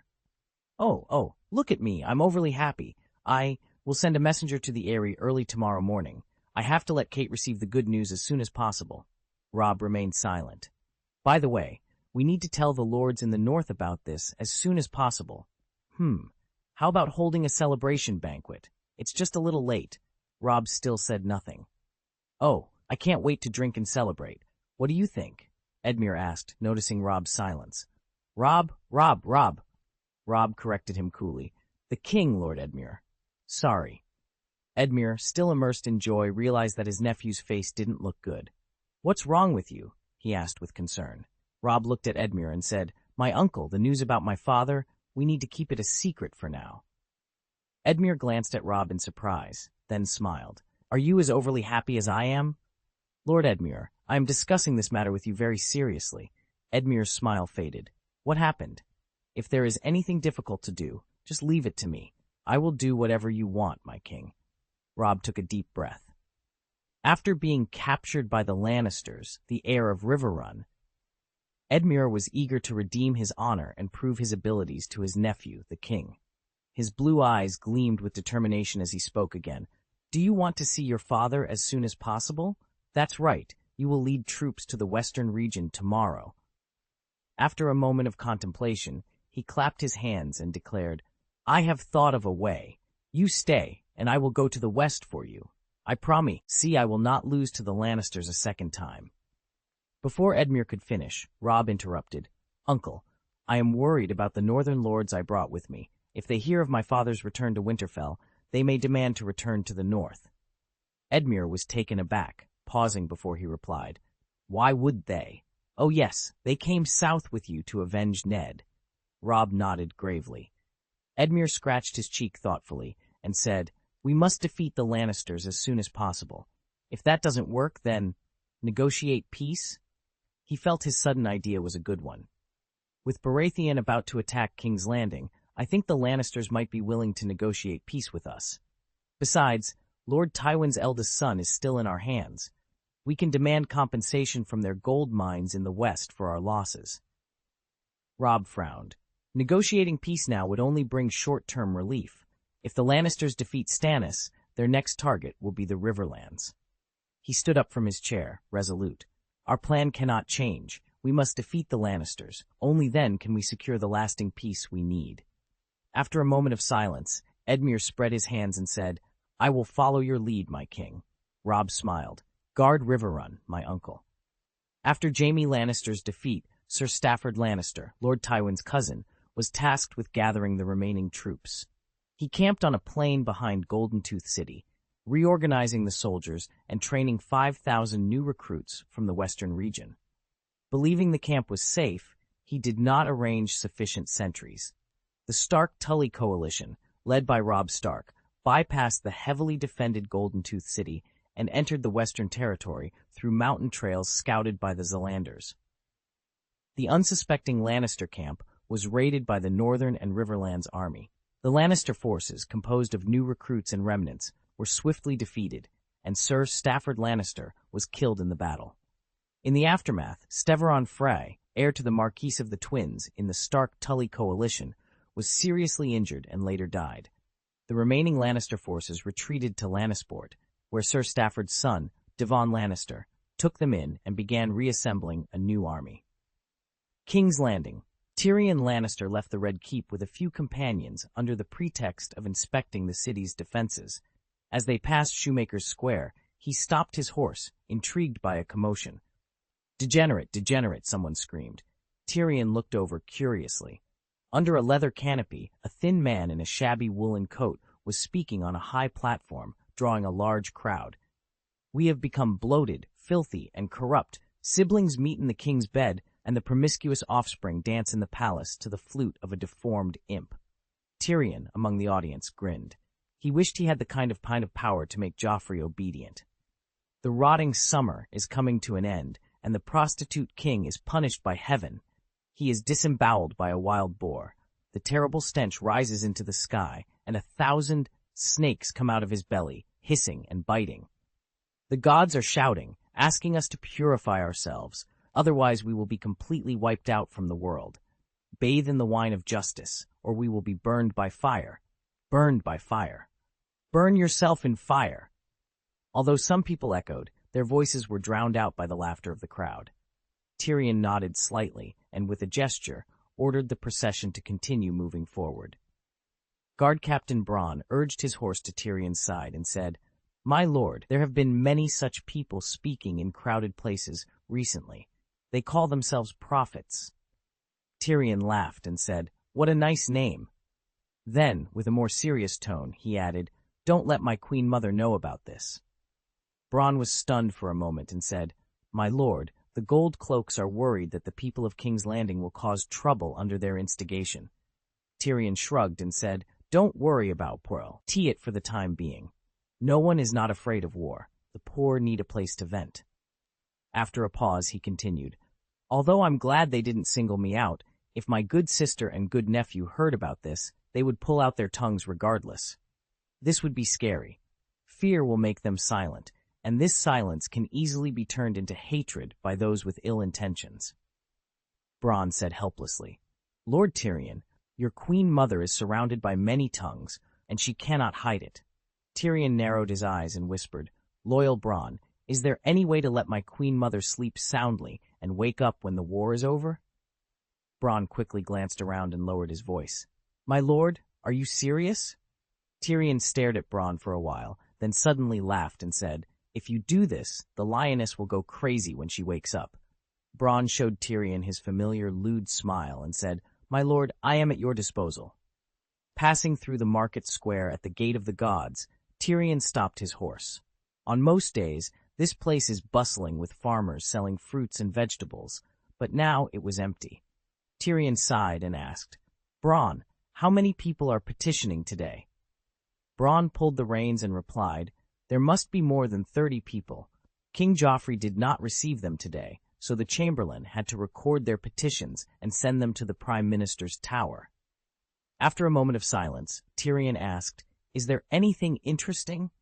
"Most of them are the same as before, either complaints or requests for help." After a pause, Bronn said seriously, "There is a businessman from Braavos who holds some decent IOUs and says he wants to meet with the king to talk about repaying the debt." "Braavos?" Tyrion's eyes moved slightly. "Who else?"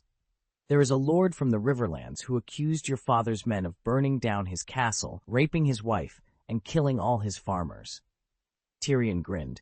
"The special way for Lannisters to gain love is through family craftsmanship." He pinched his chin and said, "Bronn, in the name of Joffrey, please comfort him and make arrangements more generously." Bronn nodded slightly. "What else?" There was also a crowd of bakers, butchers, and greengrocers clamoring to see the king. "Bronn, we have nothing left to give them before the war is over." Bronn shook his head slightly and replied, "They came here to seek protection. It is said that a baker was baked on his own stove last night because the bread he sold was too expensive." Tyrion was stunned and said, "Roasted a man? They didn't eat him, right?" Bronn spread his hands and said, "I haven't heard of this." Tyrion pondered, "Now I hope the war will come as soon as possible." Bronn said doubtfully, My lord, didn't you say that we need more time to strengthen the defense of King's Landing? Tyrion sighed and said, Let's speed up. We can't leave the city with our tail between our legs, my guard captain. In the Barris Tavern outside King's Landing, Tyrion took the young attendant directly up the stairs. Arriving on the second floor, Tyrion looked around with one green eye and one black eye, then took a few steps and stopped in front of a door. Pod, don't let anyone bother me, he instructed. Greene Kleb noticed Tyrion pushing open the door and smiled. After Tyrion carefully closed the door behind him, he limped over and said, Ah, our envoy, welcome back. He added, This is a good place, very suitable for— Hey! Greene raised his face and smiled, saying, Please sit down, Prime Minister. He picked up a wine flask, poured a glass of wine, and pushed it over to Tyrion. Tyrion climbed onto the chair, sat down, and said, Did you have a wonderful experience during this trip? Well, you know what I'm referring to. As he spoke, he reached out and picked up the wine glass. Greene smiled and replied, Although time was a bit tight, I believe I have lived up to the Prime Minister's trust. Tyrion took a sip of wine and said sternly, Earl Greene, let's get down to business first. Greene's face showed a hint of disgust as he said, The ladies of the Tyrell family are very charming. Tyrion nodded with satisfaction and said, After discussing the serious matters, well, now we can talk about some unimportant things. Chapter 238, Greene's New Regiment. Tyrion rolled up the parchment and asked, Greene, are you interested in accompanying Myrcella to the Eyrie? Greene glanced at Tyrion and replied, Tyrion, you are a loving uncle. Tyrion paused for a moment, then continued, Actually, when I first met you, I felt that you would be a good person. Unfortunately, I am a Lannister. Greene swirled his glass and said, Mr. Lannister, please take care of the Lannister lioness. Ha! Lannisters are born to be loved. Patting the rolled parchment, Tyrion grinned. Well done, Greene. This is a very fair alliance. Greene raised his glass and said, Prime Minister, please appease Queen Cersei. I will be very busy next. Tyrion chuckled and said, Greene, I promise that my sister will be a well-behaved lady from Magta. His tone then turned serious. Your contribution is great. Is there anything you want? Greene's eyes moved slightly as he said, Tyrion, it seems you have already thought of the answer. Don't be surprised. We are familiar with each other. It really is. Tyrion raised his glass and said, Greene, how about I reward you with the title of Warden of the East? Seeing Greene's doubtful expression, he shrugged and said, After all, my brother didn't perform well with the sword this time. As Prime Minister, I have to show everyone that the Red Keep is not owned solely by the Lannisters. After taking a sip of wine, he added, As Prime Minister, I want people to believe that everyone is involved. Well, Stannis is not just an enemy of the Lannister family. Greene shook his head slightly and said, Prime Minister, please forgive me for rejecting your kindness. Tyrion said with some surprise, Are you worried about the Queen Mother? Don't worry, I will take care of her. Greene, you are my sister's favorite. It would be easy for you to do it. After a moment of silence, Greene said slowly, Your Majesty Prime Minister, what I want is the support of the Red Keep. Support my conquest of the Vale and let them pay with blood. He paused, then continued in a sincere tone, Tyrion, because of this chaos, I got a chance for revenge, and you took the position of Prime Minister. The war will end sooner or later. Can I still wait for the next opportunity? After hearing Greene's words, Tyrion's eyes couldn't help but tremble. If Stannis stormed King's Landing, he would end badly, he was sure of it. But if he won the war, he and his father couldn't both hold power together, right? Thinking of this, Tyrion picked up the cup and took a sip of the sweet summer red. He couldn't help but think. The current little devil Prime Minister was very much like a drunkard. He had drunk himself with power and was immersed in the beauty that he knew would not last long. But the dwarf hand of House Lannister didn't want to wake up. At the same time, Lord Greene also took a sip of summer red. Warden of the East? This is one of the 4 wardens, and it is a very honorable title, but it is still a false title. Warden of the North Stark, Warden of the West Lannister, Warden of the South Tyrell, Warden of the East. Kleb? From then on, the Kleb family of Crabclaw Peninsula would become one of the most noble families in Westeros. Greene put down his wineglass. One of the prerequisites is that Kleb is already the ruling family in the Vale. In the tradition of Westeros, that's not enough. If you want to be recognized by all the nobles, you must have matching noble blood. A pair of charming violet eyes suddenly appeared in Greene's mind. Well, there is no need to worry about this. Lord Greene was unconsciously distracted. In order to rush on the road, he passed by the family gate. Last time, but didn't have time to go in and take a look, and this time he has to pass by the family gate. The Golden Dragons in Seagull Town are delivering batches to Whispering City. The attentive Lord Greene is a little worried about the lock on the Birkin Library not being strong enough. Greene, is Seagull Town very attractive to you? Tyrion's voice broke through. His thoughts. Greene was jolted back to reality by the voice. After a brief pause, he responded, Your Majesty Prime Minister, that is my trophy. Tyrion was taken aback by Greene's answer. Leaning forward, he scrutinized the man across from him for a moment before speaking. Are you sure about the battle between Crabclaw Peninsula and the Valley? Greene smiled. Tyrion, are you sure you can defeat Stannis? He spread his hands. There is only one thing we can do, and that is to do our best. Leaning forward slightly, he continued. Tyrion, think about it from another angle. War is quite simple, really. Either you die, or I die. The two locked eyes for a while before Tyrion suddenly smiled, a hint of schadenfreude in his expression. Prime Minister Jon Arryn has left a great legacy for the Vale. Well, I want to learn from him. Before parting, Greene mentioned the Alchemist Guild to Tyrion. Seeing Tyrion's eyes widen, Greene said leisurely, Tyrion, you should know there are no secrets in the Red Keep. He added reassuringly, Don't worry, everyone will just think the desperate little devil is playing with fire. Tyrion sighed. Greene, President Harlem of the Alchemist Guild is very loyal to me. Greene glanced at Tyrion sideways. You are helping him set up an alchemist branch in Whispering Castle. Make a deal, Tyrion said, pinching his chin. I don't think I can recruit a few wise men. If you want to use wildfire in the battle with the Valley, I don't think I can make it in time. Making that stuff is very time-consuming. Tyrion, this is a battle of honor. Even if there were enough wildfire, I would not use it. Greene shrugged. I am here to guard against Stannis' royal fleet. My mermaid port in Blackwater Bay must be fortified. Although Stannis recognizes the neutrality of the Crabclaw Peninsula, his men may accidentally enter my territory. The war is about to begin. How many bottles of wildfire can be produced in this short time with the slow production process? This is just a reasonable-sounding excuse.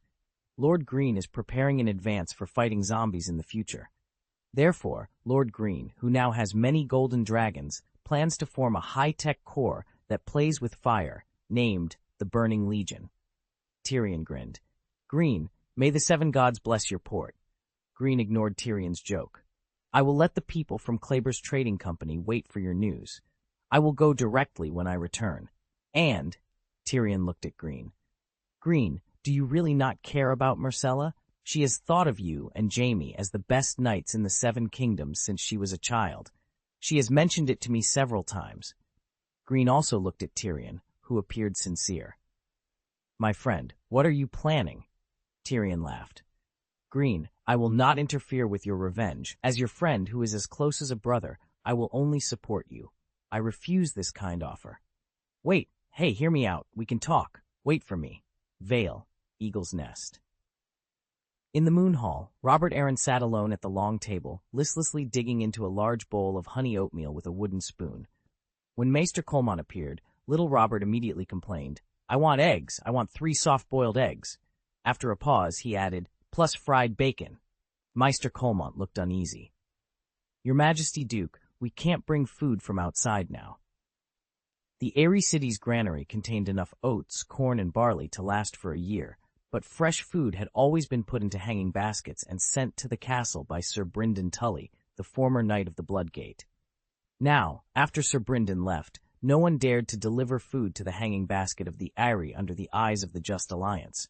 I want eggs now. Little Robert stretched out his hand and threw the wooden spoon at the skinny Maester Colmont. The wooden spoon hit Maester Colmont, leaving a red mark on his cheek. A few stains marred the Maester's robes.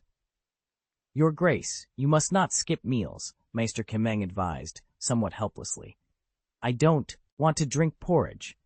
Petter Baelish's hoarse voice suddenly interjected. Little Robert, you should drink the porridge with gratitude. Maester Colmont echoed softly. Please heed your adoptive father's advice, your grace. Glancing at Petter, who stood with his hands behind his back, Colmont added, Your mother. Lady Lysa's sworn knights are awaiting your summons. You need to be in high spirits to receive them. This is very important. Little Robert threw aside the new wooden spoon handed to him by Maester Colmont. Tell them to leave. I want eggs. If they don't leave, I'll watch them fly. Petter raised the corners of his lips. Oh, your suggestion seems very interesting, Little Robert. I will consider it. As Petter finished speaking, Maester Colmont's body shuddered. Little Robert exclaimed excitedly, Let them fly! I want to see them fly! Maester Colmont quietly glanced at Petter, who seemed to be in a good mood, and whispered, Your Grace, you need loyal knights to guard your castle.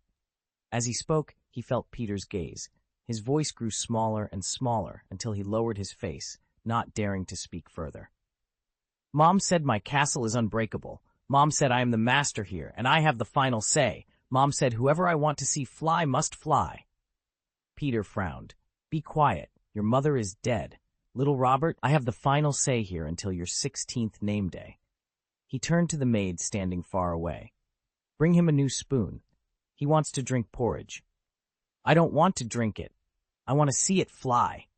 Little Robert picked up the big bowl and threw it, causing oatmeal and honey to splash in the air.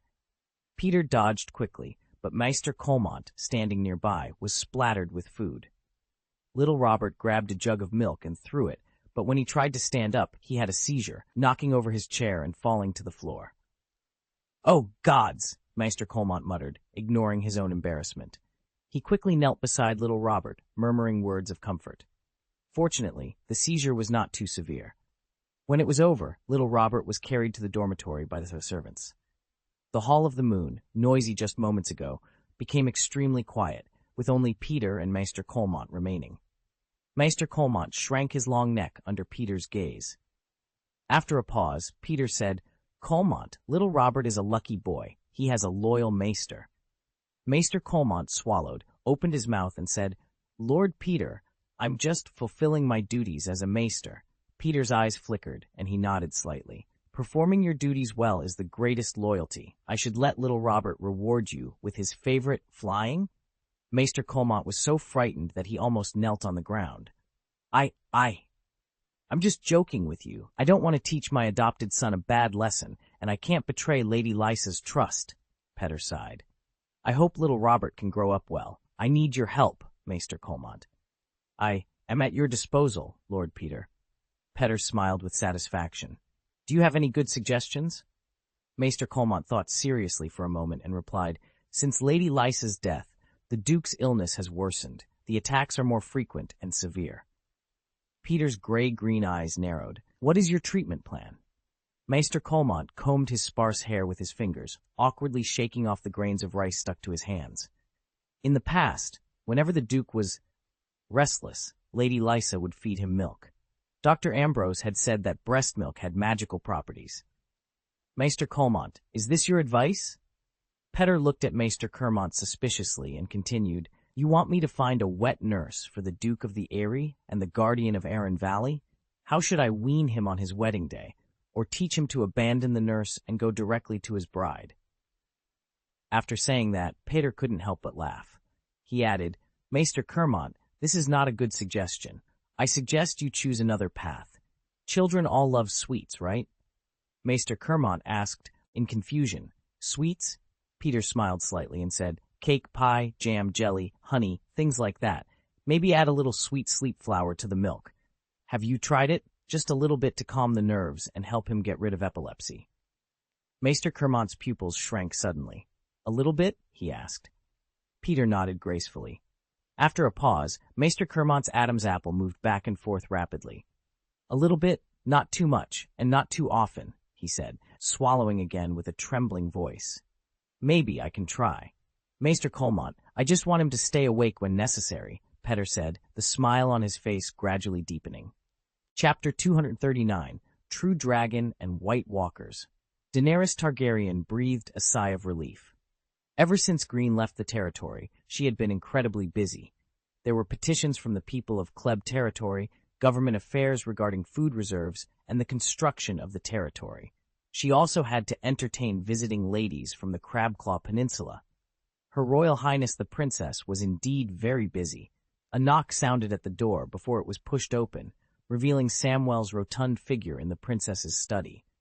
Samwell bowed slightly and said, "Your Highness, Dick Crab has sent a letter from Maiden Spring."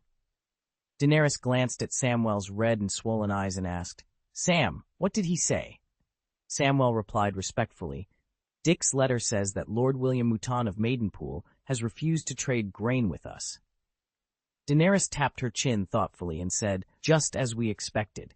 Samwell added, "Dick mentioned in the letter that the Earl of Maidenpool has declared allegiance to Robb Stark.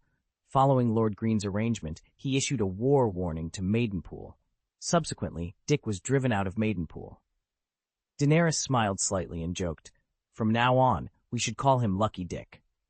Samwell scratched the back of his head and said, "Yes, Your Highness." After a pause, Daenerys said softly, "Sam, you can actually go home and take a look."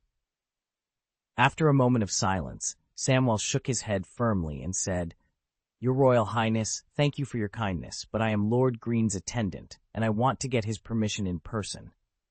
After giving his excuse, Samwell quietly wiped the corners of his eyes. Daenerys nodded slightly, knowing that Samwell had given up the inheritance of Hornfort before leaving home. She could guess that the reason Samwell would rather hide and cry over his father's death than go home was to avoid conflict with his brother, Dickon Tarly.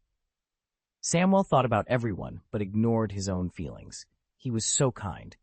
Daenerys got up from her chair, walked to the window, and stood silently for a while before reaching out to push open the narrow window. She said, "Sam, today I want to hear the legend of Westeros." Samwell was not only Daenerys' chief steward, but also her literary teacher. Samwell wiped the corners of his eyes with his sleeve and said, "Your Highness, there are countless legends in Westeros. My knowledge is limited, but I am happy to serve you." Daenerys stared out the window with her violet eyes for a while, then said, "Sam, I want to hear the story of the White Walkers." Daenerys had a strange dream last night. A large group of black figures was moving slowly in the snow. Although it was a dream, as a true dragon, she felt such a strong chill that her whole body trembled. When she woke up in the morning, she recalled the scene in her dream. For some reason, it reminded her of the legendary White Walkers. "White Walkers?" Samwell asked. "Yes, White Walkers. Tell me what you know, Sam." "As you command, Your Highness." After pondering for a moment, Samwell slowly said, "The White Walkers are mentioned in the Chronicles of Westeros, but they don't appear frequently in the books I've read. Our oldest historical records were written after the Andals came to Westeros, leaving only runes on rocks. Therefore, the so-called historical facts about the Age of Dawn, the Age of Heroes, and the Long Night that we think we know are all supplementary records written by scholars thousands of years later. For example, legends mention many kings who have ruled for hundreds of years and knights who have been galloping on the battlefield for 1,000 years. And the title of knight was brought to Westeros by the Andals." He licked his lips and continued, "Many maesters in the city don't believe the legend about the White Walkers at all." Daenerys raised her eyebrows slightly and asked, "Is there any record of what they look like?" After thinking for a moment, Samwell said, "Most stories claim that the White Walkers come with the cold, or that the tea old comes because of them. They are described as tall, gaunt figures with pale skin and glowing blue eyes. They are said to be able to raise the dead to serve them, creating an army of whites." Daenerys shivered slightly at the thought and turned her gaze back to the window, lost in contemplation. Sometimes they appear during snowstorms and melt away when the weather clears. They avoid daylight and only move at night, or rather, it gets dark when they appear.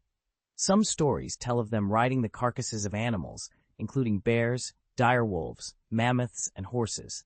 They were all dead bodies anyway. Some stories also mention giant ice spiders. According to legend, people killed by the White Walkers must be cremated, otherwise the corpse will be resurrected and become their slaves. Daenerys turned around and asked, "Is there any record of how to kill the White Walkers?" Samwell nodded slightly and replied, "I once read in a very old book that ordinary swords cannot kill the White Walkers. The swords they use are very cold, enough to break steel. Only fire can affect them. Other than that, dragon glass is their natural enemy. Dragon glass? Daenerys inquired. The scientific name for dragon glass is obsidian. It is said that in the Age of Heroes, the children of the forest gave 100 obsidian daggers to the Night's Watch every year, Samwell explained. After a pause, he continued, I have seen a narrative about the Long Night in ancient books. It tells the story of the last hero using a sword of dragon steel to kill the White Walkers. If this is true, I think the White Walkers can't stand up to dragon steel. Dragon steel, Daenerys whispered. Samwell nodded and said, I think dragon steel refers to Valyrian steel. Lord Greene's ice sword is a Valyrian steel sword, but these are just my personal guesses. After listening to the story, Daenerys seemed deep in thought. After a while, when she turned her eyes to the window again, Samwell poured a glass of wine for her and handed it over awkwardly. Thanks, Daenerys said, taking a sip of summer red. Sam, what are the White Walkers, or where do they come from? Samwell shook his head and said, Your Royal Highness, I don't know.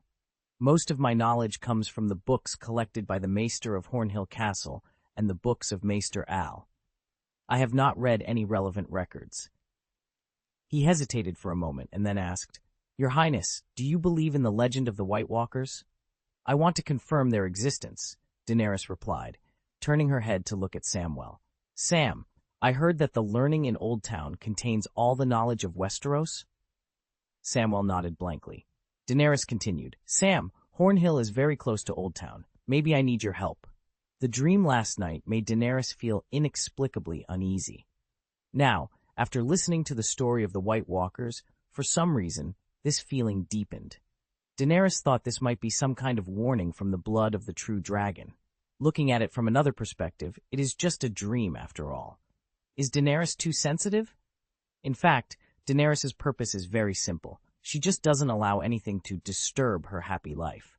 Moreover, her Grimm foresaw her danger from a dream and came to Essos. Perhaps it was Greene's timely arrival that allowed her to directly avoid a certain danger that she needed to face alone. In short, no matter what it is, since Daenerys has felt threatened, she will not let it go. At night, Daenerys came out of the bathroom and glanced at the maid standing outside the dormitory door. Her smile was a little warm. After taking a bath, Daenerys was a little tired.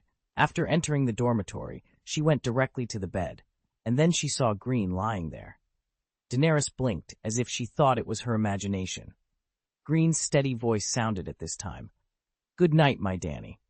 She realized this was not an illusion. Greene. Daenerys rushed over at once. Greene caught her firmly, and she couldn't help but say happily, I thought we would be separated for a long time. Greene stroked Daenerys' cheek and said, Not long after I arrived, I happened to pass by. The corners of Daenerys' lips raised. Just passing by? Ahem, it took a little detour, Greene admitted. To be precise, Lord Greene Greene had taken a long detour to appear here. The reason he gave himself was to check the territory's treasury. Now he suddenly felt that the seemingly reasonable excuse he had given himself. Maybe even the White Walkers wouldn't believe it. Tomorrow morning. Before Greene could finish his sentence, he was interrupted by a kiss from Daenerys, who even took the initiative to ride on him. Greene, let me rest for a while. Please, please, I want to rest. Greene, I've had enough rest.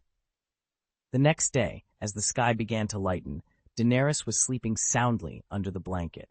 Greene kissed her lightly on the forehead and left the dormitory. During the ride, Green Lord Fan stared at the sky, feeling incredibly sleepy. After leaving the wolf forest, Bran and the others climbed among the ancient stone hills. The yellow, brown, and golden autumn leaves became increasingly scarce, and when the hills turned into mountains, they disappeared completely. Do we really have to go through this step by step? Mira Reed complained a little.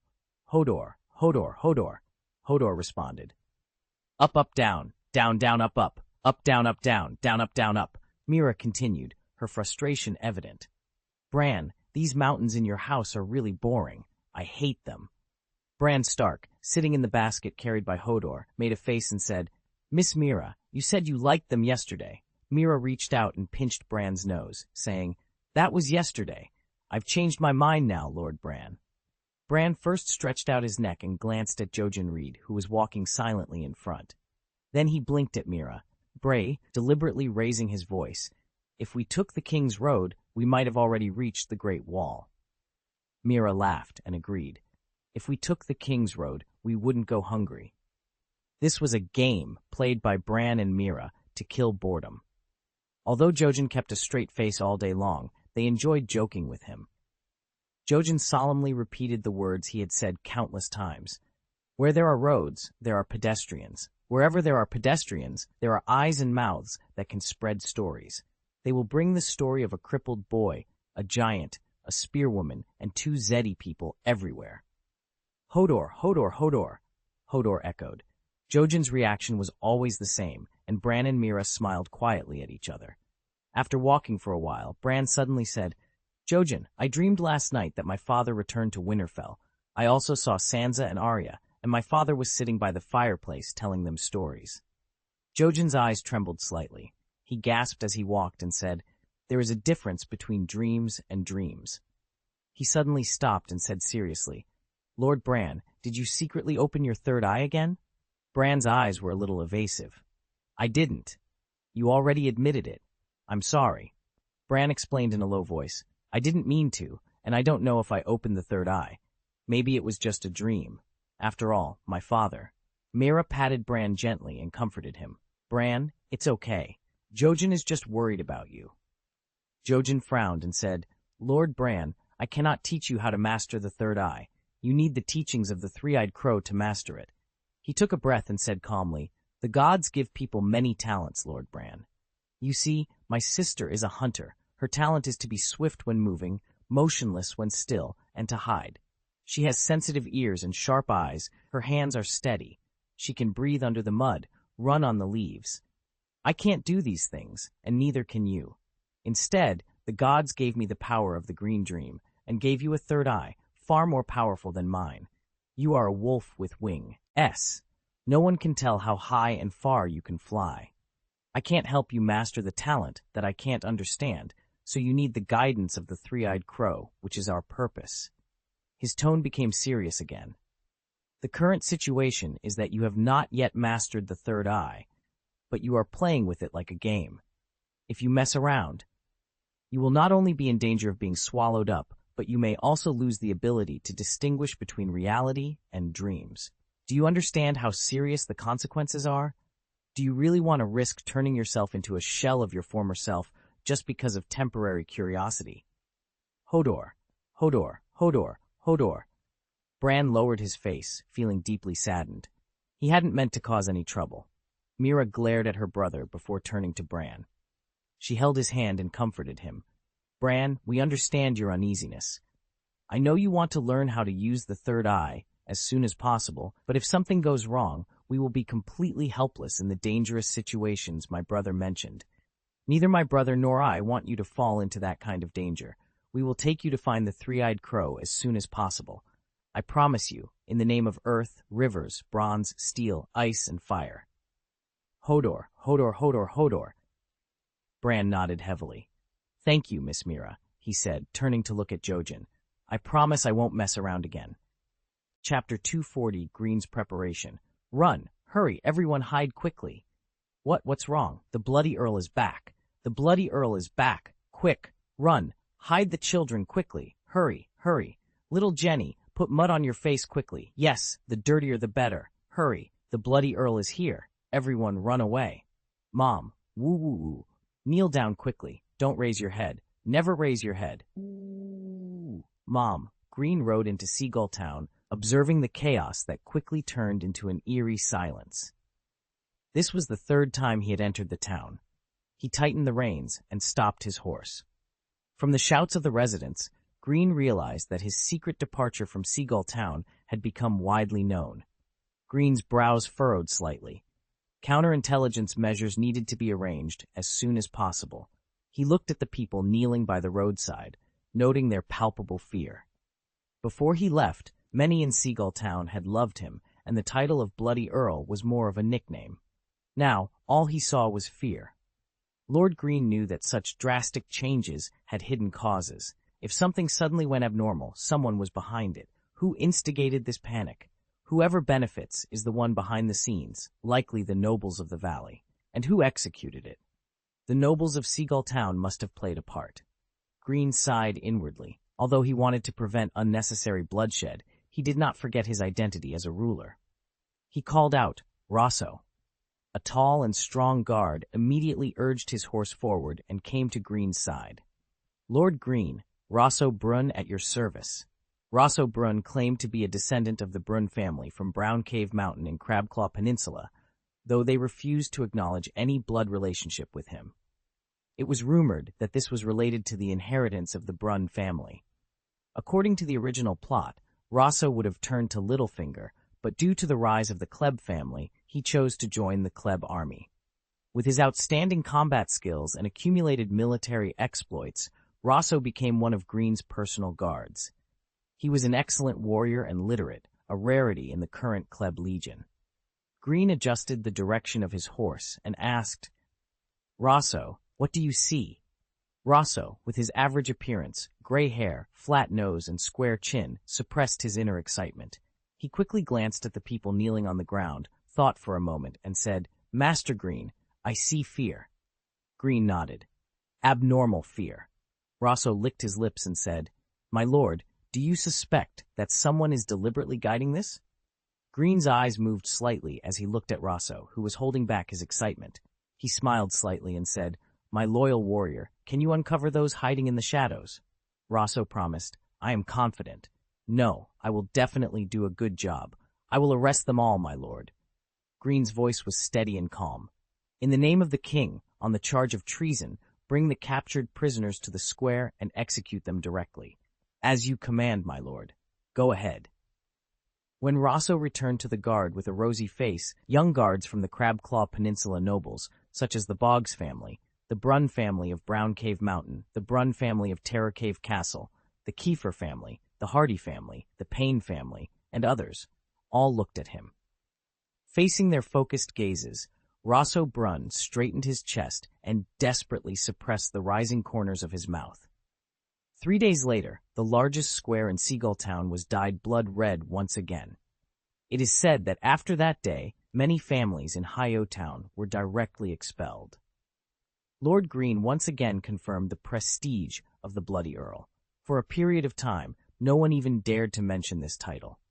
Starting from the next day, the government house of Seagull Town hired a large number of people to repair the walls and roads of Seagull Town. The rewards they received made them feel the generosity and kindness of Lord Greene.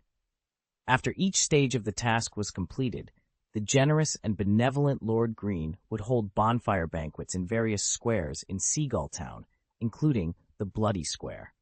Greene, the Scroll King who was busy preparing for war, would occasionally appear amidst the cheers of the people and share their laughter.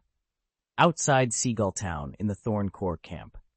In the regiment commander's tent, Greene Kleb looked at the wooden stake that his adjutant Lena had brought and asked, "Has the training started?" Sir Amparo Thorns nodded slightly and replied, "My lord, as long as it is not a long march, each person can carry one." After a pause, she added, "If it is an expedition, it is best to transport it by carriage to ensure the combat effectiveness of the archers." "Well, add this to your training content," Greene said, picking up the wooden stake. It was about 7 feet long and sharpened at both ends. Rena's eyes were full of curiosity. Greene smiled and explained, "This thing is the mobile wall of the Thorn Corps. It can help you block the charge of the Valley Cavalry." As he spoke, Greene inserted one end of the pointed stake into the ground diagonally. "That's it," he said, pointing at the exposed tip of the wooden stake, then at his waist. After one end is inserted into the ground, the other end should reach above this height, and each one should be pointed diagonally towards the enemy. Amparo looked at the wooden stake and carefully considered Greene's words. Reyna cheered, but then stopped, thinking for a while. She said, "Master Greene, I'm worried that the sisters are not strong enough. Greene smiled but did not interrupt Reyna's thoughts. Maybe. Amparo's voice sounded, "You can use a wooden hammer." Hearing this, Reyna couldn't help but jump a little and said excitedly, "Yes, wooden hammer. Sisters can also help each other." Amparo first glared at Reyna, then looked at Greene. Greene smiled and said, This is a good idea. You only have 1 month to train your soldiers. You must become proficient as soon as possible. Amparo bowed slightly and said, "As you command, my lord." Greene reached out and patted Amparo's arm, saying, "Sir, be prepared." When leaving the camp, Brienne, who was following Greene, couldn't help but look back at Amparo. Brienne's eyes met Amparo's, and she paused, performed a serious breast-stroking salute, and then started walking again. Seagull Town, Lord's Hall. Greene pointed to a place near Eagle's Nest City on the map and asked, "You're talking about this place, right?" Sir Perpelli nodded and said, "Yes, sir. After getting the information from the merchants in Seagull Town, I sent someone to verify that they are not the army of the Alliance of Justice. They should be an army loyal to Lysa, and Earl Petter will definitely not settle down." "My lord, you are suspicious. I think they also want to join in the fun. As for his purpose..." Greene stared at the map for a while and then said, "He wants to benefit from this battle, or he wants to be the last Reaper." Pell asked doubtfully, "Reaper?" Greene nodded slightly and explained patiently, "I think the winner of the battle will become the enemy of Earl Petter, or the best result for him is that we and the Alliance of the Righteous will die together." He pointed to the location of Seagull Town. "Next, he will regain the lost Seagull Town with his own hands, and without the obstruction of the Alliance of Justice, he will become a hero of the people in the valley. Then..." Greene's eyes moved to the location of Eagle's Nest City. Little Duke Robert is young, and with the support of Lady Lysa, news of her death has not yet spread. He will become the actual ruler of the valley. After a moment of silence, Sir Pell spoke with some confusion. "My lord, isn't Lord Baelish worried about our revenge?" As a retainer knight of the Kleb family, Sir Pell knew his lord well.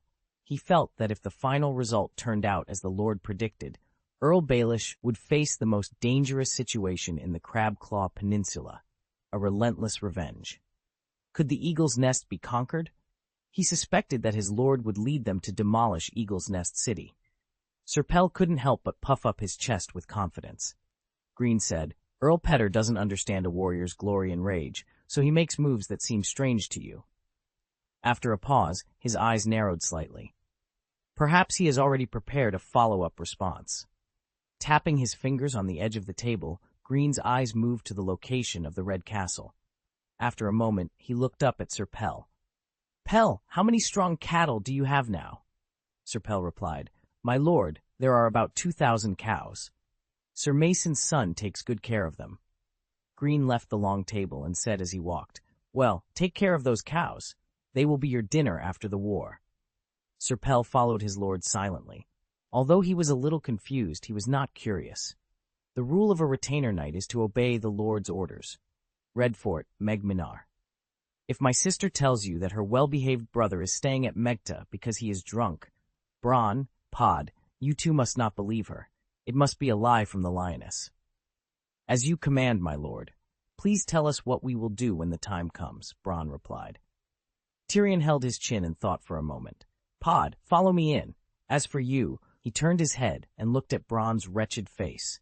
He took off the money bag from his waist and threw it to him. "My guard captain, your appearance always makes me worried." Bronn weighed the money bag in his hand and smiled. "Dear noble lord, because of it, I have made a lot of money recently." "I kind of trust you again," Tyrion said, taking a step toward the main gate of Megta with his little hands behind his back. "Keep your guard outside." Bronn bowed deeply and sincerely towards Tyrion's back. "As you command, my noble lord." In the restaurant, Tyrion bowed respectfully. "Sister Cersei, you are so beautiful tonight." Tonight, his queen mother's sister looked particularly charming. Cersei Lannister wore a low-cut dress of dark green velvet that matched the color of her eyes. Her blonde hair fell over her bare shoulders, and her waist was tied with a webbing set with dark green gems. Although Tyrion didn't like Cersei, he had to admit her beauty. Queen Cersei responded with a cold snort. Tyrion didn't mind her attitude at all. He limped over and climbed onto the chair. After sitting down, he glanced at the delicacies his charming sister had prepared for him: creamy chestnut soup, crispy hot bread, green salad with apples and pine nuts, eel pie, honey-glazed ham, buttered carrots, white bean bacon, and roasted swan stuffed with mushrooms and oysters. The spread was so rich. Why would Cersei go out of her way to entertain him? Tyrion raised his inner guard. Would he be poisoned like him? Well, what he gave his sister wasn't poison. It just made it easier for Cersei to fall asleep. Thinking of this, Tyrion dismissed the waiter who was serving dishes at the table. He very humbly gave the best part of each dish to his sister and only waited for her to finish eating before he started. Queen Cersei accepted the personal service of the dwarf prime minister as a matter of course. She picked up a piece of apple with a fork and said, "Tyrion, I find you are very suitable for this." Tyrion smiled and nodded in thanks. He didn't really think Cersei would poison him, but there was no harm in being careful. Suddenly, Cersei covered her mouth, and Tyrion noticed a small sparkle appear in the corner of her eyes. She had arrived at the bedtime he had arranged. Seeing Tyrion staring at her, Cersei said coldly, "Go back to your seat. I don't need your service." Tyrion walked to his chair obediently and said casually, "This is just a trivial concern." Cersei frowned, her charming voice laced with doubt. "It's easy to get sleepy lately." Before he reached the chair, Tyrion's mouth spoke faster than his brain. "Dear sister, please don't tell me that you are pregnant with a child. Robert can't help you." "Tyrion," Cersei roared, and then, with a swift movement, she threw a fork at him. Tyrion narrowly dodged it. The seven gods bless him. He immediately trotted to the back of the chair and hid his body. He knew that only such a cowardly act could calm the lioness down as soon as possible.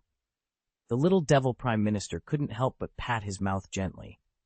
Why did he let his words get ahead of his thoughts? His head hurt.